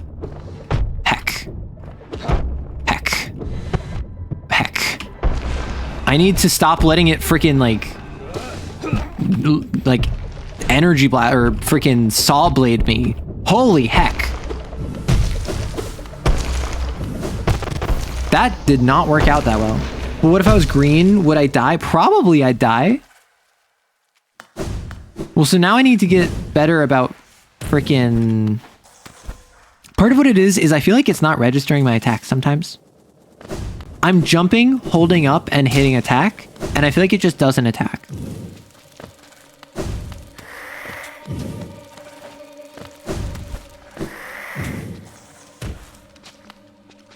But if I was green, then I'd be in green path, and that would mean that I would have gamer water, and I'm not a fan of gamer water. I'm not too fond of gamer water. Well ain't that convenient. Okay. I think this unironically might be the strat, because I'm not really getting a chance to heal in this fight anyway. Right? So I just need to, like, not be bad at the video game, which is easier said than done.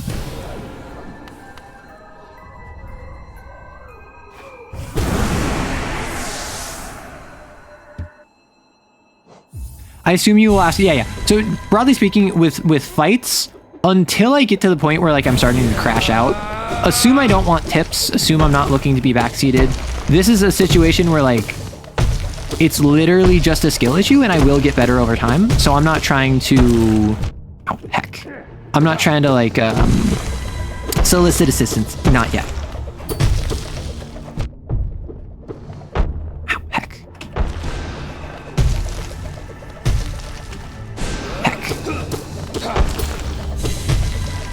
Yeah, like, whoever said this one was the easiest was either lying or we have very different interpretations of what an easy boss looks like.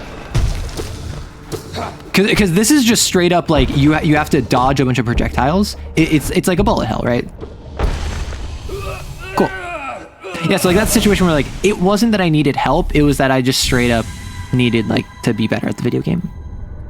Unbelievable. I'm defeated at last. This is what it feels like to be bested. Still though, I am strong, am I not? When you see our king, surely you'll tell him of my valor? Yes, he sent you here to test me, didn't he? I knew he had not forgotten brave Galleon. I'm ready to join you now. Brothers, you and I, let us leave this place together. Pog.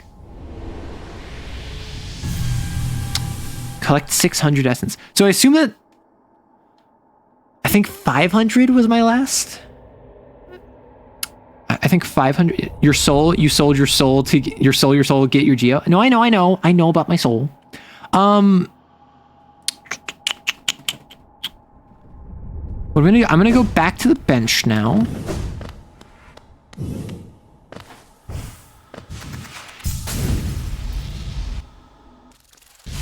I'm gonna go back to the bench, swap out my kit, and frick. Heck. Where am I going? Up? Don't judge me. I'm not good at video games. Oh. Hollow? No, I'm quite filled. I take that back. Actually, I revoke the sentence I just spoke. So if I drop you, I grab back Soul Catcher, Quick Slash. I have Long Nail, and then I had you. Hog. So now what I can do is I can go to Failed Tramway. Doesn't give me anything. I don't have an easy way of making my way over to... How do I map? What?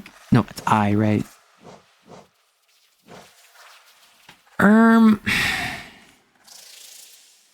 Okay, so Crystal Cavern has the Scarlet Flame. There is the secret by the false grub, the mimic. Apparently there's an area in the very top right that I missed. I think this is like double jump stuff that I didn't have, right? Because I didn't have double jump at the time. So I want to go back to Crystal Cave at some point. There's also this streamer in the city. I feel like I just grind through deepness now, no? I feel like I just take out the spider in deepness. Yeah, because like that's got to be my best choice, right? Because I'm already here. There's no real easy way in or out of Deep Nest outside of the Ancient Basin. Right in front of my dinner for shut up, okay? I try my best to be family friendly. I try my best to be say-so, and then people take what I say out of context. They make weird comments. They act all sussy. They act all silly. And I'm here picking up the pieces of my brand and reputation. Oh. I'm sorry for your loss. No one considers the feeling of the say-so. Ah!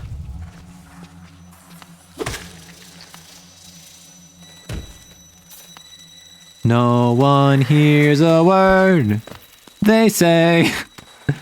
With the memories gone, are you feeling them? I don't know the words, I'm sorry. That's just a song that my friend likes to sing, just randomly, without any preamble. Oh, the spiders fled. And those spiders also fled. Arrow the family dog that living that rough life. You're really trying your best to make me dog-coded, and it's not working. I think that you might have a thing for animals and like animal people. You're trying to ascribe like a cat girl to someone just with dog instead of cat. That's not okay, Neko. You cannot engage in forced furrification.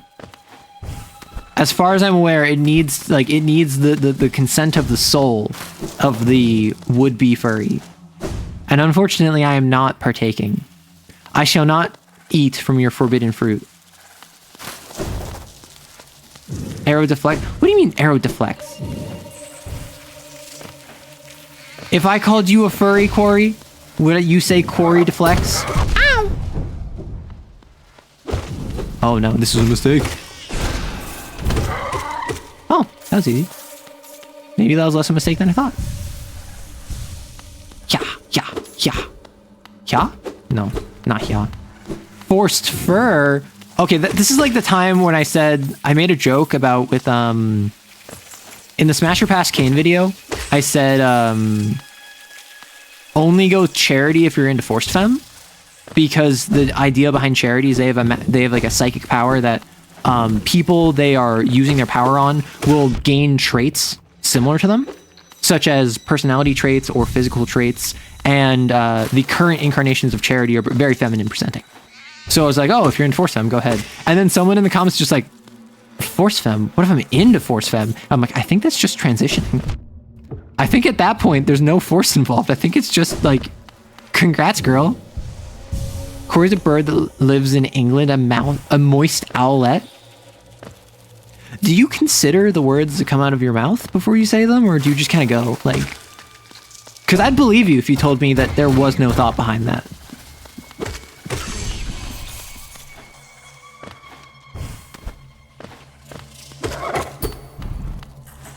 Oh, I can just bounce you. Crazy style.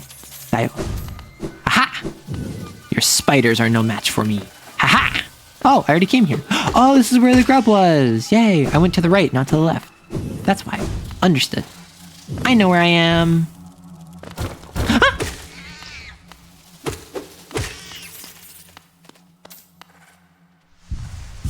Man, we really just clowning on Corey today. Like, deserved. Corey associates with the enemy. Oh, that's not enough to just dash. My apologies. I thought I was just bad the first time, but I think it might just be an intentional decision on the part of the game. A choice of the developers in order to force me to actually jump and not just dash. Disgusting, but respected.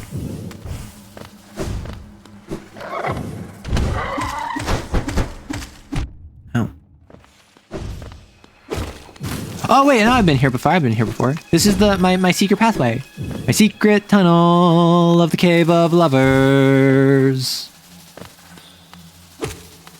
This is the one that someone who's been playing this game 10 years didn't know about. I'm discovering new tech. And I'm also destroying everything in my way. Hello? Spider? That looks like an orb spinner statue. Which is weird, because this place has no orbs. There's no orb in sight.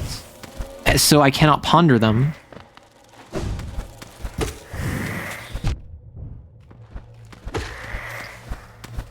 Yeah. Okay, so we're going to the spider. Into the spider's maw. Nest? Ow! You have orbs? Thank you. I appreciate your donation of orb. I shall ponder it well. Question. If you had a divinatory tool, like an actual tool that could legitimately like see the future, how would you manifest it? And this can either be tied to something real, like tea reading or tarot or like a crystal ball, or it could literally be like, or like casting the bones, or it could just be, like I have a ghost in my head that tells me what's going to happen. Because I feel like there's so many different, like not legitimate, but like traditional means of divination that you could say basically anything and it would have some degree of connection to a historical methodology. Ooh, a stag. Finally. Nope. Never mind. Not finally. Yes, finally. Never mind. I'm a god. Is this the Spodler? Oh! I feel underdressed. Oh. Maybe I should have talked to them first.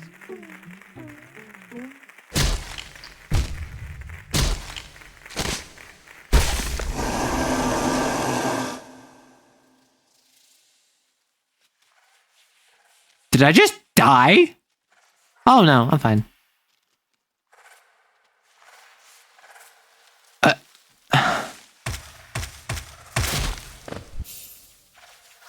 Well, maybe I should have... Okay, so this is something where, like, what was their dialogue had I talked to them, or I used, like, the dream nail on them? Because I was going to do that right after I went on the nest.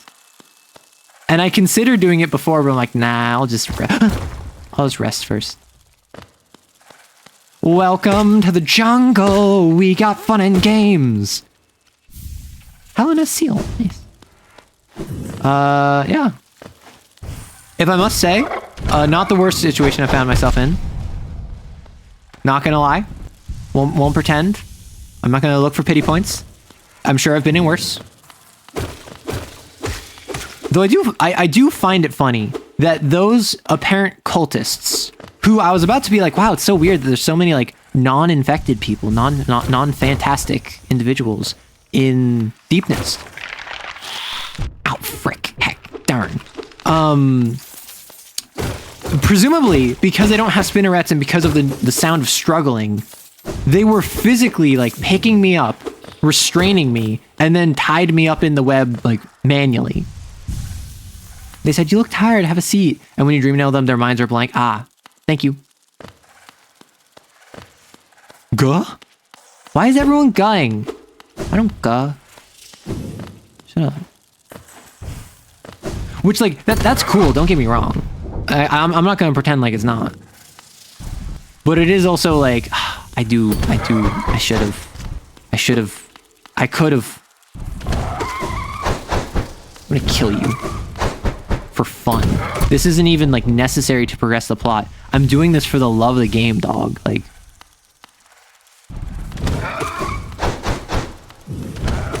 that wasn't even necessary. I didn't even need to do that. I just chose to. Not even out of spite or, like, misplaced anger. It was purely an enjoyable experience for me. I hope you know that you're not even, like, one more step along the path to hell. You are literally only an amusement in passing for me to forget about after my momentary gratification has passed. And that means that you are not only nothing, you are a small component of a larger whole, which is nothing. That means that you are insignificant in your nothingness. I hope you know that, Spider.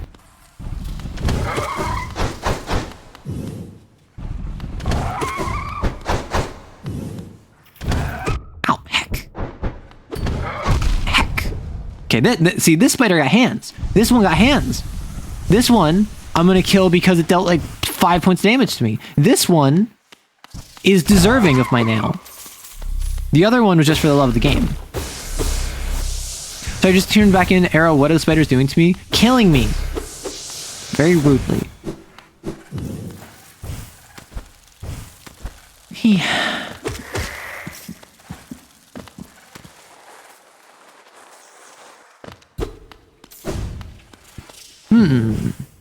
Suspicious.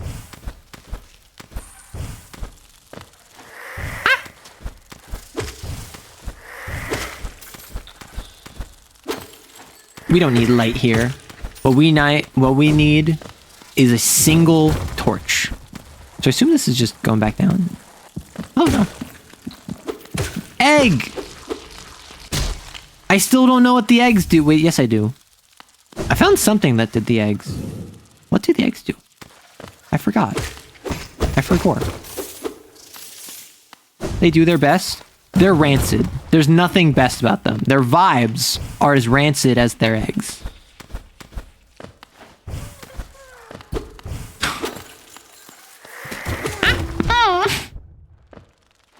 Did I hear a grub? Grub? Why are you here? What did they do to you? I hear you grumbling. I will rescue you. Whether it you're a mimic, aren't you? Oh. Nice. Okay, I do have a legitimate question. Is it ever explained why all of the grubs are captured? Like who did it kind of deal. Grub sure sounded a lot like, shut up. I'm not cute enough to be a grub. Hey, Vivi. Let me give you a shout. Yummers. Well, you know how this works, everyone. Shoot the raiders, defend our territory. We need to protect our land. We need to protect our people. Castle doctrine is in full effect. Respond, return fire to the raiders as we play Hollow Knight. And I just got like freaking kidnapped by spiders. Vivi, what are you up to this fine day? Heck, darn, dang. But yeah, so if you're new here, hi, I'm Arrow Writes. I am a TTRPG YouTuber that also is playing Hollow Knight here on Twitch. Mostly I'm over on YouTube. And if you get shot, you were weak and you have been purged for 15 seconds. If you don't know Vivi, she is a lovely, actual real life scientist who is also a mad scientist VTuber. What were you up to this fine day? Protective shield. Rattle on, boys! Heck. Yes, I just got kidnapped by spiders in this game. More Silk Song. You're gonna eat dinner though? Okay, enjoy your raid and run.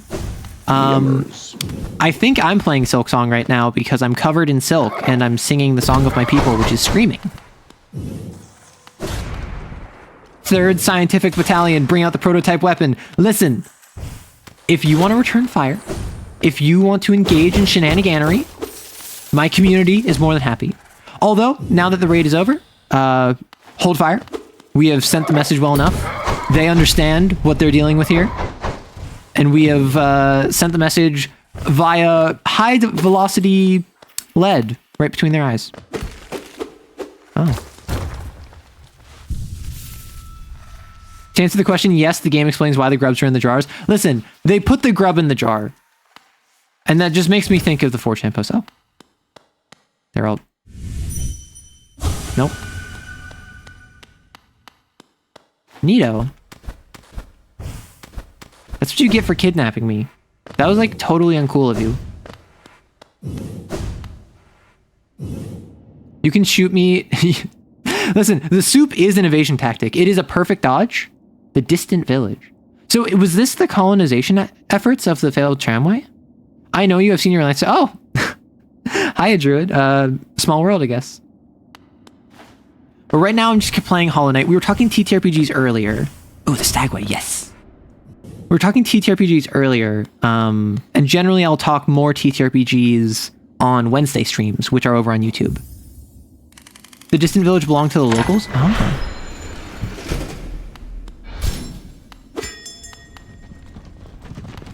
King behavior.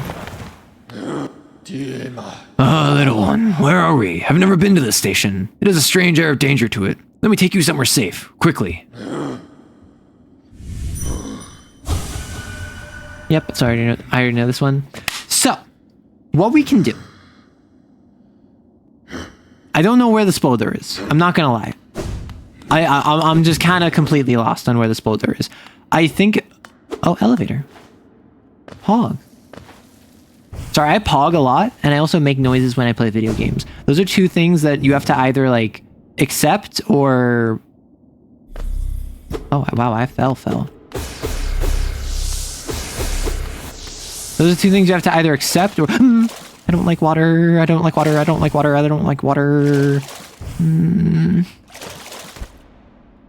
Heck. You have to either accept those or I'm sorry, I don't think this is the place for you. Oh. Ow, heck, I hit the wrong button. Imagine coming to someone's, sorry, my chat is messed up. Listen, I have had people who have accused me of the most, like, inane things. For instance, a lot of my chat doesn't seem to have noticed that this entire stream, I did not have the jangly keys behind me.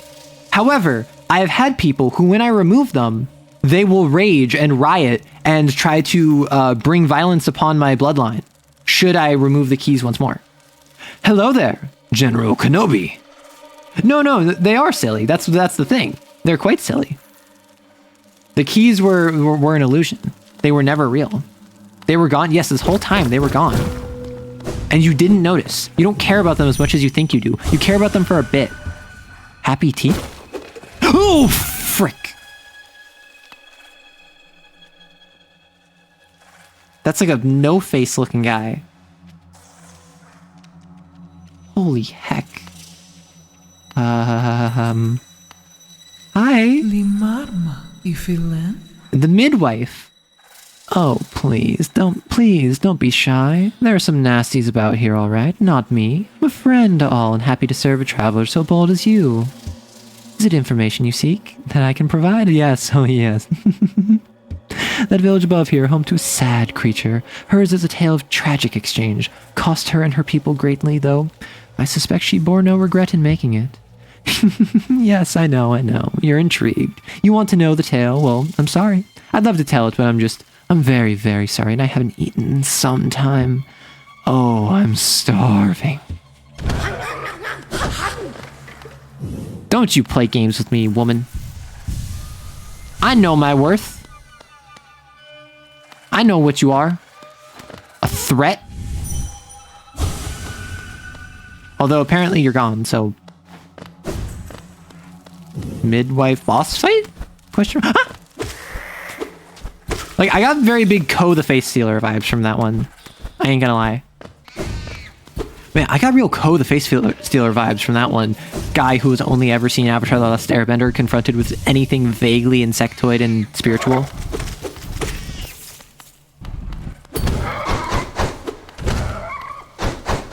The keys were not a lie, you silly. My chat is just not catching up. Could they sound any more suspicious? I mean, they could have been like, what was it, Eats Legs? There's an NPC in this game who just talks about how they want to like eat you, just to your face, which I think that's pretty untrustworthy. Like, sure. Oh. Like, sure, there's a degree of like, no, like the devil you know, right? But also, they seem like an absolute goober, which, like, never trust a goober. That's why I don't trust Rory, that's why I don't trust Neko. Leg Eater, thank you.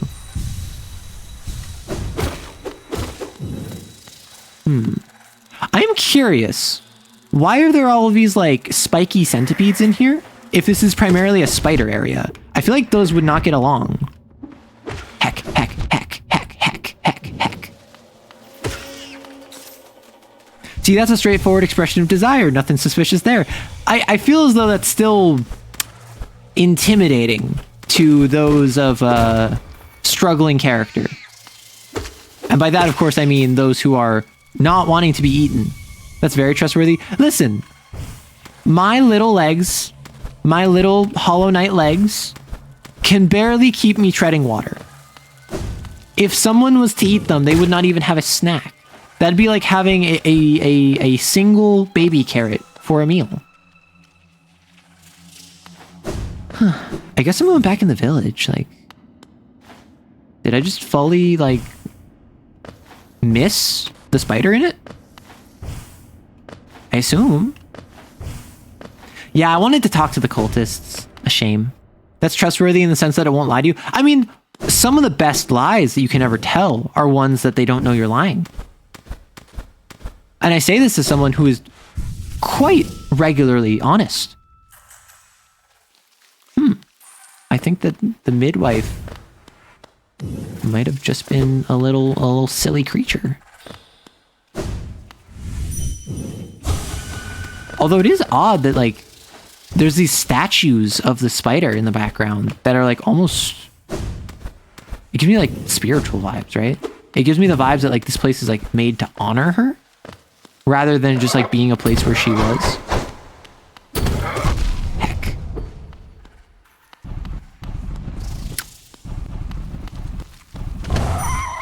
I'm going to burst through it crazy style.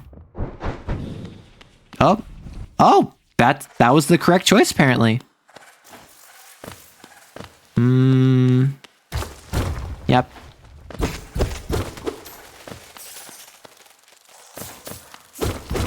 Okay. Well, the dreamers, I suppose I should have suspected that they would in fact be asleep when I encountered all of them. Although for whatever reason, I thought that they would be more hostile. I thought they would be like more directly enemies. A sleeping figure lays atop the stone plinth. I'm quite regularly honest. Is such a suspicious thing to say. Listen, I'm more honest than not. It doesn't mean that I'm always honest. Are you going to be a fight or are you going to be a friend?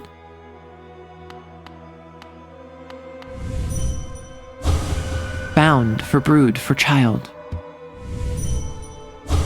Fair bargain made. Give all. For her. Yuri? For her. Am I bouncing on it crazy stuff?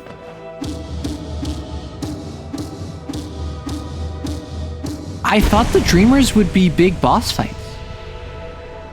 But this is the second time where it's just been like, no, it's just Dovahkiin Dragonborn them. But there's no actual like fight behind it, you know? You can dream nail inside the dream. Yeah, that's what I was doing. That's how I was talking to them.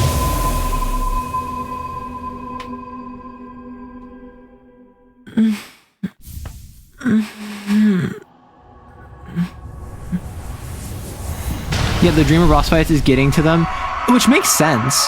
I just kind of assumed that they would be like antagonists. Because the way it was presented to start is that, oh. Hiya. So you've slain the beast, and you head towards that fated goal. I'd not have obstructed this happening, but it caused me some pain to knowingly stand idle. What? You might think me stern, but I'm not completely cold. We do not choose our mothers, or the circumstances into which we are born. Despite all the ills of this world, I'm thankful for the life she granted me. Hornet's a spider? Whoa. It's quite a debt I'm owed. Only in allowing her to pass and taking the burden of the future in her stead can I begin to repay it. I wasn't expecting that. Like, obviously, the brood, the bound, the bunch of kids, spiders, spiders as a representation of specifically malicious femininity is actually quite common and predated Shelob in Tolkien, which is why he did that. And there's specifically a thematic through line of Shelob and spiders as a representation of like a corrupted femininity, which makes sense why so often with spider broods and webs and like the creation aspect of like creating, despite the fact spiders tend not to be social species. There are some social spiders, but most spiders are solitary and even don't take a mate for an extended period of time. There's this running theme in a lot of games where like the matriarch spider has a brood in the thousands and she cares for her brood despite being evil. And Hornet just kind of being one of them is an interesting decision. Leave me now, ghost. Allow me a moment alone before this bedchamber becomes forever a shrine. Let me read your thoughts. Mother, forgive my inaction, but another path may be possible. Huh. Neato burrito.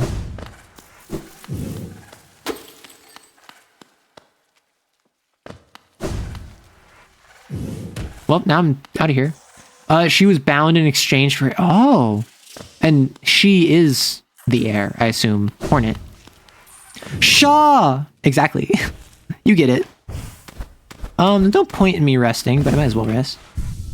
Yep, specifically with Hera the Beast, it feels like you're going to have a big fight. Honestly, I wasn't even considering their titles. Like the teacher, I think it's the scholar, and the beast. I thought all of the Dreamers were going to be these big boss fights because in the beginning... Or not in the beginning, in the resting grounds, when you meet their souls for the first time, it is like this big kind of like, find us and come little knight and see if you can break the seals. And it felt more like a challenge than anything. So now I have King's Station, which I have the Stag Station, which makes it easy. So what I want to do, probably, I want to go back to Dirtmouth. I want to go to Dirtmouth, grab the child. I want to go through the Crystal Peak, grab the Scarlet Flame, hit there, explore a little bit of Crystal Peak, find the grub that I know is by where the grub mimic was, which I need to figure out where that was, and then head down into the Spirit Glade from the Crystal Peak so that I can talk to the moth And from the moth, I can frickin' exchange my essence. Because I had 600 essence and I got an achievement for that, assuming that is like the highest tier or like the second highest tier. Are you gonna grab all grubbies? I'm gonna grab every single grub that I'm aware of. I'm not gonna sit here and like just grind for grubs. The grub mimic was where the Scarlet Flame was. Perfect. Awesome. Real quick, give me a moment.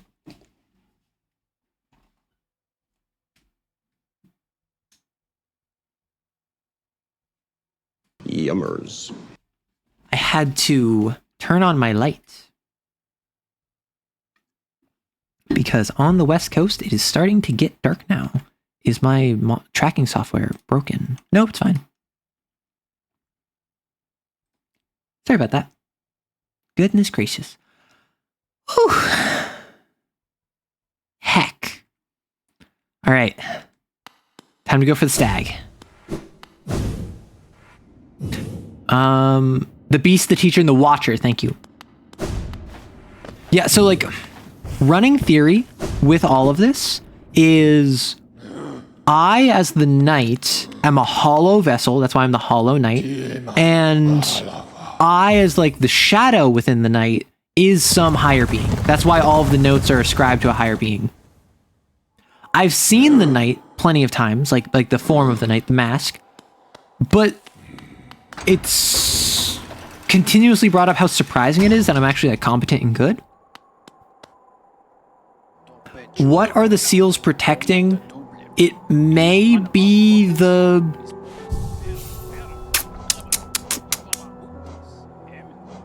What are we feeling?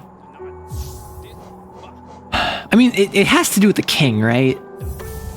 It's got to deal with the king.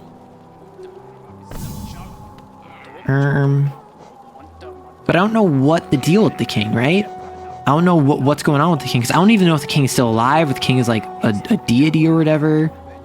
So I need to go up to the right. Whoa, whoa, whoa, whoa, wait.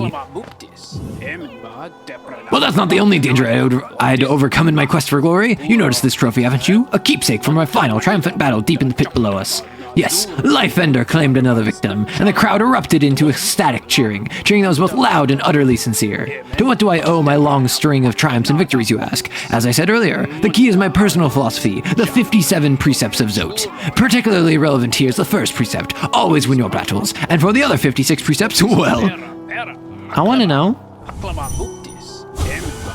I came to this kingdom to fulfill a promise, and now I have succeeded. That promise I made so long ago, a promise to myself, a promise of glory for I, Zote the Mighty. I never doubted myself, never faltered, and now I've achieved everything I desired. Well, I'm happy for him. Great prince, so dark, so troubled.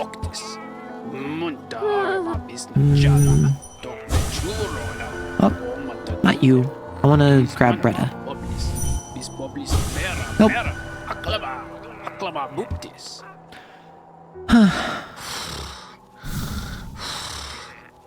Cornifer! He's actually here!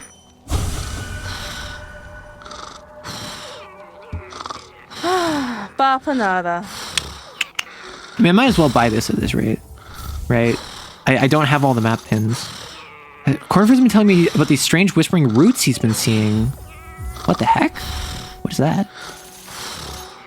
You can use these pins to mark down any interesting graves on your map. Me, over like 2/3 of the way through the game, finally getting all the basic pins. Hey, a Hunter White Wolf, thank you for the follow. Tram stops. I mean, I kind of know where the tram stops are just by the map design. Hot spring pin. I don't really use the hot springs that much, but might as well. Now let's look at my new map. Nothing has changed. But if I do this, I mean, yeah, like the trams are not that useful, I must say. Oh, there's still the honeycombs. I forgot about the honeycombs down here. Okay, so I need the honeycombs. I have the dash that's over here. In Green Path, there's a dash that I need to get through. Heck. The Queen's Garden has an area that I didn't explore.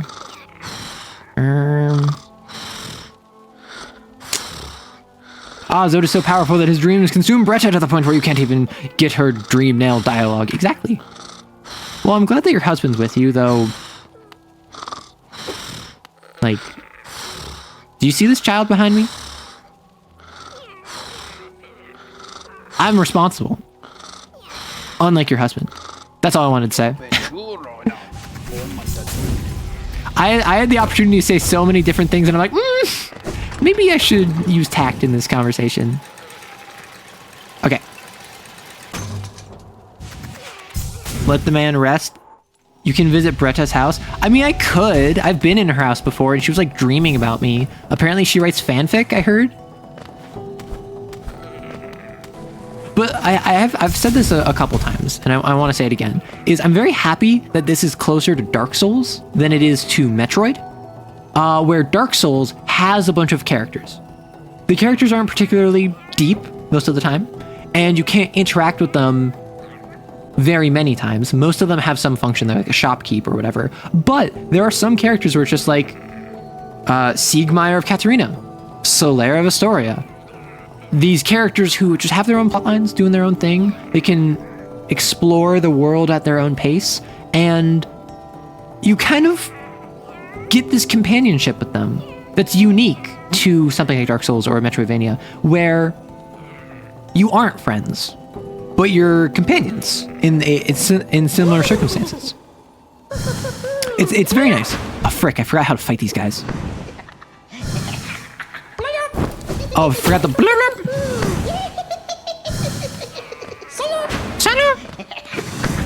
Forgot how annoying this dude is. Oh, can I push you into the crystal? Sorry, I mimic noises. I make noises, whether it is original or remixed. Ow. Sadness, I was trying to heal again. Nope, he doesn't die, or they don't die by a crystal.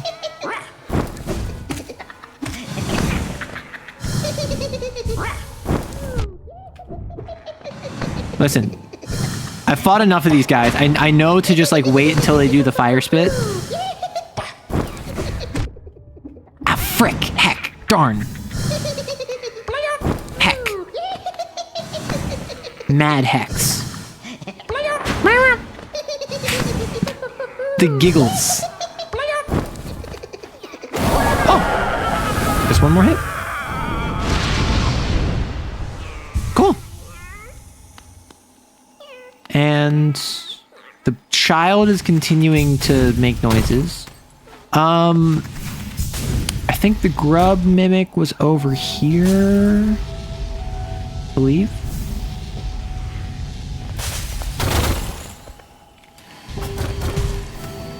Hiya! Hey, Maxidan! Wait. I return dweebs, dweebettes, and dweeboids. I love your noises. No, shut up, Vivi. Consume the child? Like, physically like a snack? Or... Because I don't think that's legal, personally. I really like Hollow Knight's cast, even if they all fall into very specific categories. Shopkeeper, map guy, fellow adventurer. I think my favorites are Hornet, Quirrell, and the Stag. I don't disagree. Oh, frick, heck. I don't disagree with that. I like Hornet. I haven't seen her very much. I've seen her, I think, 4 times, including times where she just runs away without talking to you. Or I think 5 times. No, Hornet shows up like 6 or 7 times, now that I'm thinking about it, because there's the time I just talked to her, there's the time down in the Ancient Basin, there's the time at the fountain, there's the very first time you talk to her, there's the time she rescues you, there's the 2 times you fight her. It's like, you talk to her enough. Quirrell is just nice. I like Cloth. I think Cloth is quite cute.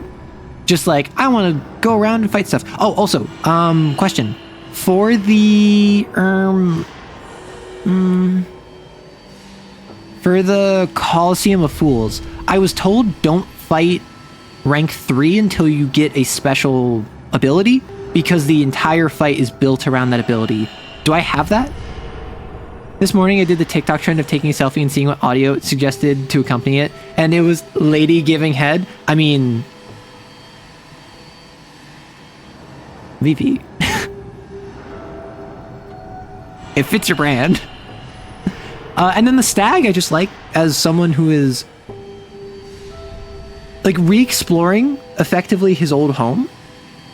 He's just an old man. Like, the elder's boring because the elder, from what I've seen, is just the stock, oh, I'm knowledgeable about Dirtmouth and I can give you exposition. Whereas the stag, despite being a transportation feature, also is like, has opinions on places, like expresses his biases in like, I don't like the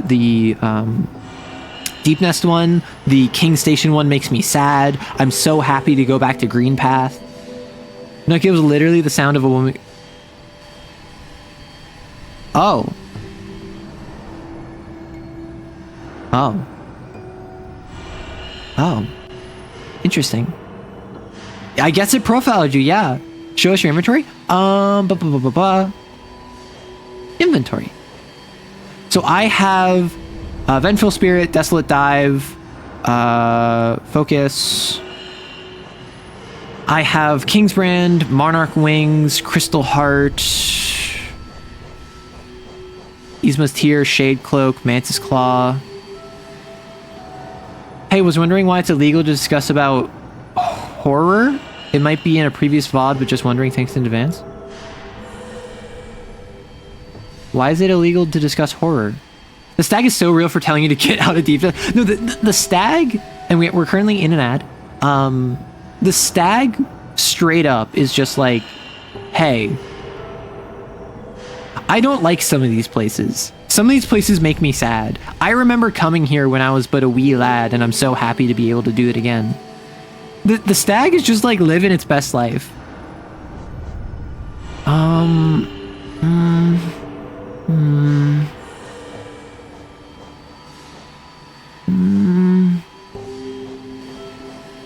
Let me drink some water. Oh, thank you for the follow, Alchemist. I didn't even see that. I'm so sorry. You just got jumped by 9 ads. We're currently in an ad break.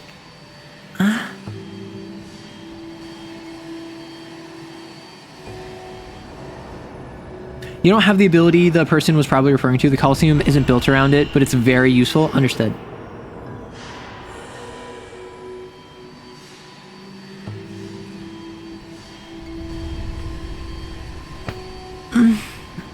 Stretch. Whew. It was in the Discord under announcement for my live stream. What? What did I do?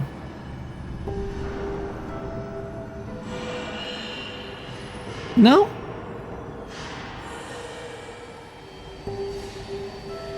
No, I was just saying it'll be fun. Ad shoot. Yeah. You're trapped in ads. Don't worry, we wait. Gosh, I need to drink some water, rest my voice.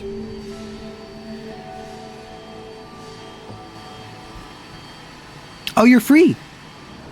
Here, I thought that you still had 50 seconds left. I'm just waiting on the ads real quick. Real quick, though. Let me kill the child. And in its place, I shall take on the Soul Catcher. Where is the Mimic?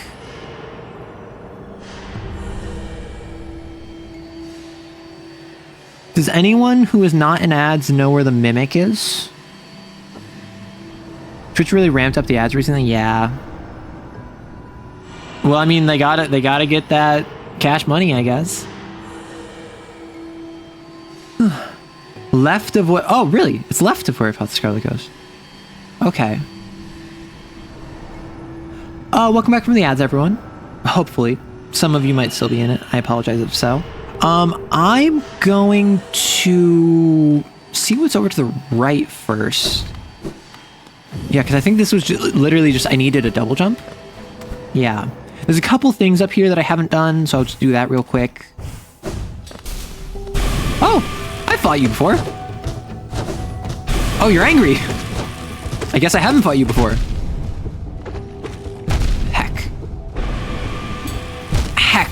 Wow. You really are angry.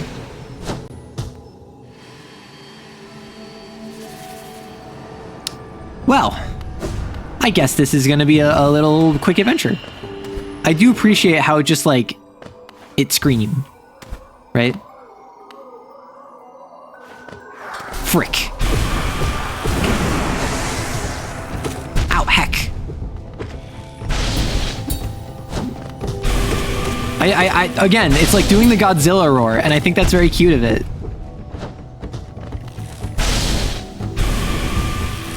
Like, is it just me, or is this kind of like a cutie enemy?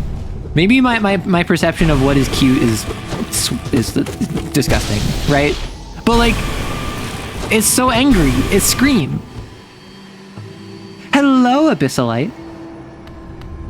Oh, so my apologies if you got caught in the ads. We have to run ads once an hour, every hour for 3 minutes. Generally, I pause during the ads. It seems like a couple of you had ads a bit later than what was expected. So my apologies if I ended up starting a bit before your ads were up. I'm just currently fighting the Enraged Guardian, who is much more difficult than their unenraged side. So if you said anything about my previous comment, I missed it. Their vibe.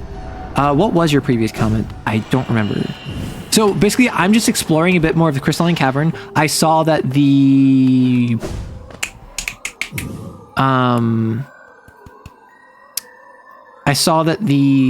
what's it called?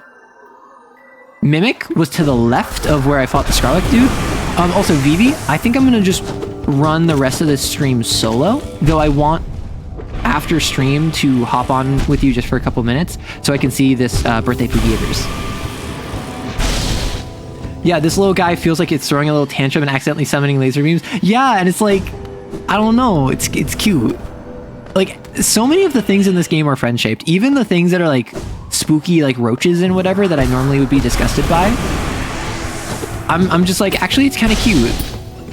And I don't know what that says about me. I don't know how that has altered my brain chemistry. Like, grubs in real life, I would be disgusted by. I will say the maggots were just disgusting to me. Like, nothing in this game made them cute. But this game has made so many different bugs just cute.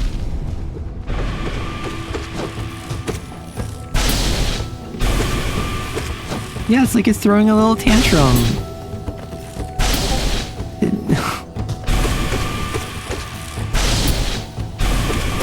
Oh. Ain't no thing. Even the final boss is slightly friend-shaped. Aww. I think it's because the game has a lot of round body shapes, which tends to be friend-shaped. Do you notice his eye color and the color of the lasers? Yeah, they're orange. They got infected.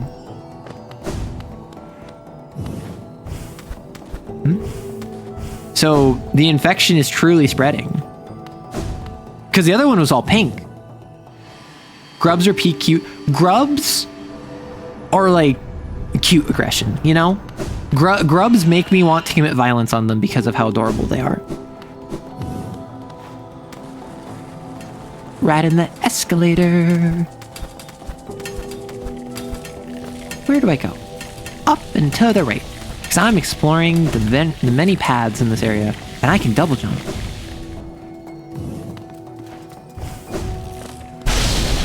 But like this guy has pink lasers, despite being a husk.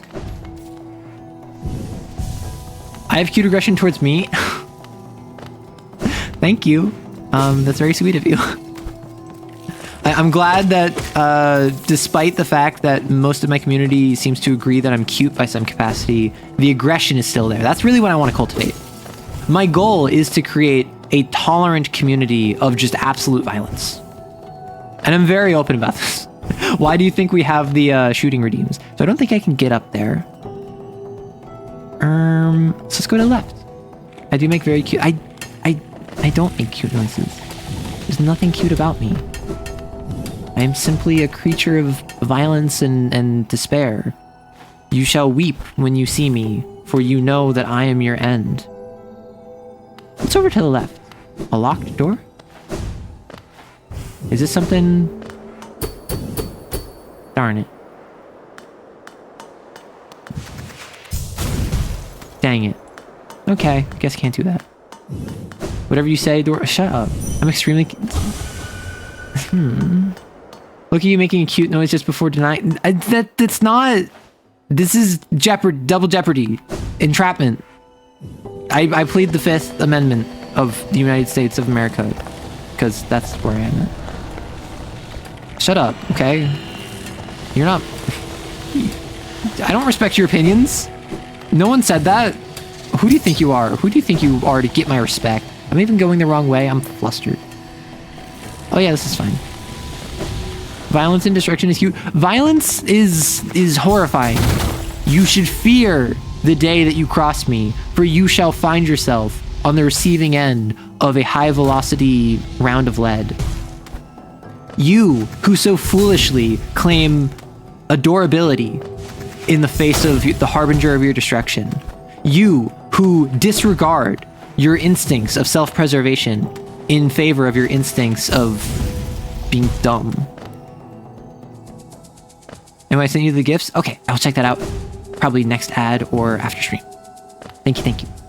Yeah, so apparently there's a real one over here, and I saw this in a video because I was looking up grub stuff for the recent video I made.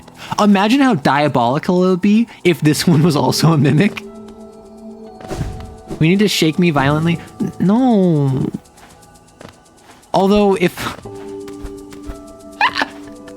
Imagine I make a plush of me and it's like motion activated that it just starts screaming in like hellish torture. That would be very silly. And I feel as though it would be very on brand for me to make something like that. But I feel like if I was to make merch like a plush or whatever, it wouldn't be of me. It would have to be of like the arrow kisser. The little emotes that you have in chat. Because those are the things that you really care about. You're not here for me. You're here for the arrow kissers. And that's okay. Hello. New land, different from the last. How many more will we see? The roads between are dark and long, but the master light will always guide us. Imagine giving arrow uppies kind of silly because of the height. I am taller than most of you. I mean, what if it was like a full size, like, you know those Pokemon full size plushes? What if it was that, but for me? And I'm just like, I'm towering over you, looking down at you. Very good. The child burns with flame. Master is waiting for you. When flame burns bright inside one's mind, kin heed the call across lands and time. Hello, Master. How fabulous of an arrival. I can feel it. The warmth of the flame you've gathered together. A masterful opening act. The air hums with excitement. Dear child, you've done so well. Let your fire burn ever brighter. I'm gonna have to go like into Deepnest to get another one, like, cause it's gonna get... Was I supposed to do this like 20 hours ago?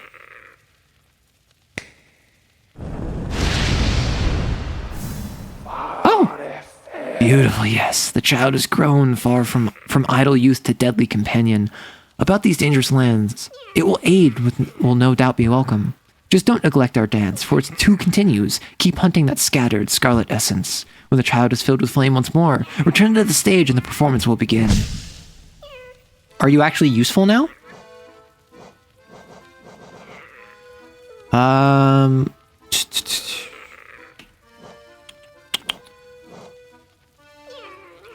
So we have one in King's Pass, easy.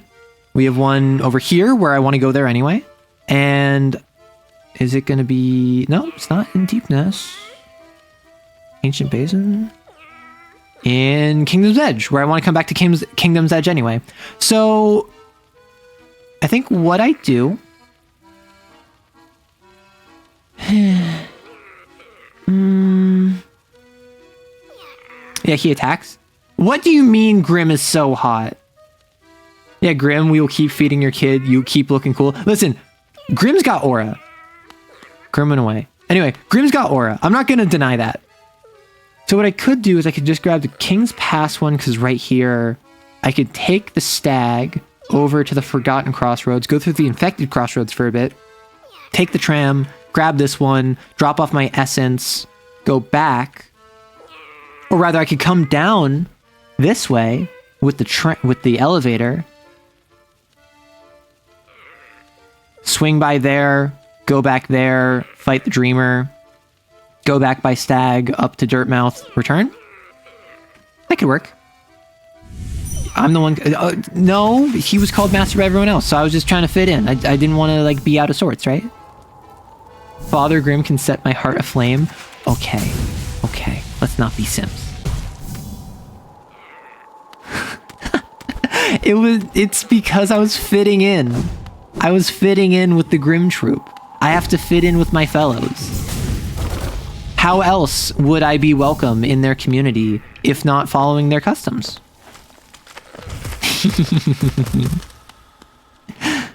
Y'all seem to have a very different impression of me than who I actually am. Yeah, sure, tell yourself that. I'll tell myself that all I want, and I'll tell you just the same. For it is the truth. It is nothing but the truth, and it is the entire truth. Oh. Are you struggling? Oh. Oh, baby boy, baby girl. No, honey. Honey, no. No, sweetie. Okay. Okay, you try. You try, and that's good. I'm not gonna judge you for trying. I'm gonna judge you for your success rate, or rather lack thereof, but... Sweetie. Okay, that one you got. That's good, that's good. Oh, darling. Darling. Oh, you're trying so hard. I know, I know. Poor baby is imprecise. Yeah. Oh, there's a flame. At least you can help with the... Oh, you're a big boy. Itty bitty boy. In the city boy, Mississippi boy.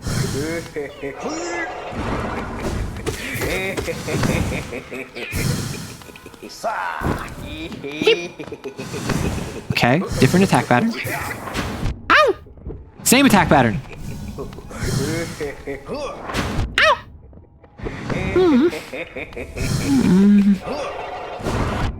Okay, I must kill. I must kill. Dang, I did not kill. I tried my best and I failed. Heck! Darn it. Ah! I'm the best mommy of the groom child. That's a wild sentence to say.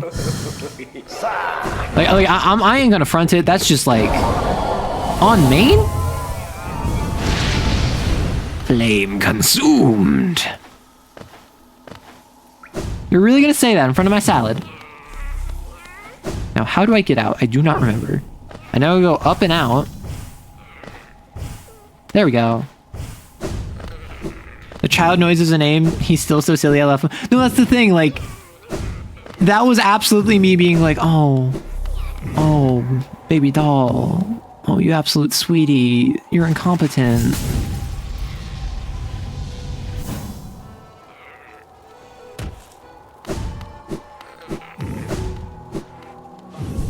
Which maybe I shouldn't say that for free. Knowing my audience, maybe I should reserve that for paid recordings. You can also get baby weavers. Okay, I will say, one of my favorite things in this game, like one of my favorite things in video games is getting summons, and I don't know why. More of the story, if you accidentally summon a hellish cult in your local town, take care of their kid and call the cult leader master to fit in. You know, when you put it like that, I think that's just joining the cult as one of the baby mamas, you know? Oh, wait, he's asleep. I just realized he's asleep at my feet on the bench. You like having pets? I do like having pets. I like having pets. I like having companions. I like having summons. I like having bodyguards. I like having like doubles. I love when in games you can have like an extra little Blorbo. I love in games when you have an extra companion. Whether or not they're actually competent matters less to me than just having one. I'm platonically married to Master Grimm. Okay, first off, who said platonic? Second off, who said married? Also, while we were randomly talking about side rails and Exalted, oh no, we're not starting on the Exalted talk. Okay, what is the nonsense going on in this room? Holy heck. Oh! Well.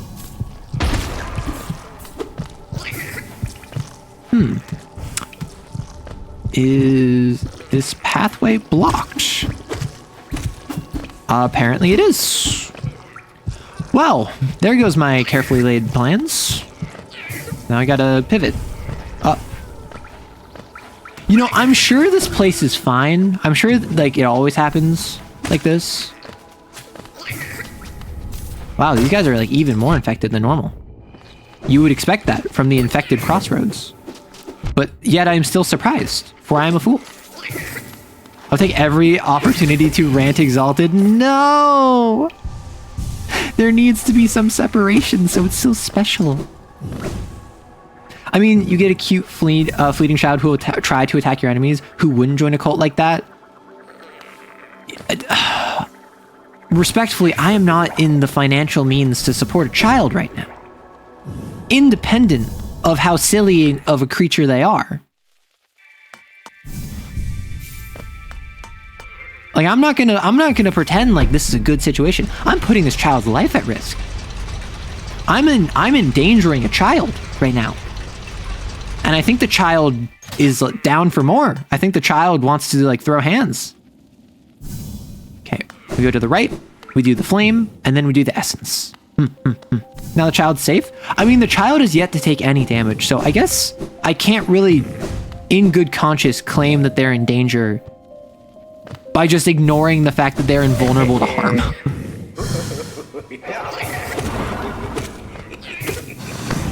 The child shall support me. Okay. 5 hits. 6. Can we get 7 hits? Ah, that's not 7. Dang it. Can we go 8? 8 hits. No, you're in the floor. Can we go 8? 8 hits. 7 hits. Let's go. Let's go 7 hits. Can I get 8 hits? 8 hits. 9, 10, 11, 12. Hey. I'm not gonna lie, I don't like the rhythm of these fights, not because they're too difficult, but literally just because they involve waiting around. Like, given that you are a fully melee character, you cannot get them when they're just kind of hiding away from you and they move faster than you do. So it's more so just like a waiting game than anything. It's like a dance. Oh my gosh, how thematic. What are children if not for forcing them to engage in brutal violence? Okay, let's not get unreasonable here. I think there's a massive difference between allowing children to engage in violence and engaging in brutal violence. You have to work your way up to brutal violence. You can't do that until you're an adolescent, at least. Like, clearly, you're not cut out to have kids if you think that you're gonna let your 4-year-old engage in brutal violence. You're gonna let them run around beating other children with a crowbar? No! You let them run around beating other children with a foam baseball bat, and then once they hit double digits, then you work them up to a wooden baseball bat. Seriously. Parents these days.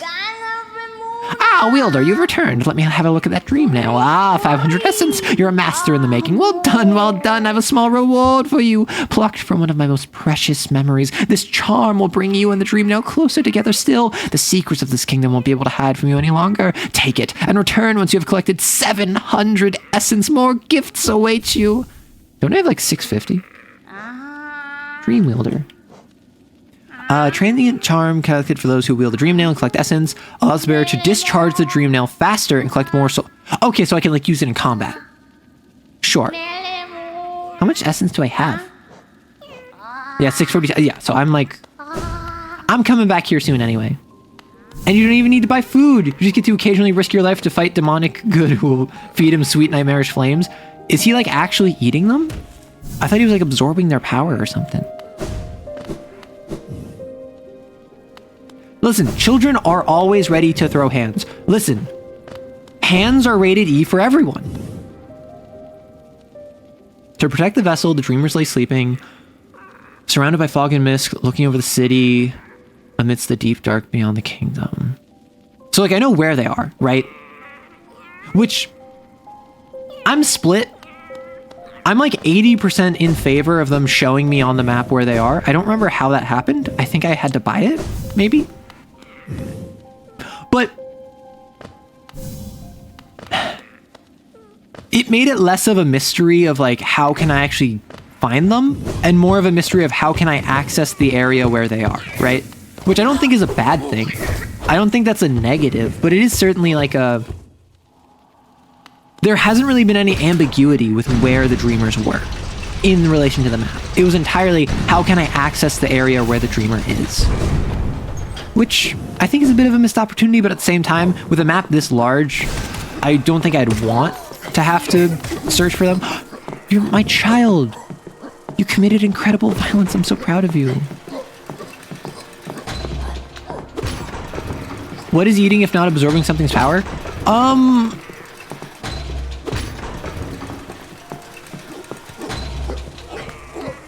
No, I think you're onto something. I wish I could go down when I wanted, instead of having to go up and then down. Casually appears, saves you from the dreamers, gives you a nail to read minds, sees ghosts, save the world, occasionally lore drops, and chills for the rest of the game. That's the life. The dreamers are marked on your map when you first interact with the small... Yeah. That's what I thought. I thought it was something like that. Which, like... Wait, is this...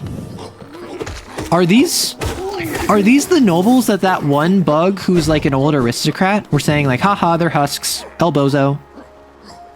Interesting.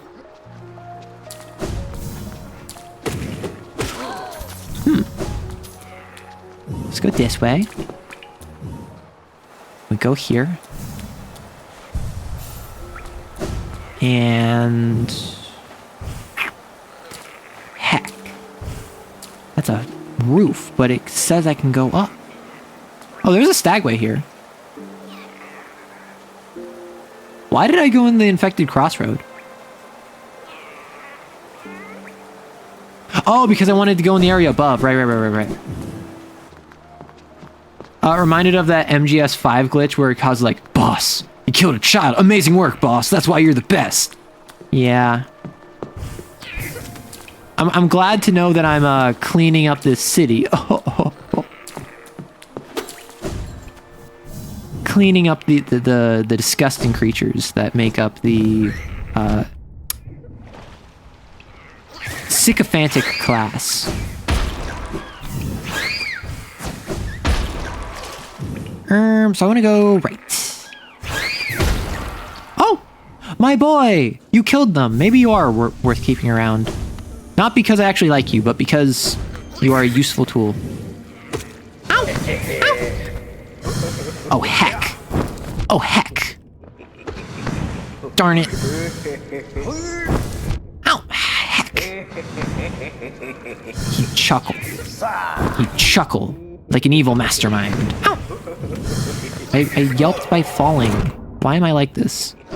Can I... Yes, have mushroom powers. Spore. Sa! Oh my gosh, that's like Shaw, but worse. You're like Hornet, but not nearly as cool, and also I don't like you. So not really at all like Hornet, actually. You had one, like, cursory trait that was similar to her. Yes, and? Would you like to take that up with the jury? Oh, heck. Yeah, this map is making it much more interesting of a fight. Okay. Actually, if I'm down here, if he dashes at me... Okay, I can actually, like, hit him now, if he dashes. Maybe the dash is the way to go on this one. I just wait for him to dash, and then... Oh! Child, you killed him! I'm so proud of you! You're killing more and more impressive enemies as time goes on. Yummers. Where am I going? Shant. Oh my gosh. You hate teleporting enemies so much. Honestly, the teleporting isn't what gets me. It's the fact that he moves, or it moves faster than I do. It moves faster than I do, and therefore, I can't catch it. Right, that was where Cornifer was. Child, you killed it. Listen, I went from being like, oh no, baby girl, honey, to, yes, my child is like catching W's. I'm so proud.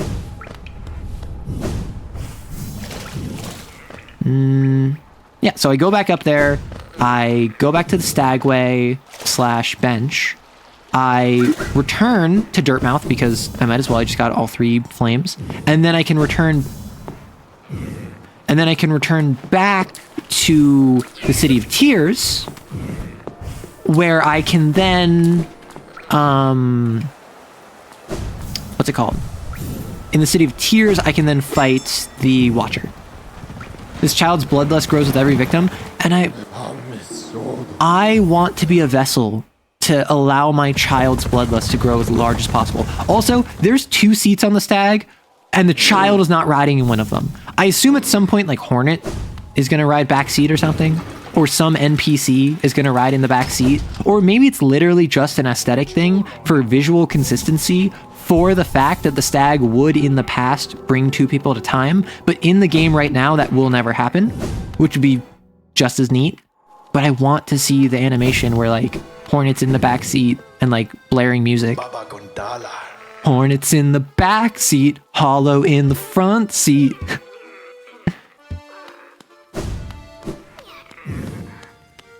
Yo, master, I gots is the kids is the flames is of the victims is. Wonderful, wonderful. My kin arrive and the time has come. Oh. The searing fire. It carries well the ritual's promise.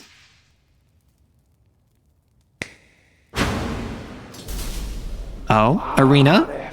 Dance with me, my friend. The crowd awaits. Show them you are worthy of a starring role. Oh, you bowed. I'm sorry. Grim, that one was on me. I apologize. Oh, heck. Oh, you're invincible anyway. Grim, I apologize. Oh.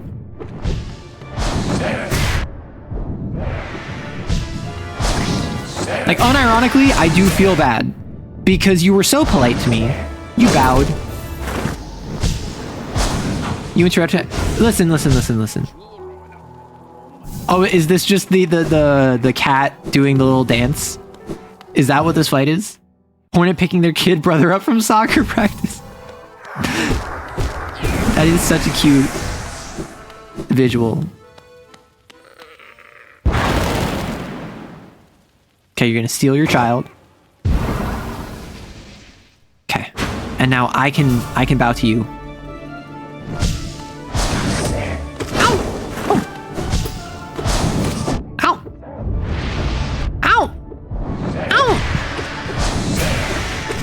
Okay, the fact that I have a dash is a dash with iframes is actually very important.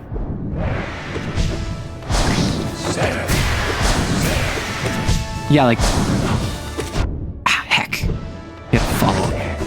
Heck. I moved my keys on my keyboard. That's better. No, I know.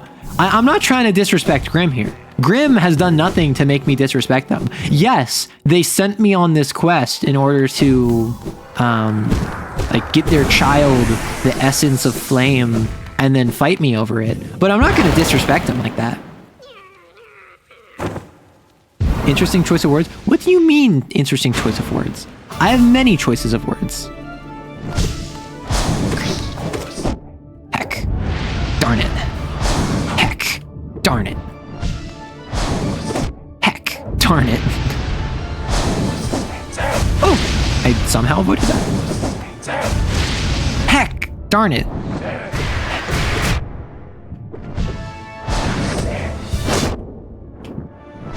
Oh, I don't have the soul. Oops. I knew about the follow-up, I timed it wrong. But I am learning the attack pattern. Grim's theme is such a banger. Honestly, the music in this game has not stood out to me in the way of like I stopped to listen to it, but none have been poor tracks from what I've noticed, right? Like this is one of the louder ones. This is one of the more like present ones. Your all choice. He's one of my favorite bosses in the game.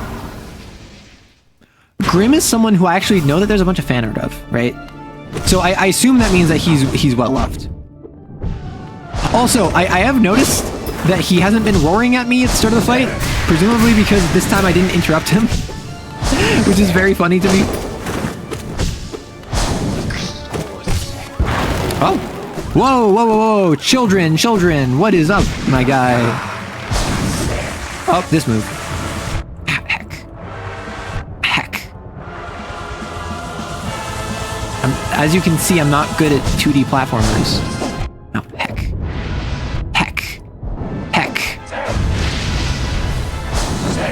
You know what? I don't even know how I got that one. I'm just gonna take it.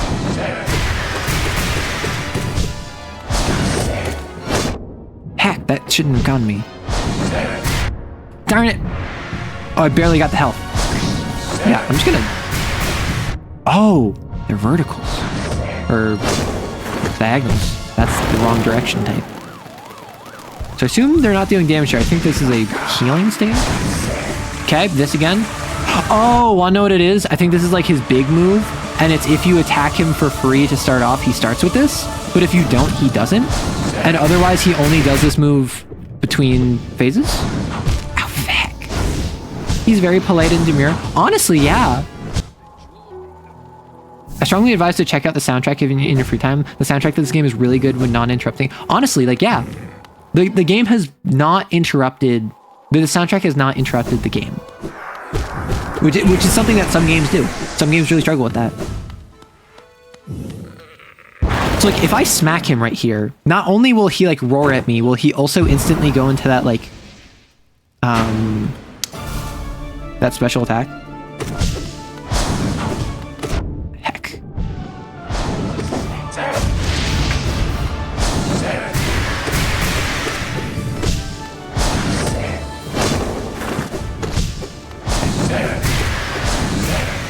Okay, I'm getting better at timing. I say, immediately failing at timing. Heck, I dodged right into that. I'm sorry that I just like, my commentary just boils down to me just going heck.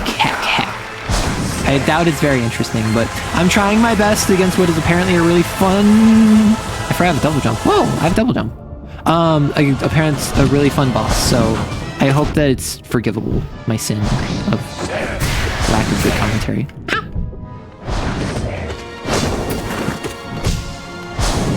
Ow, heck.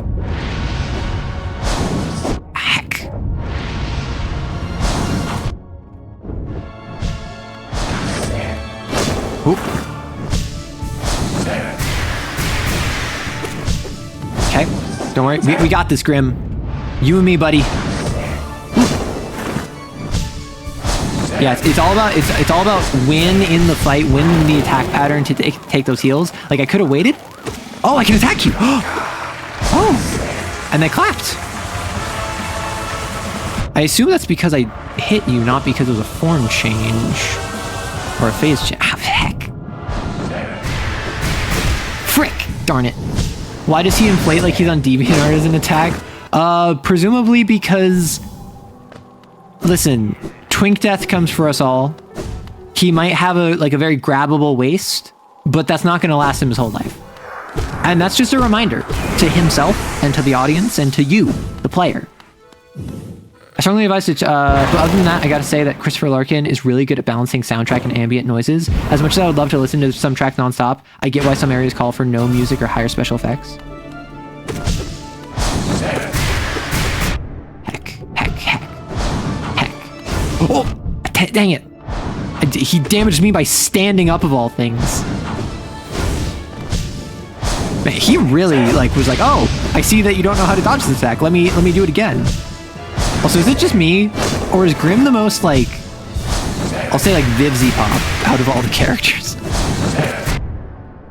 Well, thank you for the follow, Cypher. Ow, heck. Darn it. Okay, I'm gonna use this to heal.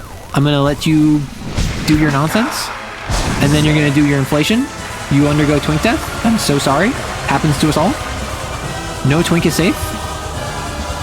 Oh, these are actually pretty easy to dodge once you learn the pattern. Heck.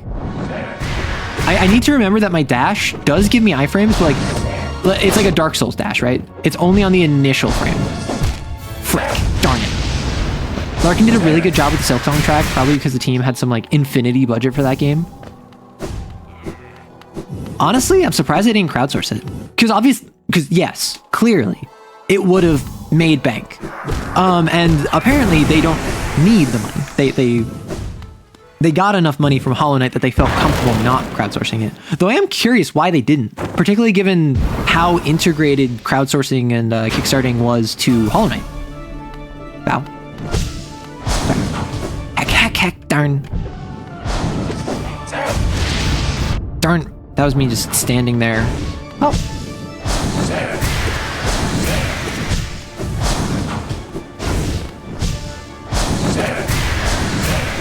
Heck, darn, dang, drat. I could have gotten a hit of damage there. Ah, darn it, your face. It hurts me.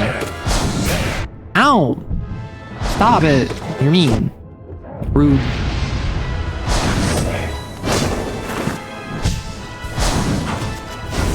Okay. Don't worry.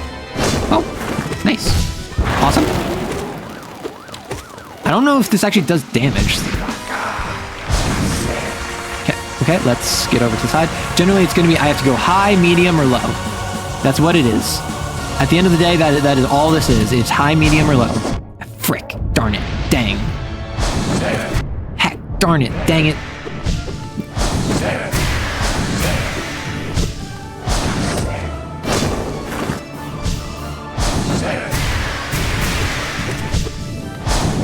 Heck. Oh, nice. Darn it. Frick. Dang. Oh. Frick! I should have dashed. I didn't dash. Dang it. Shut up, okay? Just because that is my entire vocabulary when I'm in a fight. Silksong was part of Silksong was part of Hollow Knight's crowdsourcing. Oh, because I knew Silksong was initially going to be DLC. Was it a stretch goal? He does look a lot like Stolas. That's really what it is, right? He looks like a lot like Stolas from Hell of a Boss. I think that's exactly what it is. Although, based on my understanding, he seems to be a much better guy. Like, yeah, he's trying to kill me, but he's also just kind of like doing his cult stuff, and I respect the grind. Like, you know, I have my preferences to what he would get up to with his time, but I'm not going to police him. Ow, heck, darn it. Dang it. Oh, nice. Phase 2 already. You don't stay dead at least? Yeah. I mean, question. In Hollow Knight, how canonical are the deaths? Because obviously, each game, every game handles death slightly differently. If it's like Shadow of Mordor, it is fully canonical because you just literally revive in the canon, right? And given that you're like an empty vessel that is inhabited by a higher being, I wouldn't be surprised if there was some degree of like, oh yes, every death actually did happen, but you are not your vessel. Dang, I dashed right into that. You are not your vessel, kind of deal. Silksong was originally a stretch goal for New Game Plus mode where you play as Hornet, like the Hunk Ada mode from the re-games. I'm unfamiliar with... Oh, Resident Evil. Got it. Hollow Knight is very vague on the respawn mechanics. Well, because like obviously claiming your soul implies that it did happen before, but this could very well be a situation where it's like, I think that it's... I can't remember if this is the case, if it's implied in like Dark Souls, where it is the idea that every like bloodstain and soul you leave behind is literally actually a previous like chosen undead that died and failed in their quest. And so it's not that you are trying this multiple times over, it's that many chosen undeads are trying this multiple times over. And it just so happens that one died in the last spot you did, so you can go claim their soul, right? That's my understanding of like the Dark Souls interpretation. So I'm wondering if that's a similar thing here. Heck. The shades you leave behind are canonical, and other characters like Gigi can interact with them. Oh. Hollow Knight's respawn is the most debated part of the lore. Really? Okay. The worm has reincarnation powers, which may extend to unnatural deaths. Okay, so I've heard about the pale worm. I don't know what it is. Am I the pale worm inhabiting the Hollow Knight? Don't answer that if that's spoilers, but I don't know if, like, I'm assuming that the Hollow Knight, the little dude I'm piloting, is not me, because multiple things have referenced a higher power, right? Multiple things have referenced like something only being read by a higher power kind of deal, which implies that the Hollow Knight is not that higher power, because everyone refers to them kind of diminutively, whereas they refer to that higher power with well regard, right? Heck. Darn it. I'm sorry about my commentary. I'm locked in. Heck, darn. Drat. Have you been back to the bottom of the world since getting the King's Mark? Yes, I got the dash. I went to what Hornet called my... I think it was Hornet, called my birthplace? Which someone asked earlier in the stream, like, hey, have you been to the Knight's birthplace? And I'm like, what? Yeah, I've been back to the Hallow Peaks. And they're like, no, it's a different place. And I'm like, what?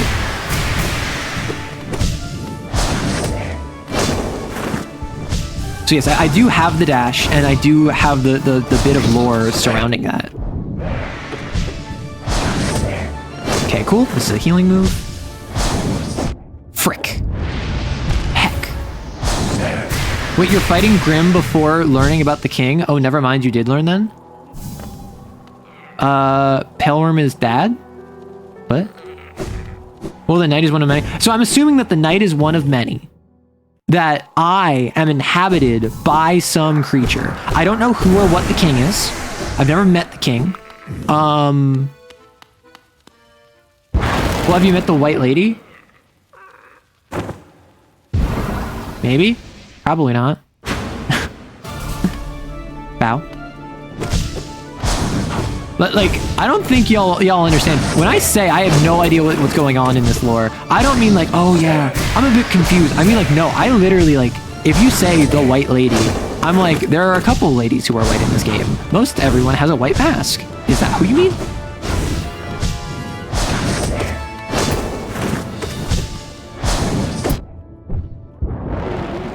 No, I haven't? Okay. Also, there is a chat redeem called Take 'Em Out Back, which automatically bans someone for, I think, 30 seconds. And you get to, like, you get to name them in chat and it bans them. Much like Purge the Week, but it's targeted. So if you encounter someone doing spoilers, just take them out back.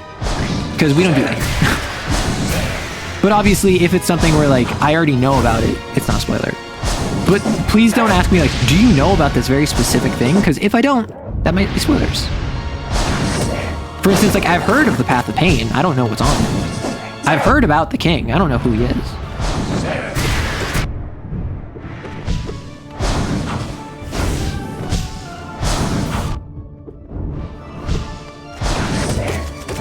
Heck. Darn. Dang. Oh. We're on this phase already. Did I miss? Form shift. Heck.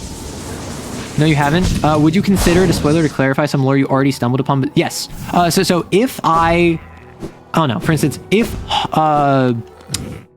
Hornet says like, the grave you come from, and I'm like, what the hecky heck? If you clarify what that means, that I don't consider that a spoiler. If I have missed something, but like I saw it and I didn't pick up on it, that's not a spoiler. That is clarification. That's chill. It's if you say like, hey, have you met the king yet? And I'm like, no, who's that? And then you're like, the king is the pale worm or whatever. Then I would consider that a spoiler because I didn't know that, and I had no way of knowing that. Similarly, with backseating, if I literally miss something, like I walk by a breakable wall and I don't see it, I don't care if you say like, hey, you missed that wall, because I wouldn't have seen it if you didn't say that, you know? Like that's generally my philosophy on stuff like backseating. If I would have seen it already, if I reasonably would have seen it and I just kind of missed it, by all means, let me know. Darn. Not gonna lie, I couldn't figure out a lot of the lore until I watched the Mossbag video. Yeah, I'm getting the sense that Hollow Knight, very much like a Dark Souls, is gonna have... Frick.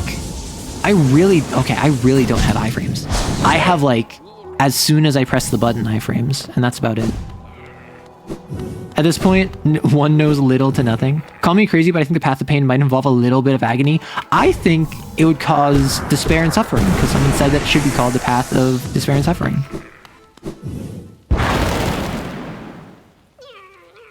Okay, I was hoping to maybe get all 3 dreamers done today. Given that I'm fighting Grim right now, and Grim seems to be taking a bit of time, I might end up doing 2 dreamers and Grim.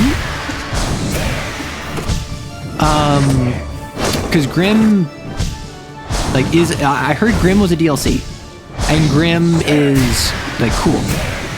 But, ow, heck. Grim seems to be, like, a pretty involved fight.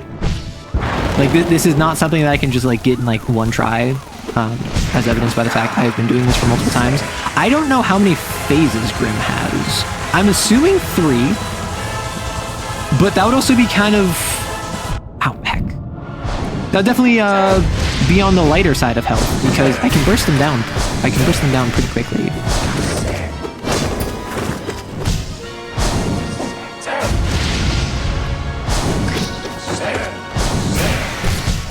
Like that. So, like, I don't know if they're entering their last phase right now. I assume they're not. I assume that they go for multiple more times. I have a level 3 now? Yeah, I've upgraded my nail twice.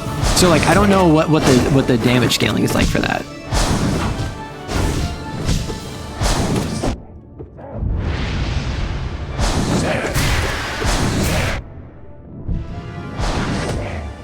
That's healed. So we have him on the... Okay. And let's just heal again, just because, like, I can get damage on those spike things. I don't need to.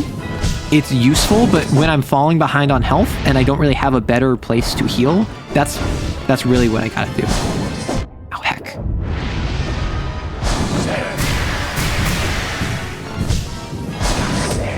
Awesome.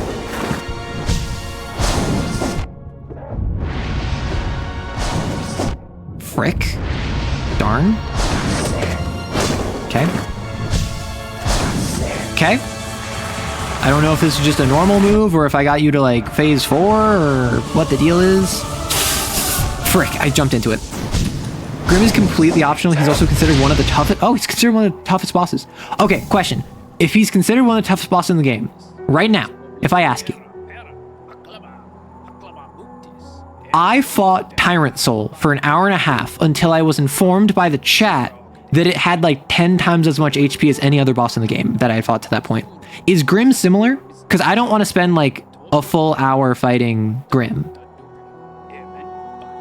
Like, Grim is optional, yes. He is tough, yes. But does he have like 10 times as much health as the various other bosses I've been fighting? You almost consider him So should I walk away from him now if I don't want to spend like an hour? Hollow Knight is simultaneously more and less vague than Dark Souls lore. I mean, Dark Souls is very good about descriptions and items, giving you one snippet into a weird facet of the world. I feel as though the dialogue in Hollow Knight gives you more information than the dialogue in Dark Souls, but the random lore descriptors sent from items in Dark Souls is way, way more comprehensive, because there's way, way more. Okay, so you would recommend walking away from Grim right now. Got it. Okay. I think I'm going to drop the child on its head. The lore you stumbled upon so far, as I know, the Hollow Knight is in the Black Egg Temple, right? Because Hornet talked about that. The Hollow Knight and its siblings were born in the Abyss. Your character was also born in the Abyss. Hornet knows a lot about your character's situation. Hornet is Herod's daughter. Hera conceived Hornet as a pale gift. There was a pale worm that died in Kingdom's Edge and was reincarnated. You got the King's Brand. Oh, that was the pale worm. The giant monster that like I fought Hornet right next to, and then I got the King's Brand. Okay, so I got that she was the daughter. I didn't get the pale worm. I got that the Hollow Knight was in the Black Egg Temple, and I went there and nothing was in there, and I was confused. And then I'm also born of the Abyss. So the Abyss is the like the Black Acre place way down at the bottom. Understood. So what I'm going to do, in that case, I'm going to go to the City of Tears. I'm going to stag it. Apparently, I can reach Monument now. Because I have double jump. Right? Zote just jabbering off in the background. So what I'm going to do, I'm going to go over to the City of Tears. King's Station, I believe.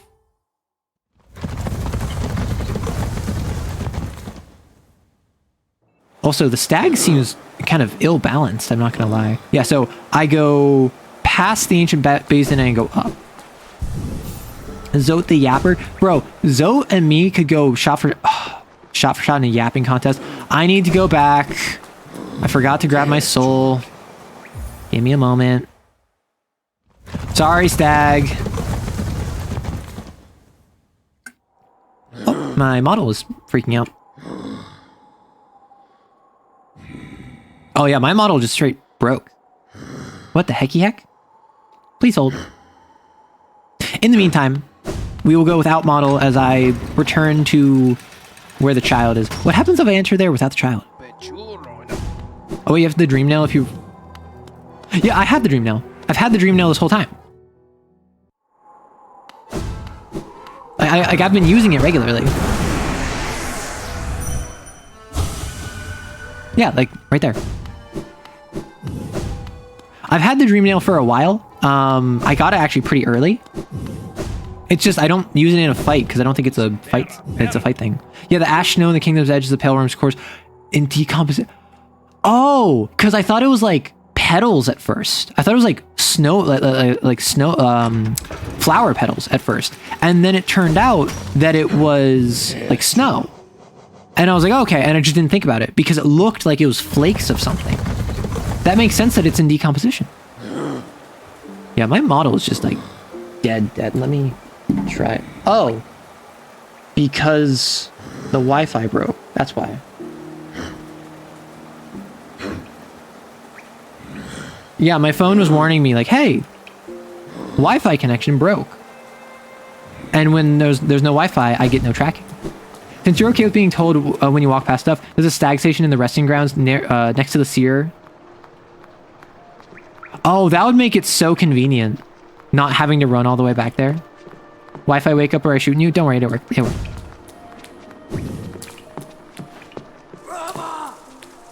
Yeah, so Ludo, that is literally exactly the sort of stuff that I am totally comfortable, quote unquote, being backseated on, because that's something where like I wouldn't know that unless I was told, and that will just, ow, heck, that will just like make the game more fun because it will make it less inconvenient to go over there. I hide. I heal. I say hello. You returned at last, no? Oh, pardon me for just a moment. I mistook a certain quality about you. You seemed almost regal. You silly, I know. It's clear you're not of high birth, wandering all about dirty and tattered like that. Rude. Yeah. Okay. So my goal here is go over here, go up. You stood literally right next to the stag station sign. It was extremely funny. Shut up. I'm not very smart, okay? I struggle with basic intelligence. Ah, yeah, here. So now I have double jump. So now I can go up here.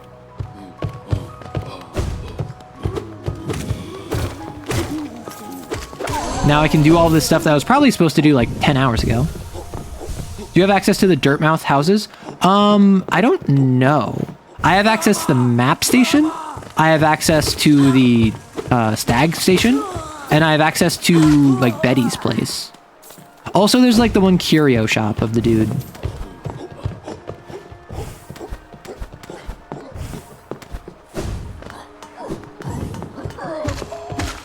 Oh. Hello? Bench?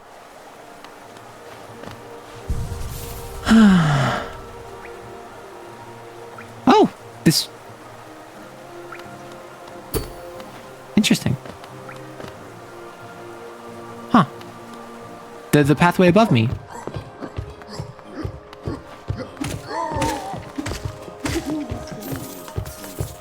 Yeah.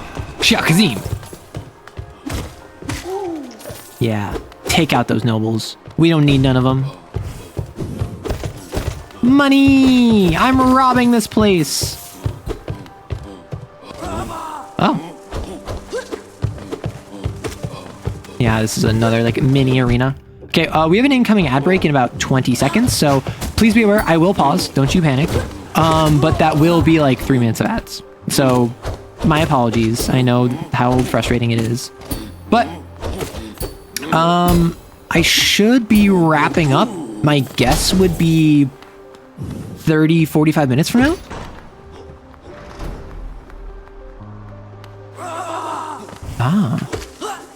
So I don't think that you'll have to experience another ad once this one comes. So I will just take out this enemy. I will heal myself.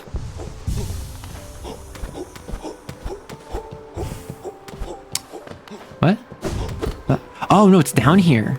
That's the door that opened. Got it. I like having iframes because it doesn't always work. Sometimes I get it wrong, but it does protect me from damage a fair bit of time. Listen, imagine you die and like your corpse is overtaken by Fanta. And you're wearing the most gaudy outfit. Always wear an outfit that you would be comfortable having someone like find your zombified corpse in, right? Be the zombie that's wearing like the DBZ t-shirt and Naruto bright like orange sweatpants. Because then in a crowd, when your zombified remains are going to be shuffling around and people want to like brain you, you're going to be recognizable. Are your pronouns she, her, by the way? They're anything. Ads, I know. For anyone who's still here, I'm actually going to step away for just a moment. So please hold.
We got a whole dance party.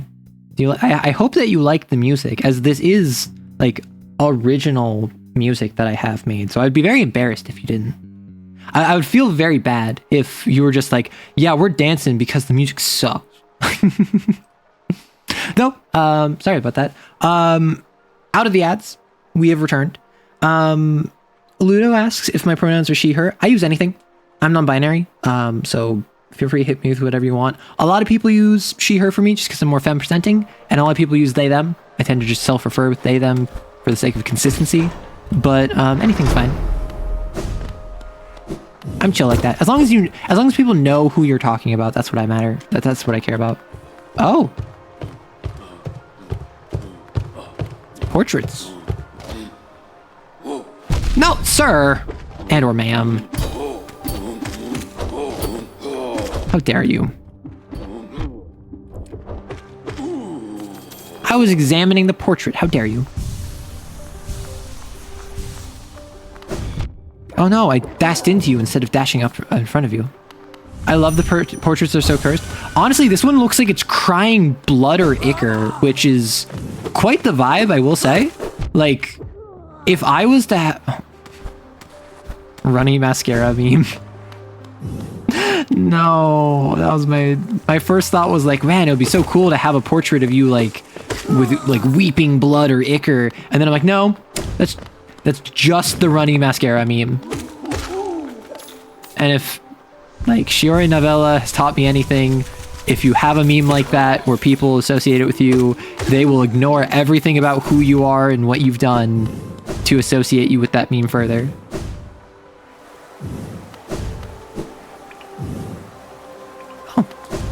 I've been here before. Because it's locked. I'm a genius. I'm so smart. Yeah. Make the sclera of your eye black. Easy fix. Fun fact. In my world, in the setting that I've developed, initially for TTRPGs and then for prose, for writing, when you use magic, based on what source you are drawing from, so like whether you're drawing from the natural world or your own innate abilities or your belief in a higher power or it was given to you, your irises will change color corresponding to what source of magic it is. And similarly, if you are affected by magic, your sclera will change color based on what source of magic it is. So if you are casting a spell and you're like a cleric, you believe in a higher power, your irises will turn golden. But if you're affected by magic of a higher power, your sclera will turn golden. So if you are casting a spell on yourself, your irises and your sclera will both turn golden, and just like you get like pure gold eyes. But if you, for instance, are a cleric that is casting a spell and on someone else and maintaining a spell, and then like a warlock casts a spell on you, you will have golden irises and black sclera. So at a glance, when you're fighting someone, you can tell what types of magic they use based on their eyes and what types of magic is affecting them. Or sorry, my apologies. The sclera is based off of the, like, oh, Grub, hi. Sorry, the sclera are not affected by the source. The sclera are affected by the dichotomy associated with it. So that is like the expression of the magic, because divine magic and like mundane, or not mundane magic, so divine magic and arcane magic can both accomplish similar effects. So if you're charming someone and mentally influencing them, it's associated with the color orange. So if you are using that spell, you might have gold sclera and orange gold irises and orange sclera. My apologies. I improperly explained that. Oh. We have evil Fanta. Defend seal. Oh no. Strong husk. Light full. Light full. Light full. Yeah. Watch your night. I would say, oh, at least there's only one of them. I know there's not going to be one of them for long. I know how this works. I think that there's 7 of these boys. It's going to be I take out 1 and then 2 more take its place. And then it's going to be 3. Oh. Wow, I didn't realize I had so little health. Making a difference not only by the type of magic, but also the origin is cool. Yeah. So, the way magic interacts with each other is different based on what's it called? Like divine magic interacts with arcane magic differently than divine magic interacts with like primal magic, which is like a druid magic, for instance. So you can have a situation where it is dangerous for you, and like you necessarily need to figure out what the magic of the person you're casting a spell on is, because if you are casting one type of magic and they are casting another, if you try to cast a spell on them, it will just blow up in both of your faces. Otherwise, there are situations where, based on the source of magic you have, it might really weirdly enhance the effect, even without intention, because it's just based on how the sources of magic interact with each other. So literally in a fight, it's important to keep a look on your like opponent's eyes to see what type of magic they're using, and also what expression or what dichotomies they've used on themselves. Which the dichotomies don't have that kind of like, oh no, it might explode in your face interaction that the sources do. But it is important to know like, oh, their eyes are orange, they're affecting their emotions. Their eyes are red, they're affecting how they interact with time. Yep, we're at 2. Heck. How many type sources of magic are there? So in my world, there are 4 sources of magic, and there are 6 expressions of magic. There is arcane, which is drawing on the magic of the self, that is silver. There is, or like your innate well of magic, your quote unquote, your mana. There is, beep. Heck. There is divine magic, which is belief in a higher power. It doesn't have to be a deity, but it's just like literally your belief in something, like manifesting it into reality. And that is gold. And then there is granted magic, which is magic that is literally given to you by something else. And that's black. And then there is magic that is drawn from the world around you. Heck. That is white. And that is primal magic. And each of these sources interacts with each other in different ways, where I believe it's arcane and divine are neutral. Primal and divine are complementary. Oh, I don't need to go that way. I can just go up to the right. And then granted and divine are insulting. So if I cast a warlock spell on you using magic gifted to me by another entity, that will have an adverse effect if I'm casting it on someone who's under the effect of a divine spell. So if we have a cleric in the party who believes really hard in the power of like goodness and helping people, and they cast a spell to heal someone who is currently under the effect of a devil's charm, like if a warlock charmed them, that would blow up and probably kill the person. So there's a situation where it doesn't make sense to cast a spell because the person will be in more danger by nature of the way the sources interact. And the different dichotomies, the different expressions of it, is really just kind of based on what material impact gets affected. So there's one for like life and death, right? It's tied to the cosmology of my world. And there's one where it's just like, this relates to time, and it's red. So if you're speeding up your perception of time, if you're slowing down your perception of time, if you're casting haste on yourself, if you are going back in time, potentially, those are all things that you would have red sclera, and then someone interfacing with you wouldn't necessarily be worried about like exploding their magic on you, but they would recognize like, okay, this is what I'm dealing with. And it's not impossible to mix and match sources or dichotomies, because you might be someone who studied for 10 years at the academy and you learn arcane magic, and then you make a deal with the devil and then you get granted magic, right? So you might have both arcane and granted magic, which granted and arcane magic are complementary to each other. So that actually works out quite well. Making a devil deal as a wizard will actually really help you out, like give you a extra power boost beyond just being able to cast more spells. But the different the different dichotomies is entirely just like, what do you grok with? Like what is core to your understanding of the world? And that's the same with the sources. Like, it's not a matter of just like, oh, I want to go to wizard school to learn how to be a wizard. It's like, no, my understanding of the world is predicated off of this idea of bringing order to a disordered world, expressing my will on the world via my mana, my magic. And I just kind of like vibe with that, which is why you can't just want something and then it manifests because it's divine magic. It's like, no, you have to like, in your soul, wish for it.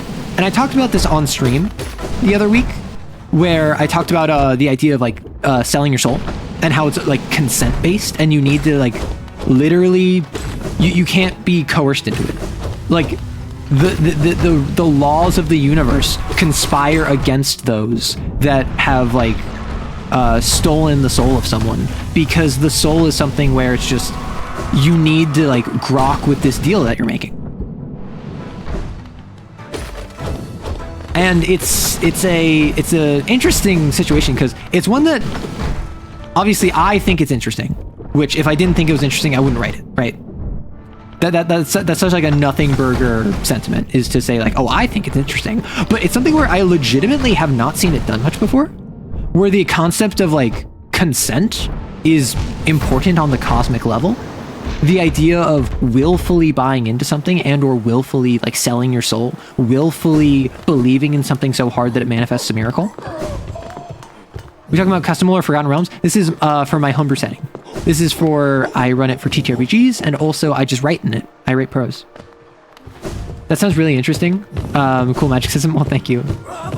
And it's really interesting because it allows me to play with the stereotypes of those magic systems. Why is divine gold? Because generally gold is considered good. Oh, I can smack it midway. I never knew that. That's actually really useful.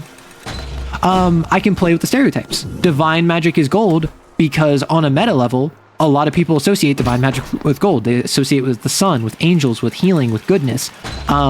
Similarly, granted magic is black because most people associate it with devil deals and like being evil and selling your soul. But if an angel walks up to you and says, hey, I will give you the power to heal anyone with just the merest touch, you are using granted magic from that angel. That's black magic. Like literal, like actual colored black magic. And it doesn't matter that it's quote unquote good or that you got it from a good source. What matters is that it's not native to you. And it is, similarly, granted magic is the least taxing on the body because you're literally not using your own magic, you're using someone else's. So like, for instance, in a fight, if you have a arcane caster, they will go down quickest by a pure just stamina perspective because they are drawing on their own innate source of magic. Whereas a primal caster who draws on the world around them will be able to go way longer because they're not drawing on their own energy, they're drawing on the world around them. The divine caster is like in a similar spot to the arcane caster, because even though it is you believing something, it's effectively you manifesting a miracle via your own energy, right?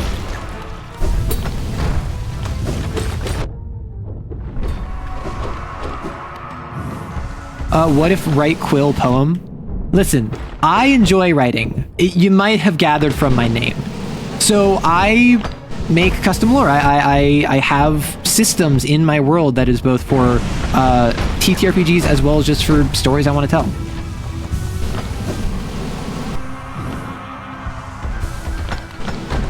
Okay, now that dang it. Now that I kind of know their attack patterns, this is not as bad as I was worried it was going to be. Because again, it seems to be that there's only like 2 at a time. Which I don't know if any of you have seen when I played Armored Core 6. At one point in the game, there's a fight where it's a literal, unironic 5v1. And leading up to it, I was like, oh yeah, it makes sense that they would knock this other character out of the picture because it wouldn't be fair to have a 3-on-1. And literally like 30 seconds after I said that, I fought a 5-on-1. For my world, I usually use elementary magic because I think it's easy to catch and gives you an intuitive understanding of what kind of stuff a character would be or wouldn't be able to do. And that's the thing. In my world, I very much just... I kept it soft, but at the same time, I constrained it to the idea of you have to grok it, right? And I keep saying this. Grok is not just an AI on Twitter. Grok is from Stranger in a Strange Land, which a Martian boy comes to Earth, and he comes up with the idea of grokking something, which is to basically know something completely, to vibe with it on a like a soul level, right? To grok something is to have this kind of almost like soulmate intensity understanding of something. To grok something is not just to know it. To grok something is to like know it with your whole chest and your whole heart, right? So I like the idea of a magic system based on that. I like the idea of a magic system where in order to do magic, anyone can do magic. I hate the idea of a magic system where it's, oh, you have to like be born with the potential. Because that's literally like, that justifies bigotry. And I don't like that. I don't approve that. So I like the idea that anyone can do it, but why isn't the world full of mages? Because you have to grok it in this weird idiosyncratic way. You have to be at the point of self-actualization, which is something that anyone can do, and everyone will do, hopefully. But that's not easy, and that's actually really difficult. And it's not just the idea of, I do like the comparison of like, anyone in real life can be a doctor. And sure, your socioeconomic status might impact your chances of being a doctor because you won't be able to go to med school just in the same way you won't be able to go to wizard school. But in my world, that's only one method. That's only if you want arcane magic. That's only if you want to utilize your own abilities. Or similarly, divine magic is very, it's less so, but it is still regimented. It's still like, you're gonna probably join a church or a cult or something in order to get that sort of belief in being able to change the world. And that's also why cults in my world are so much more like effective, because if you sincerely believe you are changing the world for the better, and your cult leader is healing someone in front of you due to their faith in their own self-delusions of making a better world via exterminating everyone who is not pure, you as someone who thinks that you are pure is going to go, holy heck, this is just canon, this is true, this is real. And now you don't have situations where it's people, I mean, you still do this because I think this is a realistic way of implementing cults into a fantasy setting. You don't just have people who are being misled. You have people who genuinely buy in to the dogma because they see what happens to people who do. Ratatouille. For example, I told you of what I think of a character as a thunder incarnation. You would link it to stuff like lightning or speed, but you wouldn't understand why they don't have healing or telepathy. Exactly. It has to have associations. And that's why, like, you might have someone who is an arcane caster that specializes in drive, which is all about like passions, emotions, your mental. And one person might really be good at stirring up a crowd. Another person might be super good at emotional manipulation because they both use the same source. They both use the same dichotomy, but at the same time, they're both expressions of that person's psychology and how they interface with the world, right? Because that's how they understand the world. Maybe that first person is much more of an empath, and that second person is much more of a manipulative jerk. That just fits their personality better, despite, like, mechanically, so to speak, having the same magical origin, let's call it. Heck. In my sci-fi setting, psychic powers are the norm.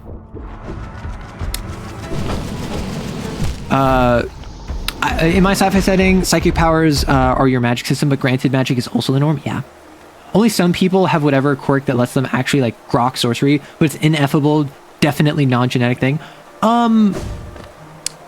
See, I push back on that for the Exalted comment, is because in my setting, it's not that not everyone can do it. It's that literally anyone could do it. It's almost like, I'm playing Persona 5 right now, off stream, right? And it seems to me, based on my understanding, I'm like, I haven't defeated the first palace yet, so no spoilers. But it feels to me like anyone can unlock a persona if they're pushed to the extreme. With Skull, with Panther, with Joker, all of these people are pushed to an extreme that unlocks their persona. Similarly, in Persona 4, in Persona 3. In Persona 3, you had the potential, which I wasn't a huge fan of. In Persona 4, it's just straight up like, if you are stolen by the TV, you will unlock your persona or you will die. Anyone can unlock their persona because anyone can overcome their shadow. But not everyone is given the opportunity to overcome their shadow, so not everyone has a persona, right? And that's the kind of mentality I like, where it's not a matter of some people have the ability to or not. It's not even really like a you're just built different situation. It's literally just some people have the opportunity, some people don't. And some people are so focused on like being a blacksmith or whatever that they don't seek it out. And some people are so desperate to be special, so desperate to have magic, that they will sacrifice their life, or they will make a devil deal, or they will do something that gives them that power. Although the parallels to Exalted is pretty cool. Because I don't like the idea of, oh, this is just magic, like this magic system is just eugenics, but right, you know? Oh yeah, we say that it's not tied to like your ancestry or whatever, but there's definitely like a component of you either can do it or you can't, and some like people groups are just naturally inclined to doing that. That just makes me not very happy. It makes me have the ick.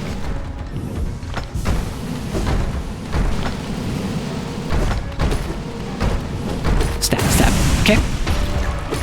No, this is the one. This is the one. This is the one.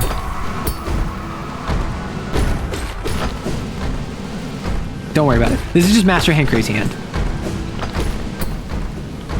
See, we're fine. We're fine. See, all's good. All's good. Ow, heck. Oh, I didn't realize that there was one more. Heck. Okay, maybe we're not all fine because maybe there is one more.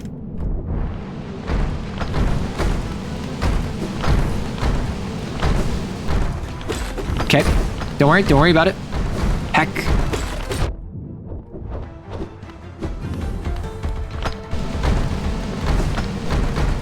Okay. And they just did their roll, so I have a moment to heal.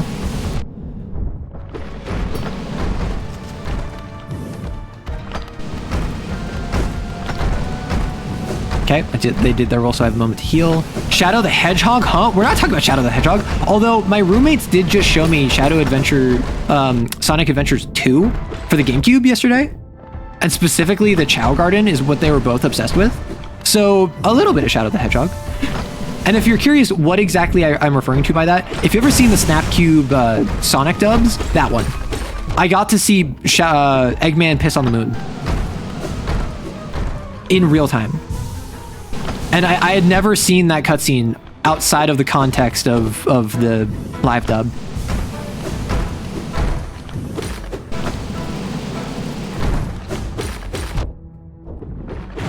Cool.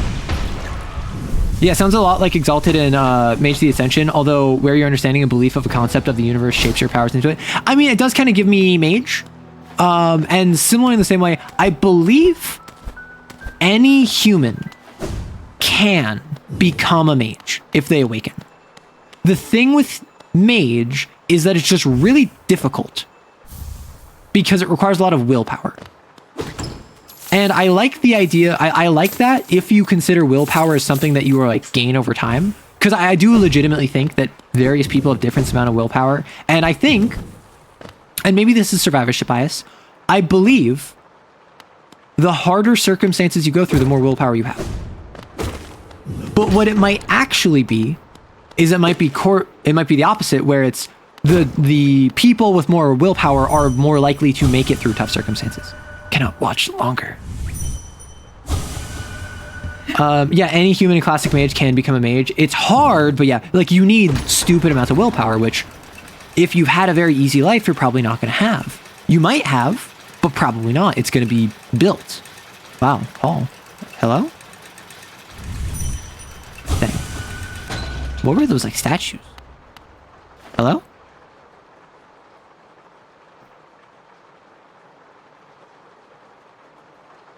Can I? Oh. Is this just interesting? Right, the nice thing about there's like no nepotism. Ooh, so there is. And I like the world including the clause of, oh, there's no poor mages because you need to have the resources and the time to devote to spellcraft, right? I don't like the world saying if you're poor, you're not allowed to be a mage. I like the world, like the institutions of the world making that happen, because then you can have stories of pushing against that, or you can have stories where that is rallied against.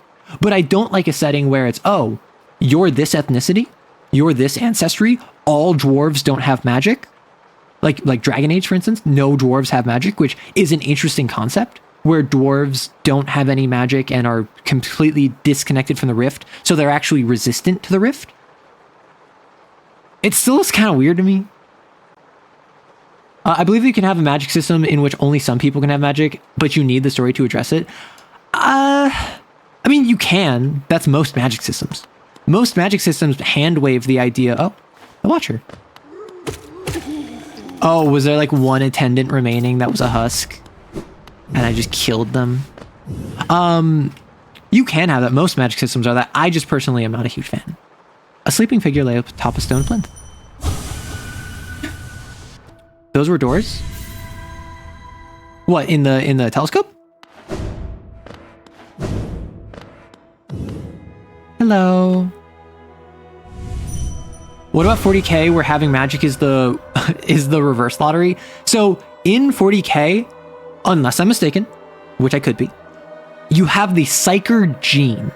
You literally are born with it. You have the Psyker gene, and that is why not all Space Marines are just Psykers. That is why most people aren't, at least in humanity. Like if you're an Eldar, Eldar is a different story. Orcs with the Great Green is a different story. The Power of Belief, both with the Green and also with Sisters, that's a different story. Much like the blank gene is something you are biologically born with, genetically inherited. The Psyker gene is something that you have to be born with, and circumstances activate it. Pariah is a gene, Psyker is not. Sometimes you have it. So I know that Pariah is a gene. I'm pretty sure Psyker, like being a Psyker, is also a gene thing. No? Because like you can get warp exposure, but that would activate your Psyker gene. No? Oh, those are doors in the elevator. Oh, so I should probably go back down them. Thank you. Oh, everyone has the gene. Okay. Right. So it needs to be activated, whether by warp shenanigans or by like a source of will or whatever. Like, yeah. Okay. So I got it mixed up. That's why I was like, I don't know if that's the case, but for King Beloved. Yeah, you do not want it activated unless you're like a Grey Knight. Like, unless you're a Space Marine that's gonna go serve the Grey Knights. To sleep, to serve. Bonds must remain. Remain. Kill you. Everyone has a psychic presence, not everyone. Oh yeah, so I know everyone has a psychic presence. That's part of what being human is, right?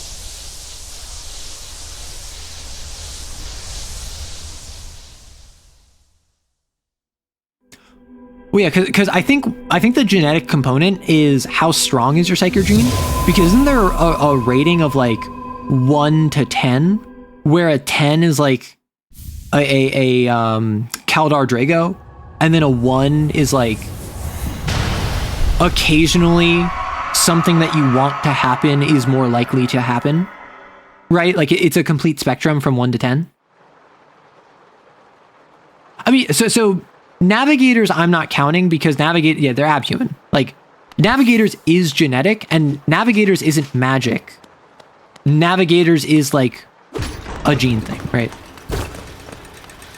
Oh. Sleep beckons eternal, and these words become my last. Though my gaze shall no longer fall upon the city, I will act forever in its protection. For King, for Bug, for Hallownest, I head now to my rest. That strikes me as the Watcher.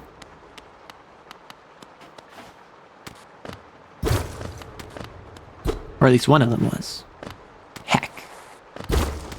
Nope, just the one. So this has spikes on it, right? Because it hates me? Because it wants me to feel bad? Yeah. Also, you can become a sorcerer without becoming a psyker. Really? Well, so when you say sorcerer, do you mean like chaos sorcerer? Yeah. Oh, yeah. So chaos shenanigans. Because I have played 40k. I've read a bunch of lore about 40k. I've read some of the 40k books. I listened to Adric. So like I know more than the average person on 40k. So when you say sorcerer, I have to confirm that you're talking about like a chaos sorcerer, which is a unit in the game. Yeah, sorcery is not equal to psyker. It's way cooler. Okay, so in Exalted, there is an ethnic group, the E's, which are much more likely to have sorcerer potential than others, but it's not genetic. They built the city on top of a malfunctioning mountain-sized sorcerer's engine. Okay, so it's a proximity thing. It's like it's closer to sorcery than anything. Wait, heck, I forgot to check the telescope again. You get chaos juice, yeah. Yeah, so I'm actually a huge fan of like, oh, where you were born might make you a sorcerer. If you were born next to like a rift to the Feywild kind of deal. Yeah, what is the point of this? Is it just to see bugs? Is this just what the Watcher was up to? A creepy little weirdo? Listen, if you want to like pull a Horus and get high off chaos juice, I'm not going to stop you. It's like everyone has a Psyker gene and Pariah gene technically, but you don't want either. And we could probably have them both because of the old ones. Are the old ones attached to humanity at all? During stream time? I've had water. I have drank like 400 milliliters.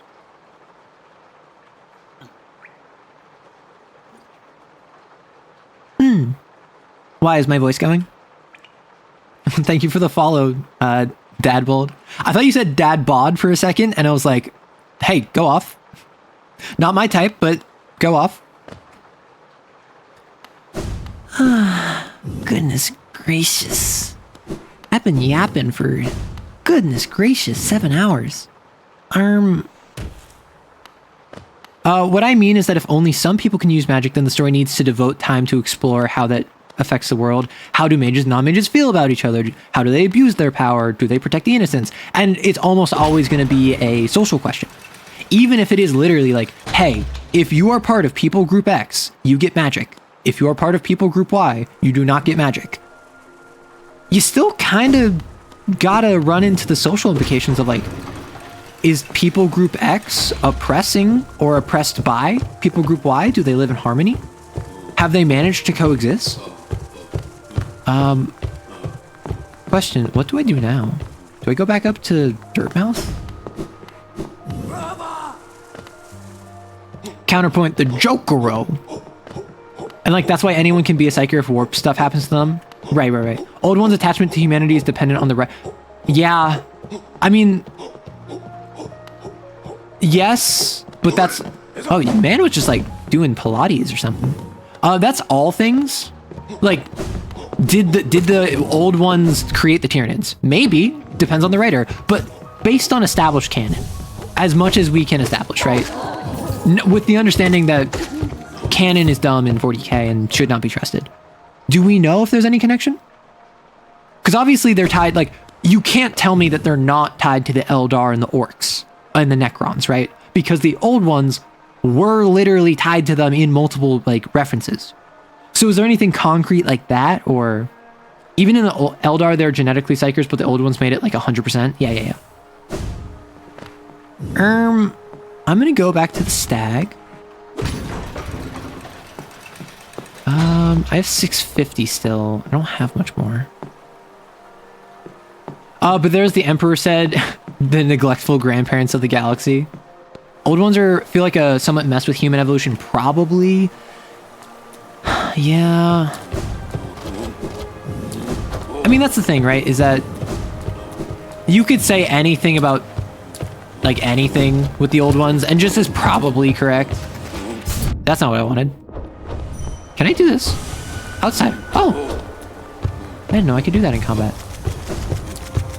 There's nothing to my understanding directly saying there is. So, I mean, is there even anything that's like, the Emperor was a group of shamans from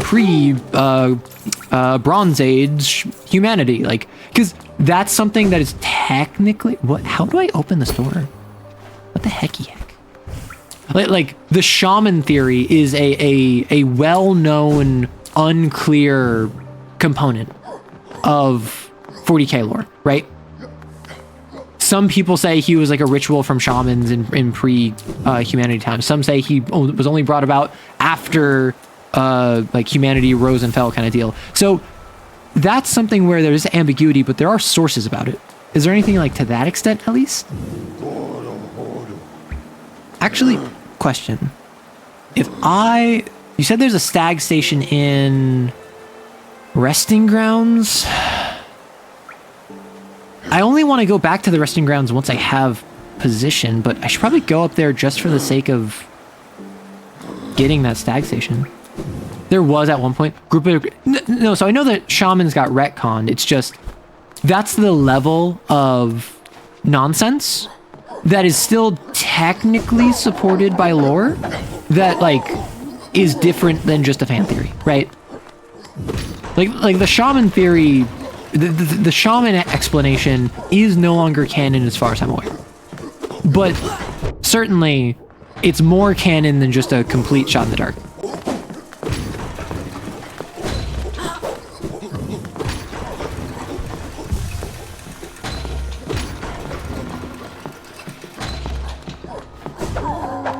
Okay, let's go back to the resting grounds. You know, I don't have the resting ground station, and I was clowned on by chat because apparently it was super obvious and I just missed it. Nope, not here. 40k lore is listen, any lore, if you dig into it, is silly. 40k lore is stupid. Just full stop, like, not intelligent, right? And if you pretend that it is, I don't believe you. I don't think that you have actually read 40k lore. It is stupid, but I love it, right? It's one of those things where it's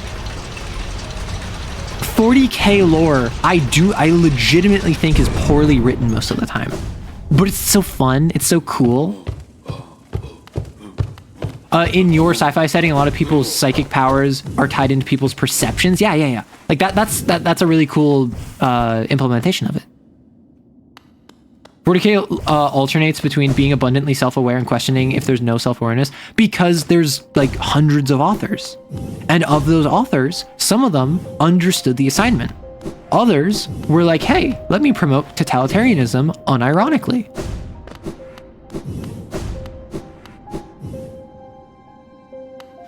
Okay, so I was informed that there's a stag station in here. Don't tell me where. I was told that I stood right next to it. Is it here? No? Is it here? Oh. Yeah. It literally is. What do you mean? What do you mean I've been here? What do you mean I have the map for this area? And I just...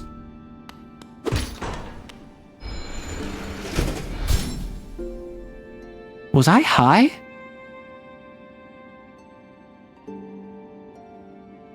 Was I just like too busy crashing out? I literally have been here before. And I didn't do the rest and I didn't do it. I have the map for this region. He punched his fist, his imperial fist, into the ground. We are those who watch from death. Say that again. Orc writers are typically the writers that go, you know what? Let's be a silly guy. Mike Brooks, I believe, guy with the mohawk. Fantastic 40k writer. And he knows orcs. That's why. I get you. I gave up the Star Wars. Star Wars, I would say, is better than 40k in the consistency perspective because it was like there was a core through line run by George Lucas. And now there is a core through line run by Disney. You might not like that through line, but it is consistent.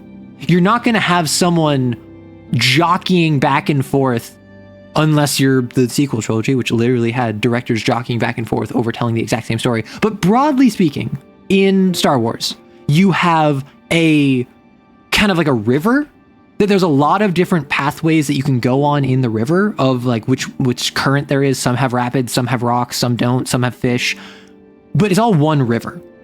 40K is one giant lake, right? It's completely a toss-up what's going on in that portion of the lake. Whereas Star Wars, there's more direction to it. Same thing like Star Trek. Star Trek has been around so long that it's hard to have consistency. But Star Trek benefits from the fact that after the first series, Kirk doesn't really show up too much. He still shows up, but he doesn't show up too much. After Next Generation, Picard doesn't show up too much. So you can't really character assassinate Kirk or Picard to the same level that you can character assassinate Luke Skywalker. That you can character assassinate Rogel Dorn, right? Yeah, Warhammer's on a league of its own. Yeah. Oh, you just bought this map? You can buy maps from a Zelda shop? What? The resting grounds. Passengers would come here to conduct rituals for those who had passed on. Not anymore, though. Perhaps the dead conduct their own rituals now? I think I've literally heard that piece of dialogue before, I think. Okay, I'm going back to Dirtmouth. I took on the Dreamers. The infected pathways is nasty. I have Grim that I was fighting for a little bit. I think this was a successful Hollow Knight run.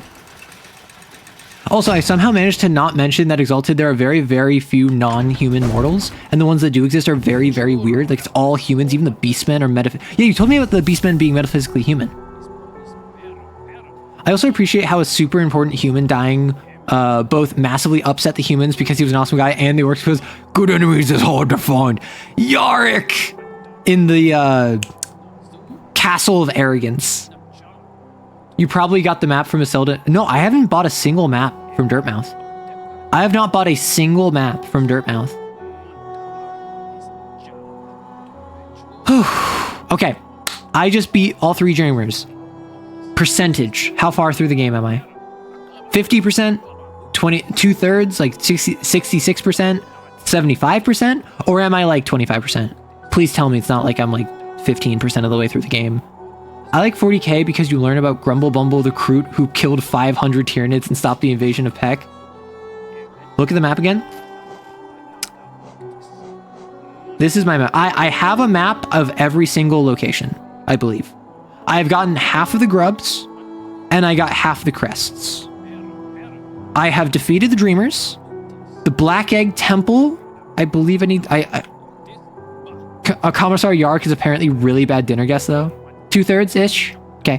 What I mean with Star Wars is stuff like a book or a comic being canon until an animated show is just... Yeah. The extended universe of Star Wars, absolute trash in terms of consistency. Same with 40K. Same with any major property that gets sufficiently popular. Actually, now that you got all the Dreamers, you could see my percentage? How? Where? What? Why? 60%, most of it is probably busy work though? Okay. Cause like, I think I have most of the abilities, I assume. Like, I need another nail art because... Oh, I had to pay for the nail art. Heck. I could have paid for the nail art. I have money. I have to visit Black Egg first. You can... If you visit Black Egg Temple, you need to get one ending to see your percent... Okay, got it. I'm going to wrap up here because it's been 7 hours. Thank you so much.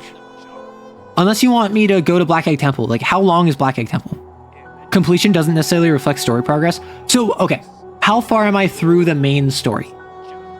That's my question, really. How far am I through, like, the main plotline? Like, will I be able to finish it next stream? I'm wondering. Because next week, I have Hollow Knight planned. Oh, awesome. Yeah, because if you're talking, like, completion, extra bonus content, 112%, I don't really care about that. I'm not gonna lie. I'll probably try and fight Grim because he's right there. I'll probably try to get like 600 essence just to see what that gets me. But I'm not gonna like sit here and pull my hair out about getting every last thing. Where is the nail smith that I have to pay for? Is it? It's in Kingdom's Edge, right?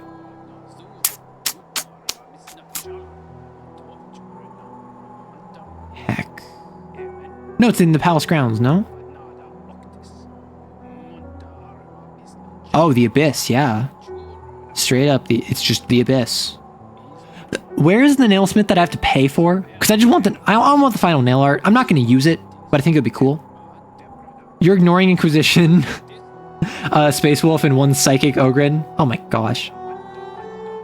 Black Egg Temple is the actual end of the game? Okay, then I will not go there right now. I'm missing Grim Troop, Hunter's Journal, Completion, Black Egg Temple, and the final boss. And the Junk Pit. I don't know what the Junk Pit is. Grim Troop, I'm at the very final bit of. Oh, wait, Warrior's Graves. I should probably go talk to the grubs, now that I think about it. Let me go check on the grubs. I've gotten half of them, so I'm just going to go over and collect some rewards. And see how it looks from this perspective. I hope the grubs are okay. Oh, you can get the first ending right now if I wanted. Oh, okay, so I see.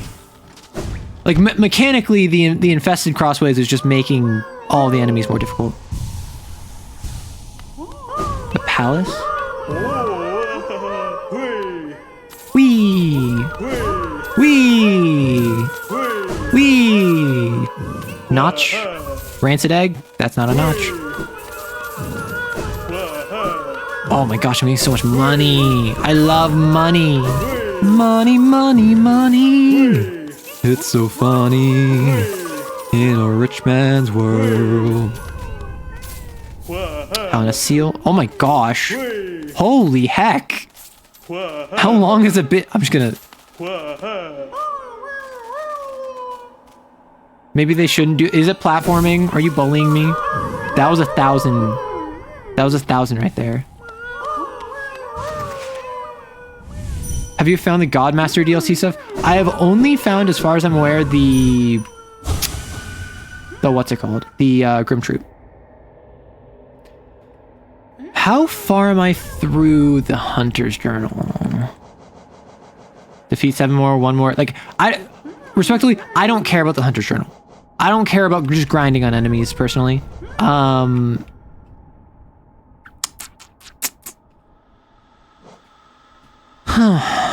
So, Black Egg is the final. Because that's where the masks are. I have, like, this random one in Green Path that I can go to.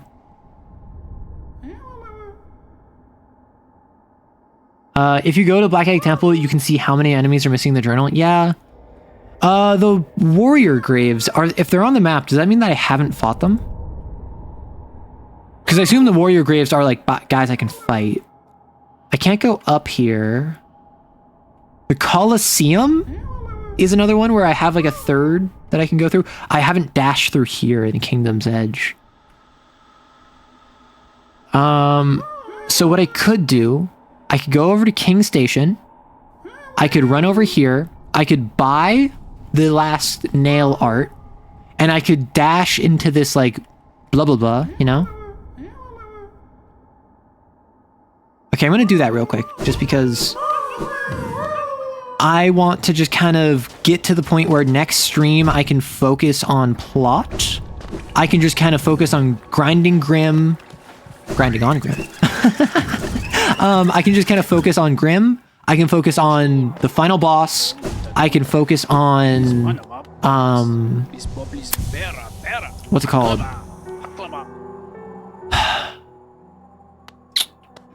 Black Egg, Grim.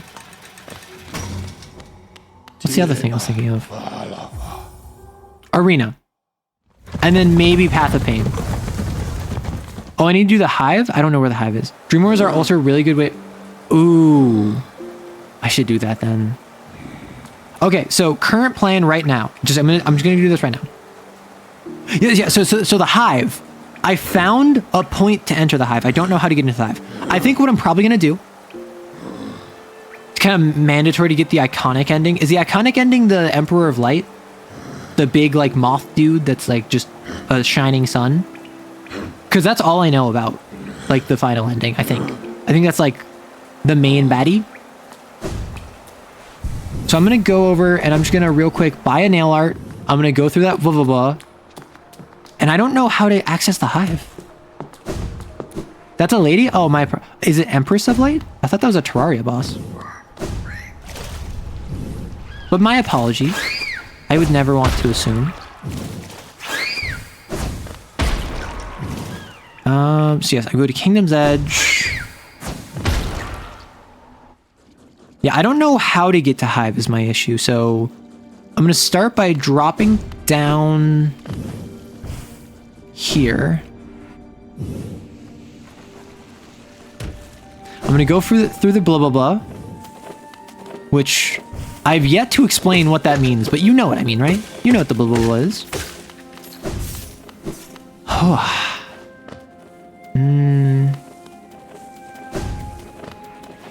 Fighting the shiny moth lady is part of the Godmaster DLC. Okay, I don't know what that means. So I'm not gonna look for like tell me how to do this yet. Next stream, if I can just do the standard ending, then I'll just do the standard ending. And then after the standard ending, I can be like, okay, how do I do Godmaster, right? How do I do Path of Pain, right? I think that's reasonable. I think that's a pretty good compromise where I'm not getting spoiled, but... Oh! You have come a long way just to die here at the edge of the world. No, do not speak. I have heard thousands and thousands of empty words from those like you. Your pride, your desires, your desperation. You will take these things with you once I strike you down. Raise your weapon then, and die like those who came before you. So you're dead. And the other guy was also dead. And the other guy also challenged me when he was dead. How does that work? Oh, he has a shield. Oh, I know this. Ow, heck. Ow, heck. I have the shield. I have a charm for that. Oh, you're going fast. Let's just not deal with that. Yeah, I just didn't deal with it. That was pretty convenient to not have to deal with. Ow, heck. Heck. Darn. Oh no, I'm back in my hecking. Okay, let me just heal. Oh, you have two. You twice the coward, double the protection, like, I guess. Like, half the bravery, twice the protection. Wait, someone's shot these spectral blades at me before. Mine. Heck.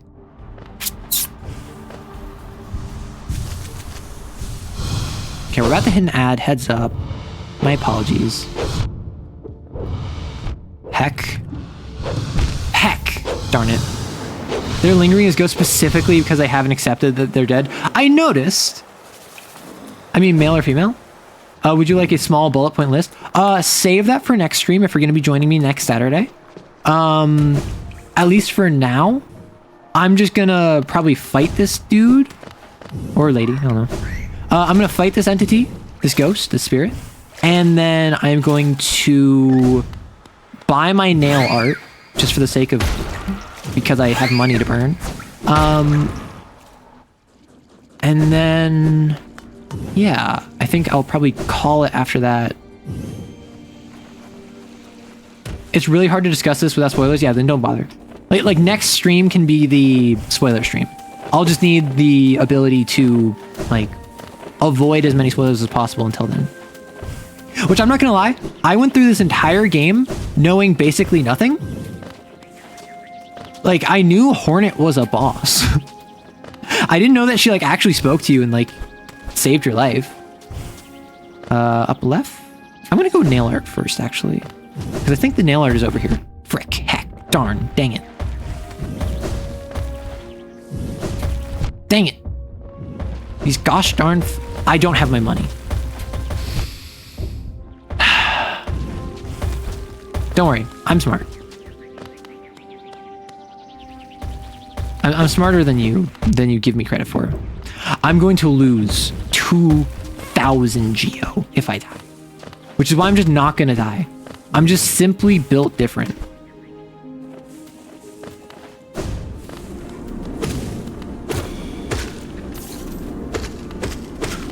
Okay, we have an incoming ad break. Fun fact, the Moth tribe were generally pacifistic. Markoth was the only one to ever pick up a weapon.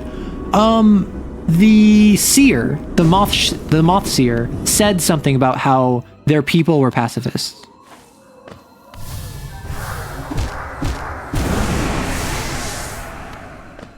Screw it. Four mask in a dream. Heck. The dream is not alive. The dream is as dead as he is. Oh no.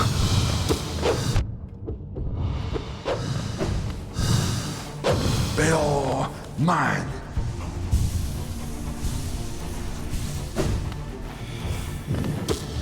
Oh, so he didn't do that when or they don't do that when they're low. I do find it interesting that there are tribes in this game of different species that seem to have unique cultures, but are still within the kingdom, right? We don't have money. Yeah, I realized. Do I have a freaking closer bench? I do. If I go to the warrior's grave, and then I leave the warrior's grave without fighting him, go buy the nail, I can then rest at the nail spot. Okay, that's my plan. We're making a quick pit stop. I'm sorry. I know we're going 7 hours. My apologies. The Pale King united them. Yeah. Like, and that's the thing. Like, part of my setting that I was talking about earlier is I don't like the idea, and just kind of like from a I think it's boring perspective. I just think it's boring to have a situation where like all of the dwarves are constrained to the mountains and all of the elves are hiding in the forests. It's just not super interesting to me, so I changed that. And quite similarly, I had a situation where like some uniter brought all of them together, a la like a great conqueror, and then boom, you have these different culture groups that have been together for hundreds of years. Now they still have like remnants of their old culture. They still have they still remember what the old world was like when they were disparate cultural groups, but at this point they're kind of like they're past that. They see themselves as part of their nations before their ethnicities.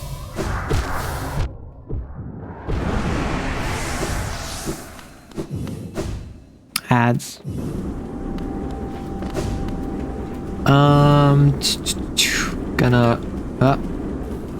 Gonna run to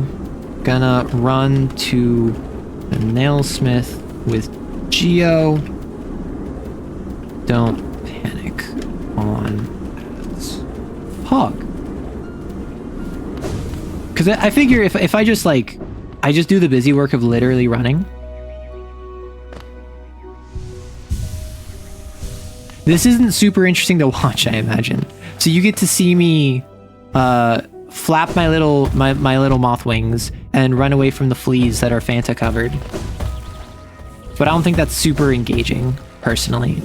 Maybe I'm just bad at making it engaging. Maybe it is super engaging and I'm the one who's a negative Nancy here.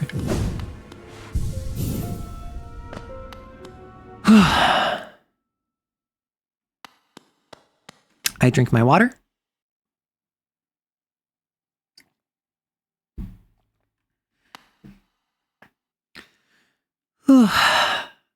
Gosh, 7 hours. What a stream. I do love it. I am a huge fan of these massive marathon streams that I do, and I do them basically every week. So I hope that you enjoy them as well. I hope that they're more so appreciative than they are annoying. Oh wow, I have a lot of notifications on my YouTube. I presume those are mostly from yesterday's voice acting clip, not today's piece of advice, because generally like a stream clip, like a piece of advice isn't going to perform as well as like a voiceover, because the meme voiceovers tend to perform very well.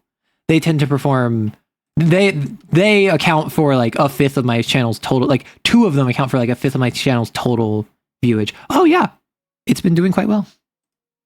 Very happy.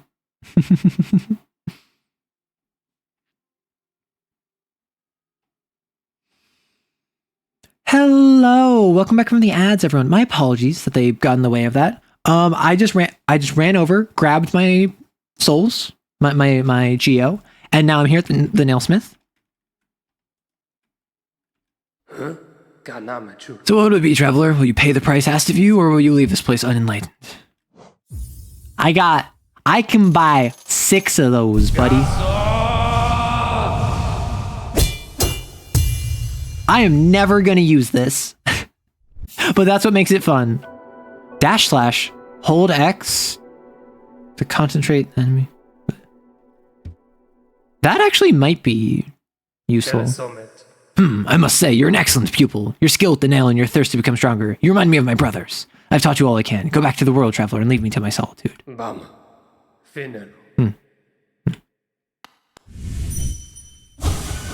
Meito, in your lonely home. So, am I allowed to talk to Brother Meito about this, dude? I've taught you all you can. Go back into the world, traveler. Leave me to my solitude. Queso! Okay, so if I do... Oh, wow. The issue is, and honestly, you're gonna yell at me. You're gonna yell at me. Don't yell at me, okay? Please. Do I have your confirmation? Now I found they have a master? I didn't know I could do that. Is it Grim? Master? You're gonna yell at me, don't yell at me, okay? You have to promise not you're gonna yell. I've been playing this game on mouse and keyboard, 2-fingered, where I have 1 finger that is on my attack and my dash, and a 2nd finger which is on my jump and my heal. Which means anytime I want to dash, I have to briefly no longer be able to attack. I feel as though that is a bit scuffed. I feel as though that's not the way that most people would suggest playing this video game. I feel as though most people would in fact say that is an actively poor way of playing this video game. But you know what? Cry about it. You said you wouldn't yell at me. Ow, heck. Heck. Well, that was a good little sequence. Heck, that was a less good sequence. Heck, darn it, darn, dang. Okay, like, chill? Man? Do I get... There we go. I was gonna be like, do I get a break? Ow, heck. Ow, heck. Okay, I'm in a pretty bad spot where I can't really effectively attack him because I'm too focused trying not to die. Heck. Suddenly, the Crystal Mound makes way more sense. Yeah.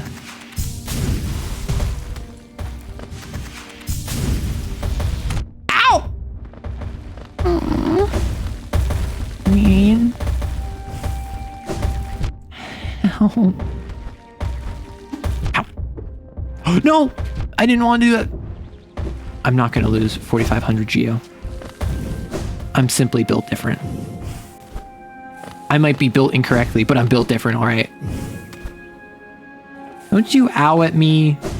I know you're teasing me. You can't make fun of me if I'm the one busy making fun of you. You united them in name only. I don't think most of them interact with each other.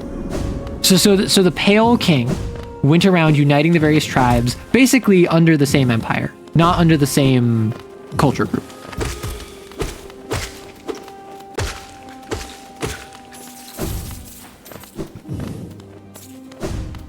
Okay. Are we pogging? Yes.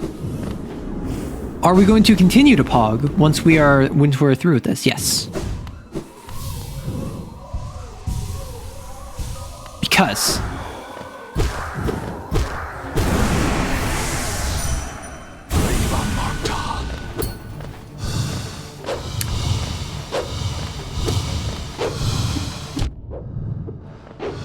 frick this shield.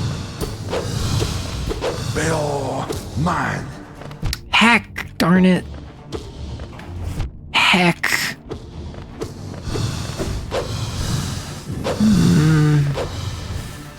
Have you considered not being so rude, Mothman?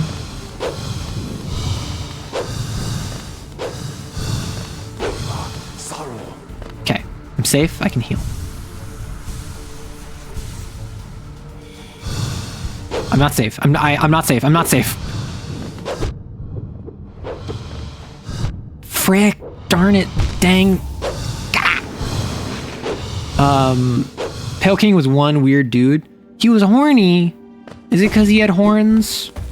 That better be the only reason.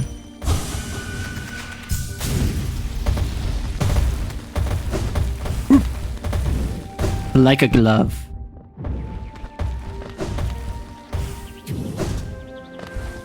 I do appreciate my goth dash, independent of whatever like mechanics it has. I do appreciate just the aesthetic of it. And yes, I am basic. I do see something covered in black and kind of edgy, and I'm like, ooh, me. But that's okay. You can be a little edgy as a treat. I'm a firm believer in that. You can be a little weirdo. You can be a little basic as a treat. This dreamer is built different. Is this a dreamer? I thought this was just a ghost. I thought this was a warrior. I mean, it was monarch stuff. Like, he plopped his infrastructure down and was just like, yeah, how about no? I mean, if someone just approached you and was like, hey, I'm going to be your king now, how would you react? Like, unironically. And I don't mean like an established, like, political figure that you are, like, either in favor or against. I mean, just some random dude just pops up and is like, hey, I'm your king now. Smile.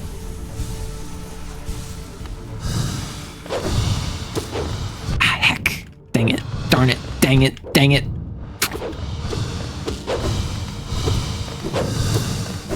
They all mine.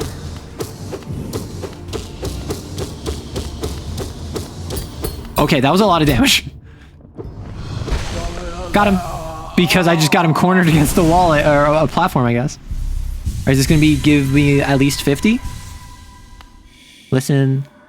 Never have I been defeated in combat. I can see myself there, still sleeping. How long have I been hidden here? Here at the edge of the world, no one could find me, except you. Warriors, knights, kings, even time itself. They have no power over me. Only you. That's how I like it. You are the darkness, come to consume me. Yes. Now give me your essence. If it's under 53, I will be upset. Oh, that was like 250. Very happy with that. I'm your king now. Are there taxes? No. Listen, a king with no taxes. I'm not gonna say nothing, but... Also, before I leave Kingdom's Edge, is this where I go to the hive? Is this how I get to the hive? Because I know that I see a portion of the hive in the bottom left. I found that accidentally. I'm pretty sure whenever he tried to negotiate with other factions, his main argument was just hush, Hollowness is eternal. Okay, where do I find the hive? I already found part of it, but at this point I already kind of explored the entire floor and I didn't see any like wibbly wobblies. So if you could just tell me where it is, that'd be pog. Unless we just want to start next time with the hive. I could start next time with the hive. I just did a thing. Near the tram? Oh, that makes sense. That makes sense. Okay. The first pair of bees next to the tram station. Understood. I think what I'm gonna do, I'm gonna save that for next time. I already wanted to call off like 20 minutes ago. Thank you so much for swinging by. If you don't know, I'm primarily on YouTube. I make TTRPG content, talk Lancer, D&D, Kane, many different things. Schedule is going to come up tomorrow. We have shorts coming out basically every day except Wednesdays, because Wednesday is I do a stream on Wednesday on YouTube where we chat TTRPGs. It's a Zatsu stream. It's a chatting stream. We generally chat for like 6 hours. It's very fun. Friday, I will do a reading of King in Yellow, the 1895 book by William Chambers. Well, thank you for the follow, Obi-Wan. Oh, thank you, Kenobi. And on Friday will be a members-only stream on YouTube where I will be reading aloud a book by William Chambers, The King in Yellow. I'm already like 2/3 of the way through it. And then immediately after that stream, I will make it public. So if you just want to listen to The King in Yellow, you can actually do that right now. I have the whole series, I have the whole book, VOD by VOD, read aloud on YouTube. And then next week on Saturday, 11 a.m. PST, I'm going to be back on Hollow Knight Twitch. No worries. That's what the VOD is for. So if you're a VOD watcher, thank you so much. If you are a lurker, thank you so much. If you are an active participant, a chatter, someone who just swung by or has been here for a while, thank you so much. I am going to go eat food because I've been streaming for 7 hours. Enjoy your day, night, evening, whenever. And I'm not a puppy girl. How dare you? How dare you? Take care of yourself.